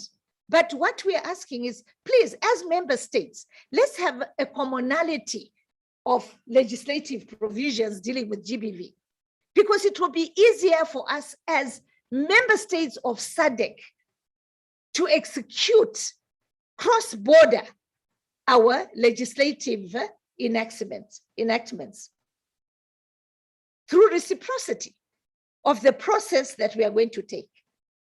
So we have to, when we are trying to make amendments, read what the opening sentence is actually saying. And I think that's what Lesotho actually did. So Zimbabwe, are you still for the proposition that we delete section 2? I've just given you an explanation. The decision is up to this committee. After Lesotho's explanation, my clarification, would you still insist on deleting section 2?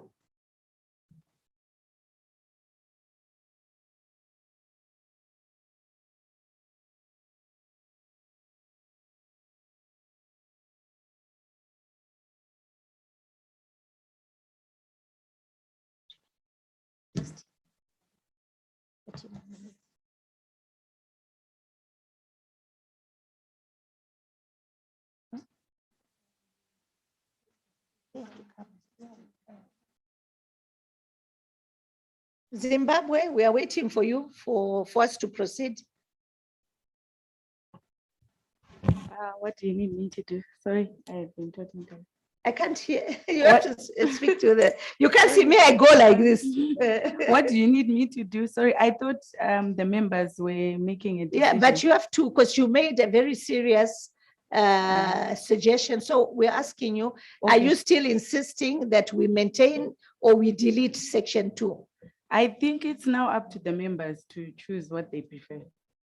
But how do you feel? I prefer we reach consensus. Lesotho explained, I've explained. So as a team, we prefer to reach some form of consensus even with the person who's asking for the amendment. It's only All right. fair.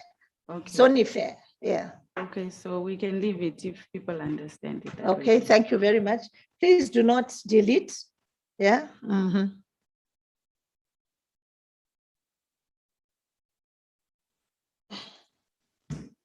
There's a little administration going on here, if you don't mind.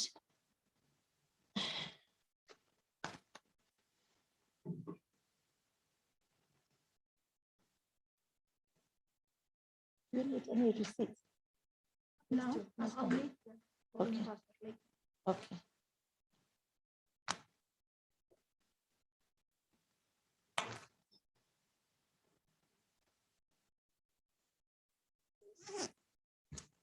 Okay, can we move to section 2? Section 2, okay, sorry, we have agreed to leave it in, but is there any other amendments you'd want to make to section 2?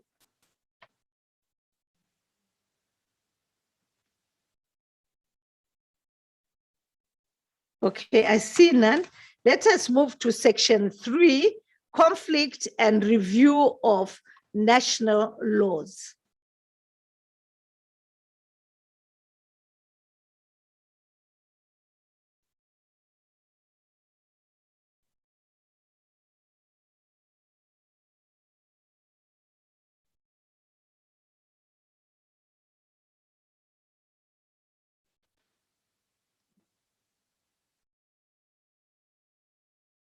Okay, I have a question. Yes. I think this one is it's a bit, maybe it will be peculiar or just be usually applied to my case in Lesotho. We have a challenge because I'm looking at 3 sub 2. In Lesotho, there is this challenge where, you know, different ministries or role players usually try to enact their laws in ISO. Like they don't really cooperate together and try to harmonize everything. You find that there is a certain law that has been done, say the anti-trafficking law, like the people from Home Affairs will just do it. Sometimes without really taking recognizance of the other laws, say maybe from Ministry of Labor or Ministry of Health or otherwise. So I've realized that here we're talking about the conflict and inconsistencies between the laws, but it seems like it's easy to decide what should happen when, say, a customary law is inconsistent with a statutory law and vice versa. But I want to know what should be the situation where both statutory laws are inconsistent with each other. Because that problem usually being brought by the fact that everybody was busy enacting their law without actually trying to take recognizance of what the other ones are trying to provide. So some provisions, sometimes they clash. So in those cases, what standard should we use in trying to say which preference should we now take? I know under interpretation, sometimes when there is a specific law versus the general one, we usually go for the specific one, but because this GBV issue, it cuts across. So it might find it, there is actually no law that I can say this one. If we were to have a GBV Act, then it would be easy for me to say, no, it will take precedence over any other. But then if it's anti-trafficking versus the sexual offenses or the other ones, then the question would be, should I take the provision in this law and that other law? How should we then deal with such as countries? Yeah, when we were actually doing the research, you are correct, Lesotho, we found a lot of inconsistencies among and between laws.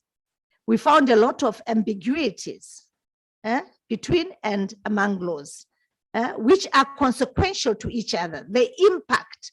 So it depends very much on how you draft legislation in Lesotho. In Zambia, for example, and at least some countries have actually taught legislative drafting too. We've got similar styles, very similar styles. I haven't yet really done a full course in Lesotho. I've taken taking up instructions in Lesotho. So I had a group about 50 mixed legislative drafters and instructing ministries. And I can vouch with you, that was the fight. There was nearly a fist fight in class amongst these two, because the drafters were telling them, you don't even know how to give adequate instructions. And they feel, as you rightly say, they are responsible for that law and they want to go head on in drafting that law. And I saw that. But in other countries, you see, when counsel at the Ministry of Justice receives instructions, counsel has to study the instructions, add value to the instructions. Yes, you are not responsible for policy, but you are responsible for one, legal policy, and two, all the international agreements, and three, the safeguards that the Constitution actually provides for. Plus, you're allowed to add value in respect of other things touching on the legal aspects. For example, consequential legislation, impact. You have to do an impact analysis when you get your instructions. So once you do that, you'll be able to dictate the inconsistencies between legislation of a similar kind, meaning legislation that impacts on the subject area which you are legislating on. Because all legislation, like in Zambia, has to come through Parliamentary Council at the Ministry of Justice. So that assessment is done there. So that's how we manage to avoid. But what is happening now, because of those problems, even in Zambia, they may occur. One, the rules of interpretation will prevail. As you say, the special over the general, the most recent over the latter, and so forth. Those rules will prevail. Secondly, most of our legislation now, in the general provisions, we're actually saying which law will take precedence over other law dealing or impacting on GBV. So there's always a provision there, because we know that our laws are so fragmented that there's a possibility that there'll be inconsistency somewhere. So this provision was put in here to assist member states where there is such a conflict. The judges went through it and they have clearly understood it. And they said that's the correct way to go, because you cannot override, customary law cannot override human rights of the victim because they are constitutional.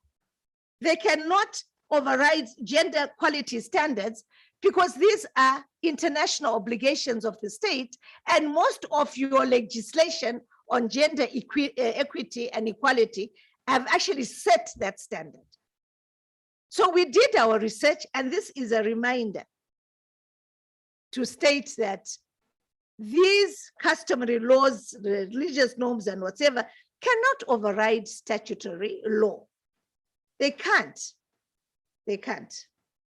So you answered your own question as you asked it, and I've just added on to it. Yeah?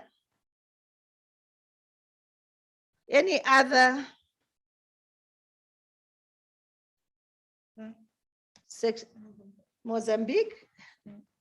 Aqui na subsecção 5ª, nós tivemos a ver que esta lei é persuasiva, não é? Interpretation. Yeah. Sim. Just let me, it's you know, it's not even on. Can you come here? Yeah, it's not coming on.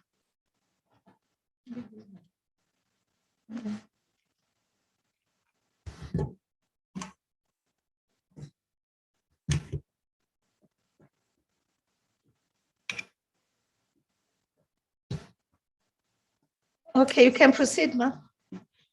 Nós estávamos a ver que esta lei é persuasiva, não é imperativa.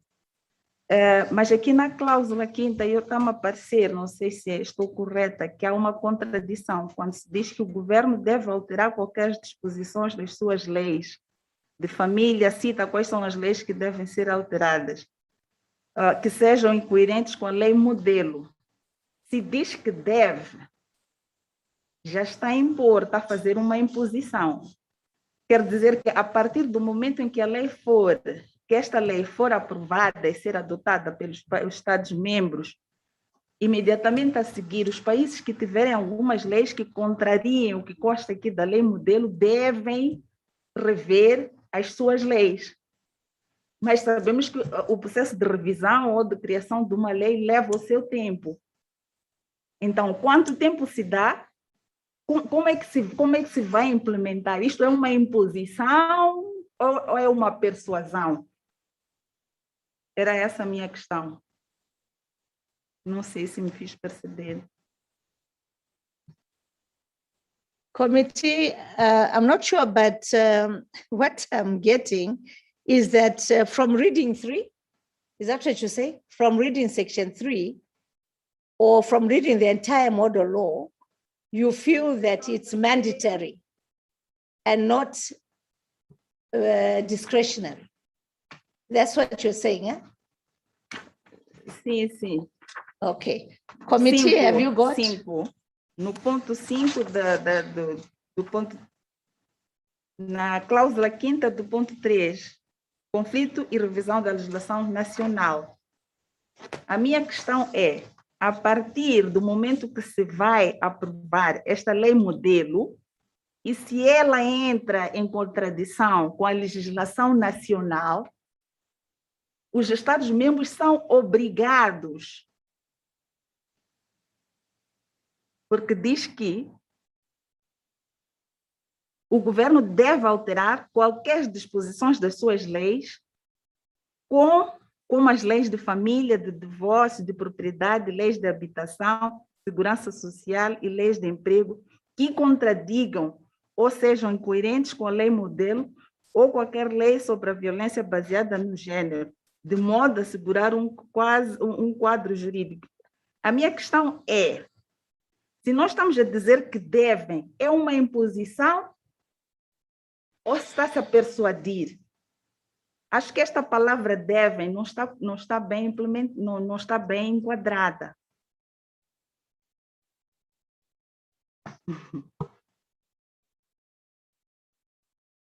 Okay, committee, please, you can go ahead and comment or discuss this issue.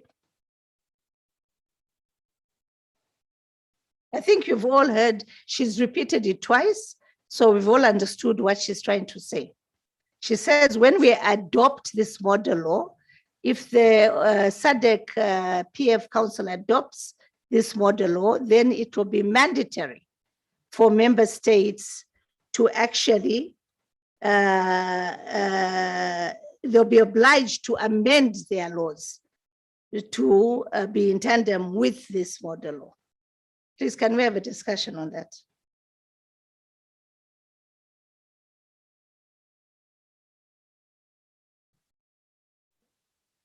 Yes, please go ahead. Thank you. To address the concern by my Mozambican colleague, I think maybe to cure the problem here, 6 should come before 5, because 6 talks about review, reform, and strengthening. And then that review would then call for amendment of the provisions. So maybe if it's the other way around, it would then make sense to leave it as mandatory. I don't think it should be may or any other language, but yes, after reviewing, then the countries should do what they're supposed to do when there's a gap. Thank you. Okay. Anyone else in this debate?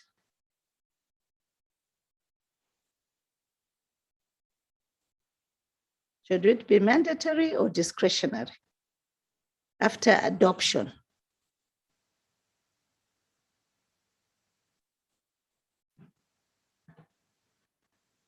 Well, the whole point of the model law is that it's discretionary in nature. So I I don't agree necessarily with the sentiments that the language is peremptory, in the sense that the model law as a whole is, and the adoption thereof or any provisions thereof is discretionary by all member states.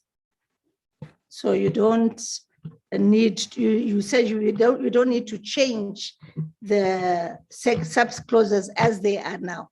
No. Okay. Anyone supporting that view?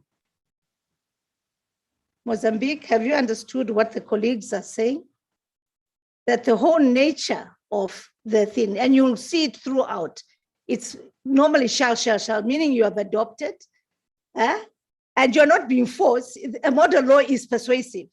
It's discretionary anyway, but the nature of the provision shows a mandatory approach, because as member states, you are adopting it.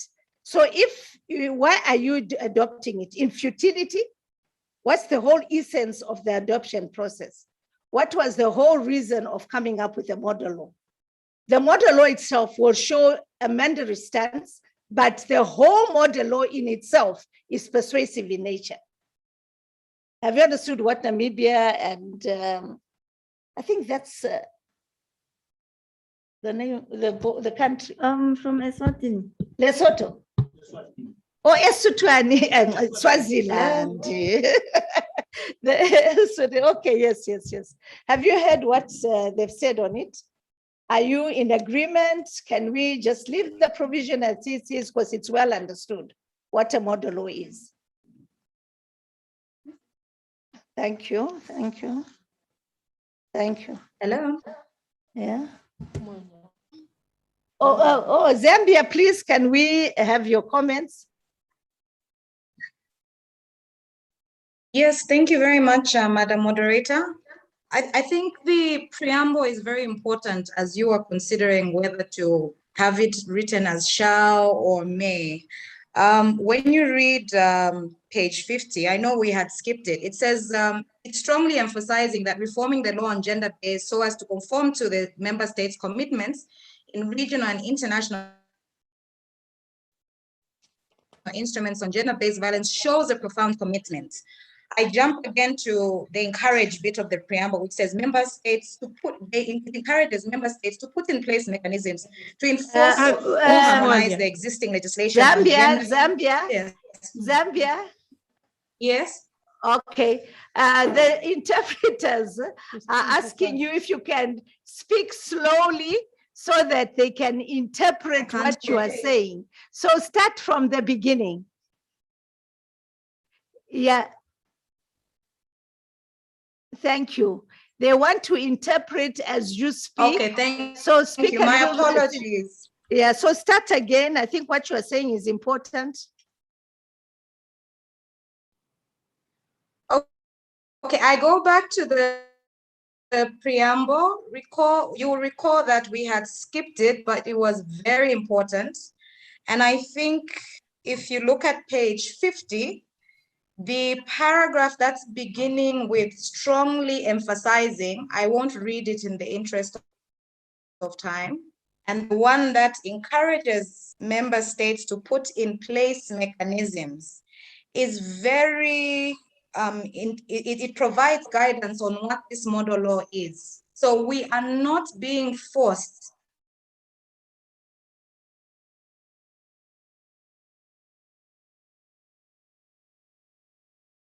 Are we all clear? Has the interpreter got it? Thank you very much. So she's giving further guidance to Mozambique as to the intent of the model law. Mozambique, are we clear now as to the intent of the model law? Thank you very much. Thank you, Mwenya. Can we proceed to, I think we are done with section 3. Can we proceed to section 4?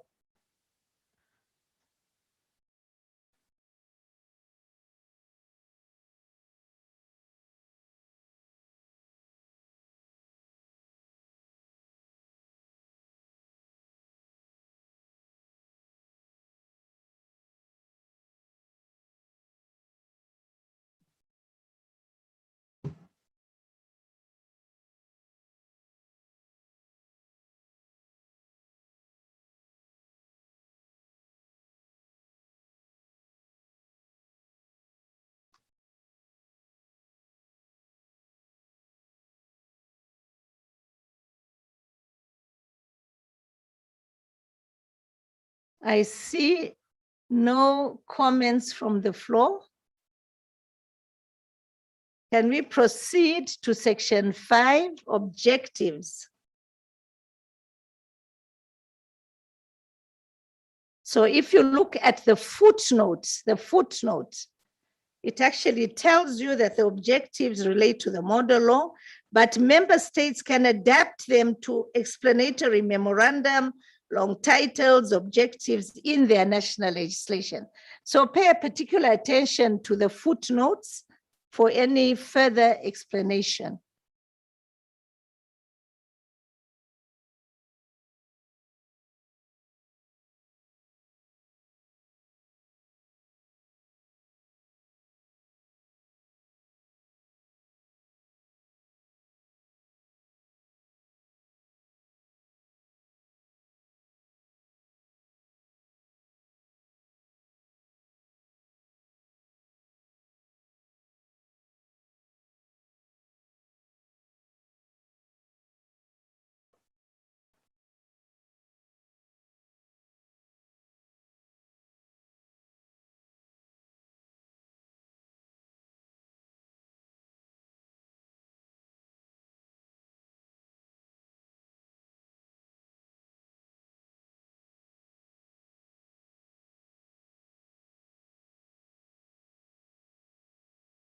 Any changes, any comments from the floor?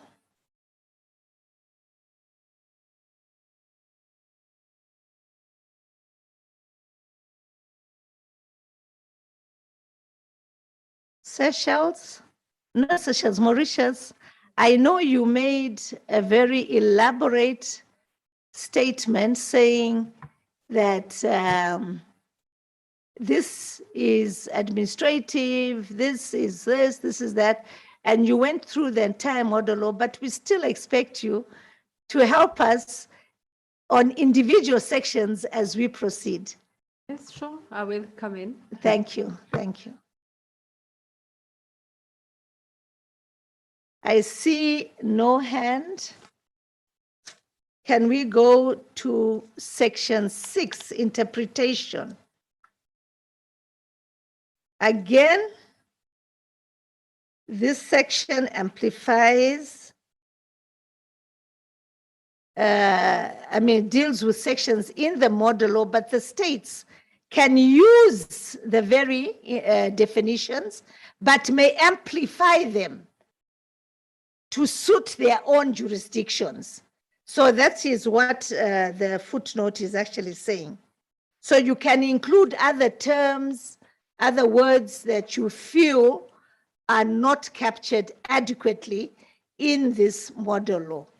So you are not restricted to these definitions. Can I just make a comment about the appropriate authority?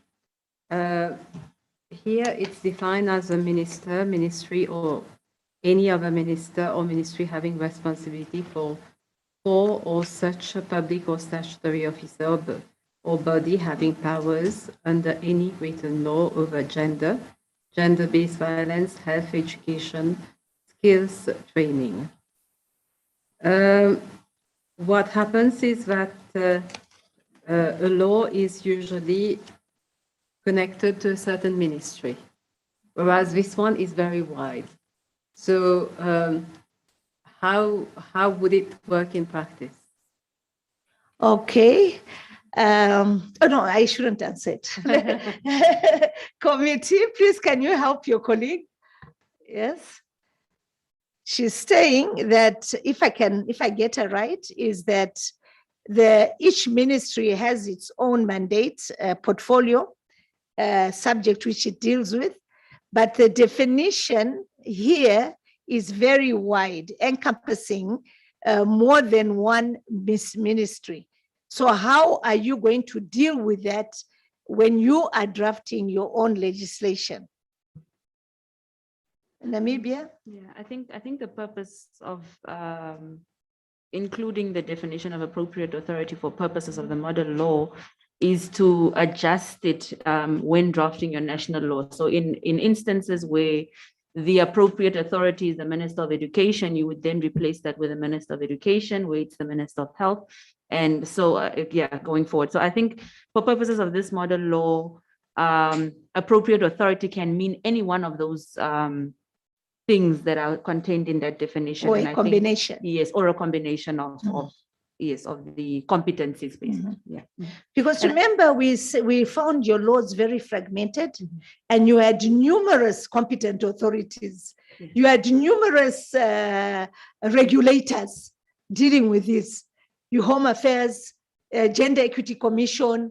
Oh, there's so many. So for purposes of capturing each component of your national laws and guiding you, we defined appropriate authority as broad as we could, but it's up to you when you get back to limit or to expand even further. Yeah. The only question or follow-up that I had with regards to this is why there's a distinction between competent authority versus appropriate authority. Are the two terms used interchangeably? Do they mean the same thing? Is it necessary to have both? Yeah. Yeah, just something for the committee to respond to. So if you look at them, the first one is of very general application, relating to the very components that may impact on GBV. But if you look at competent authority, it's very targeted to only the ministry responsible for gender or criminal laws. A public officer or statutory body delegated by law to perform functions or exercise in relation to gender equity. So it's just targeted. So a competent authority is either responsible for a particular law, especially the criminal aspects, or gender. So targeted just to two. Those are the ones we call competent. They've got the direct function, whereas appropriate, it could mean education, a bit of skills training, some health planning, labor.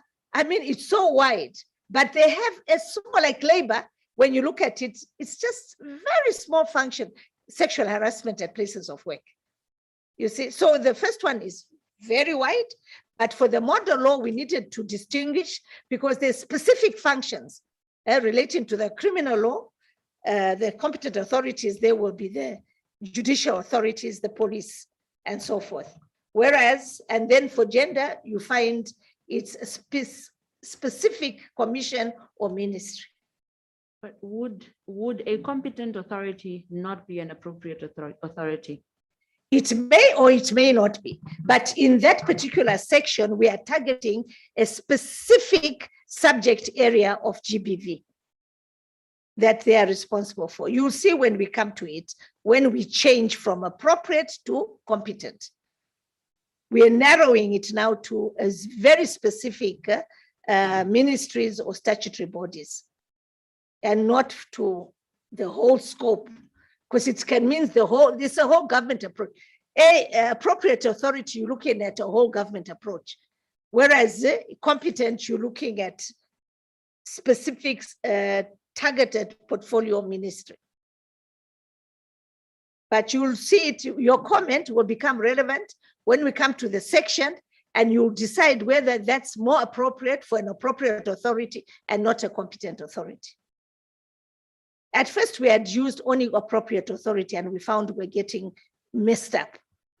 Because now the responsibility, remember when it's too wide, the responsibility for each actually gets smaller. You can create paralysis in the system. Who's supposed to do it? So just annotate it, mark it for when we come to those sections.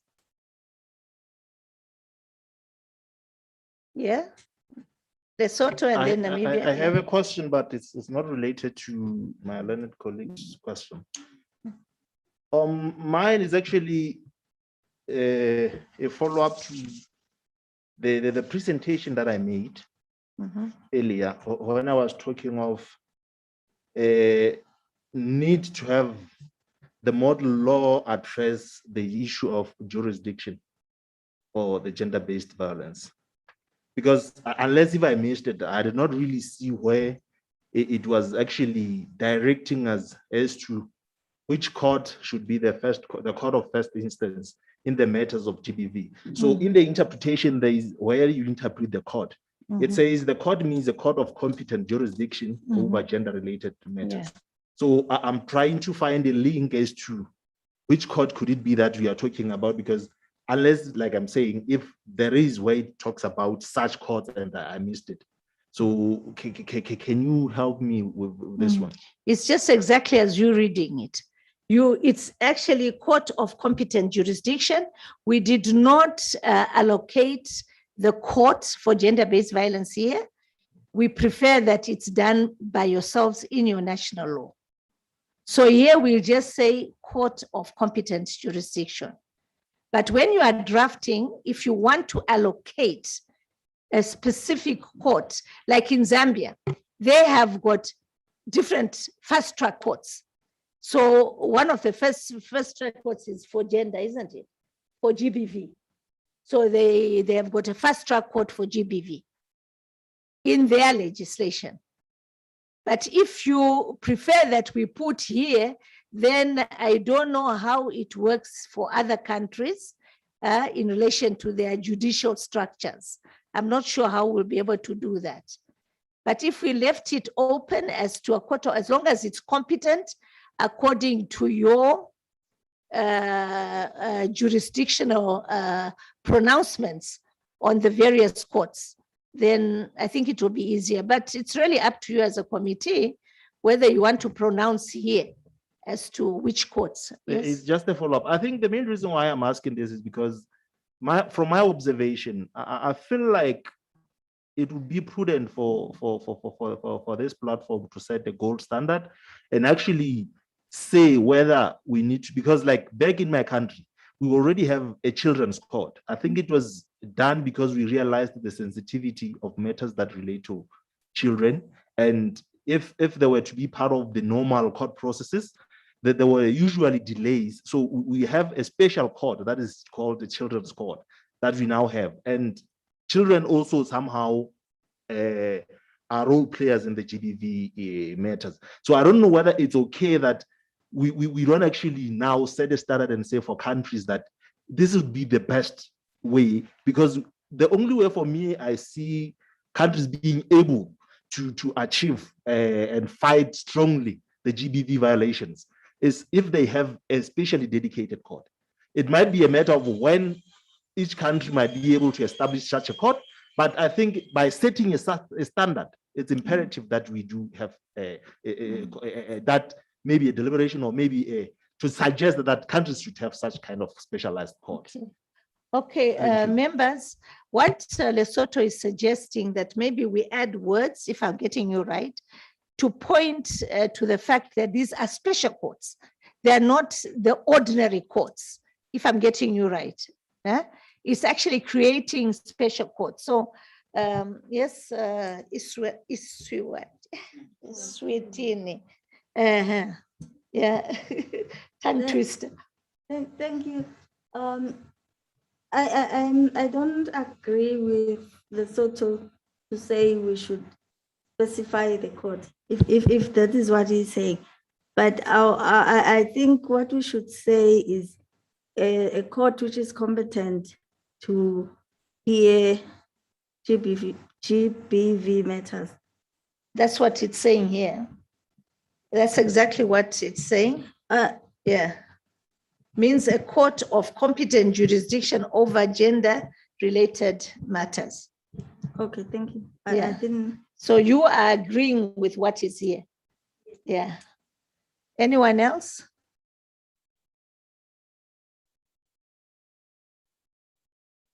Yes, you want to add? No, if you have passed on that one, Oh, okay, I'll come to you. Anyone else on this one? We could help. Can I make a suggestion which you can discuss?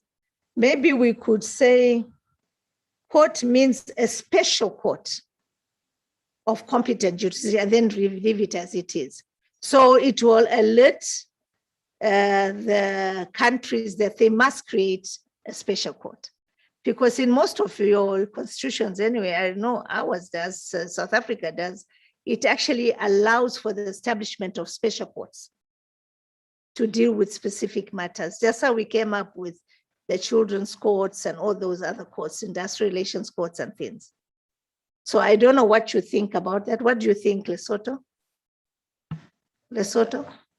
Okay, no, for me, it's because, you know, like I said earlier, you try to come up with something because you want it to be efficient. There's no point in having good looking laws that are not implementable. So looking at the problems and what is causing a backlog of cases and justice not to be served, I can see that by just saying GBV is very important, it must be prioritized and all that, but then we still leave it to be subjected to the same system that is already there on the ground. It's still going to face a lot of problems. We might have the law, amend, reform it, and be perfect, but you come to Lesotho 10 years later and ask us how far are we as far as implementation is concerned. I will tell you, we'll still be at zero because we would be just going in circles. But if we're really that serious, I feel like maybe we need to have something like this. That's a suggestion that how would it be if we are to have specialized courts? Because remember, there is an issue of resources. This emphasizes on training of people, judiciary, law enforcement officers, and everybody. You cannot train them, and the next thing you find that they are lost. Because, like for the police, for example, they get transfers easily. You train somebody on the GBV, tomorrow he's transferred to stock theft. It's a loss of money. So if maybe we say we have this and then we have people that will be trained, I think we'll be able to, in a way, achieve the goal or objective of the whole model law. So my suggestion is this on trying to establish such so that we can see efficiency as far as addressing the problem.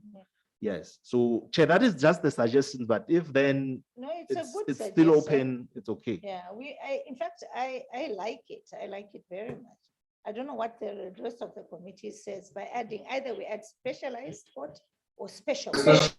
Yeah, so I don't know. I thought I saw Namibia's hand. My only comment was, I am in agreement with the establishment of a special court, but in terms of the drafting, perhaps instead of saying means a special court of competent jurisdiction, we should rather say means a special court or court of competent jurisdiction, so that you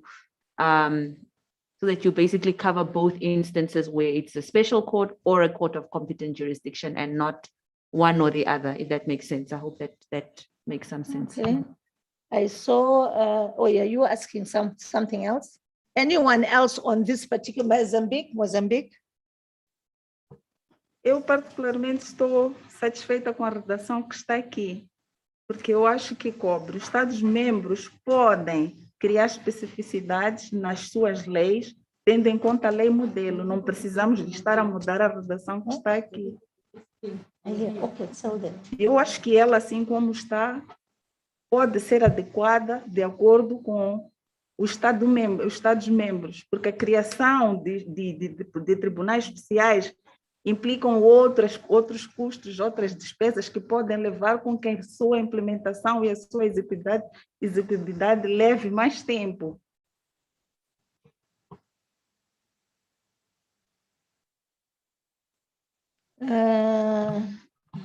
Namibia. Okay. But I think the point is to set a benchmark or a standard, and the standard would be a specialized court. So anything that a national legislature does below or above and beyond that is within its discretion. But as my colleague from Lesotho has indicated, it's important to at least set the goalpost as being countries should establish specialized courts for purposes of gender-based violence. And I think just in response. So you're advocating for both. I think you said means specialized court or a court of competent jurisdiction over gender-related matters. Yes, I saw Yes, you are, yeah, you people forgive me. Can I say Swaziland? Just for now. Not a problem. I am on the definition of GBV.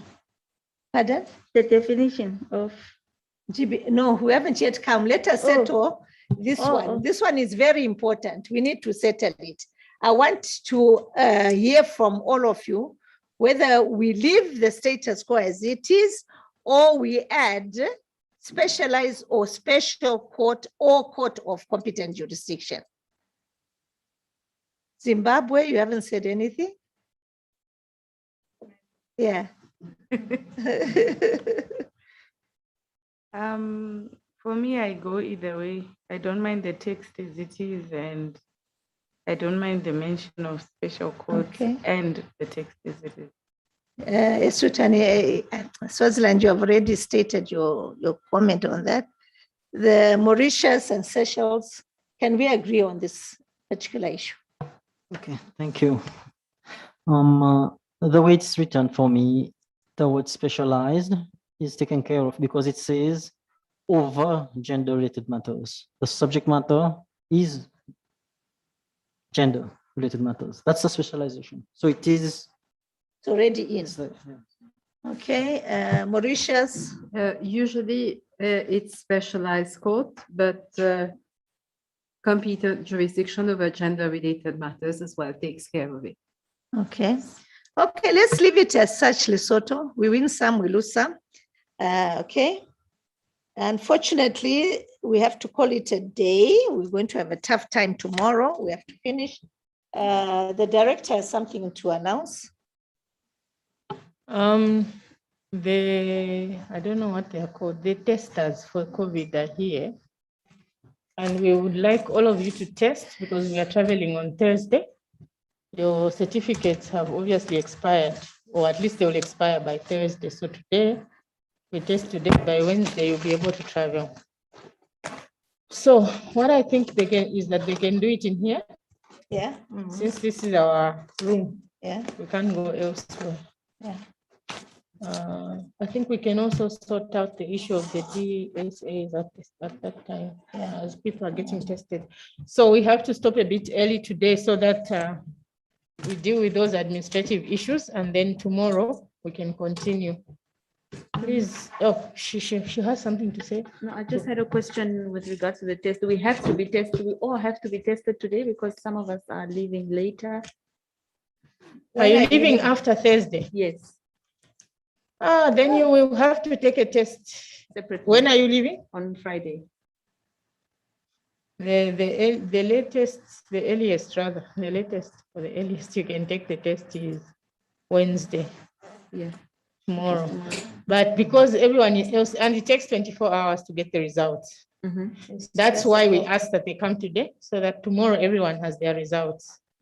So if you take it tomorrow, and we will not ask because we are paying for it, I'm not sure what they will say. Maybe you can ask them. Okay. If they can. No, okay. If I test it. No, the problem is that she will not be allowed to check in. Here. No, on Friday it will have expired. Yeah. It's 72 hours only. Okay, sorry. Wednesday, 3 days. Sorry. I don't know, but if the results are not instant, it basically means if you are not getting instant results, it basically means you're going to get results tomorrow, and they're going to be dated tomorrow, not today. No, because no. It's the date they take the test, the specimen from you. That's what matters. But So the specimen will be taken today and they will record today. And the time. So 3 days, 72 hours counts from the time you are taken. just that mine, I took it on Saturday, but the results dated the next day. Yes, they will put the date when they produce it, but if you read the detail, it will show when the swab was taken. It's actually specified. It's an international standard. It's the same certificate all over the world. Okay. Yeah. Then you are going into difficult Can you make situation. an arrangement for a test on Wednesday? Be quarantined. Yes, I think, because nobody will take you on a plane if you're positive. Hey, please, we came negative. Can we go back negative? Yeah. Yeah, so that's why you need to take the test today so we can get results tomorrow and you can use them on Thursday for the trip, for the flight. I'm in the same hope it predicament. doesn't I'm expire traveling after. on Friday. So if we can have it some You are tomorrow. also leaving on Friday. I Yeah. think we'll need to ask. If So I'm not sure if they'll come back because we've specifically requested for them to come. I hope they're as gentle as them. Yeah, sometimes it can be rough. Oh, okay, in the room, okay. Yeah, they need your passport actually for the certificate.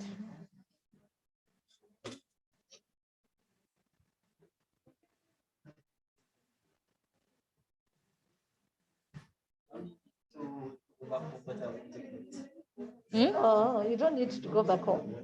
How come? No, you need it to get For on the plane boarding. here. It's for boarding. Anywhere. Yes, it's Even for in your boarding. own country. You they see, need it. when You coming, won't you board. see, when we're entering here, they didn't need it. But they needed it in Zambia to board the To plane. board the plane. So they never asked for it No, at they the won't. When you're immigration. entering, as long as you're in a plane, they know that Yes, you've been tested. you've Because been no tested. airline will accept Yeah, to board you get it? You know, in September, I went for the SADC summit.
Je crois que nous avons fini pour la journée, hein.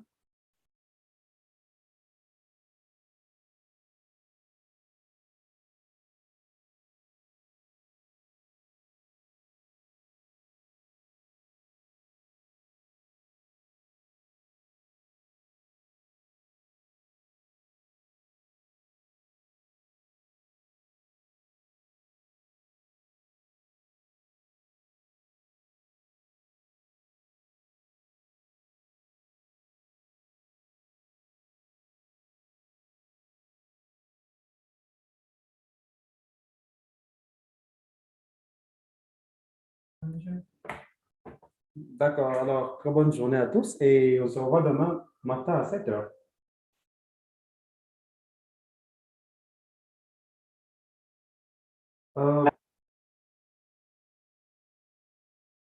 D'accord, au revoir.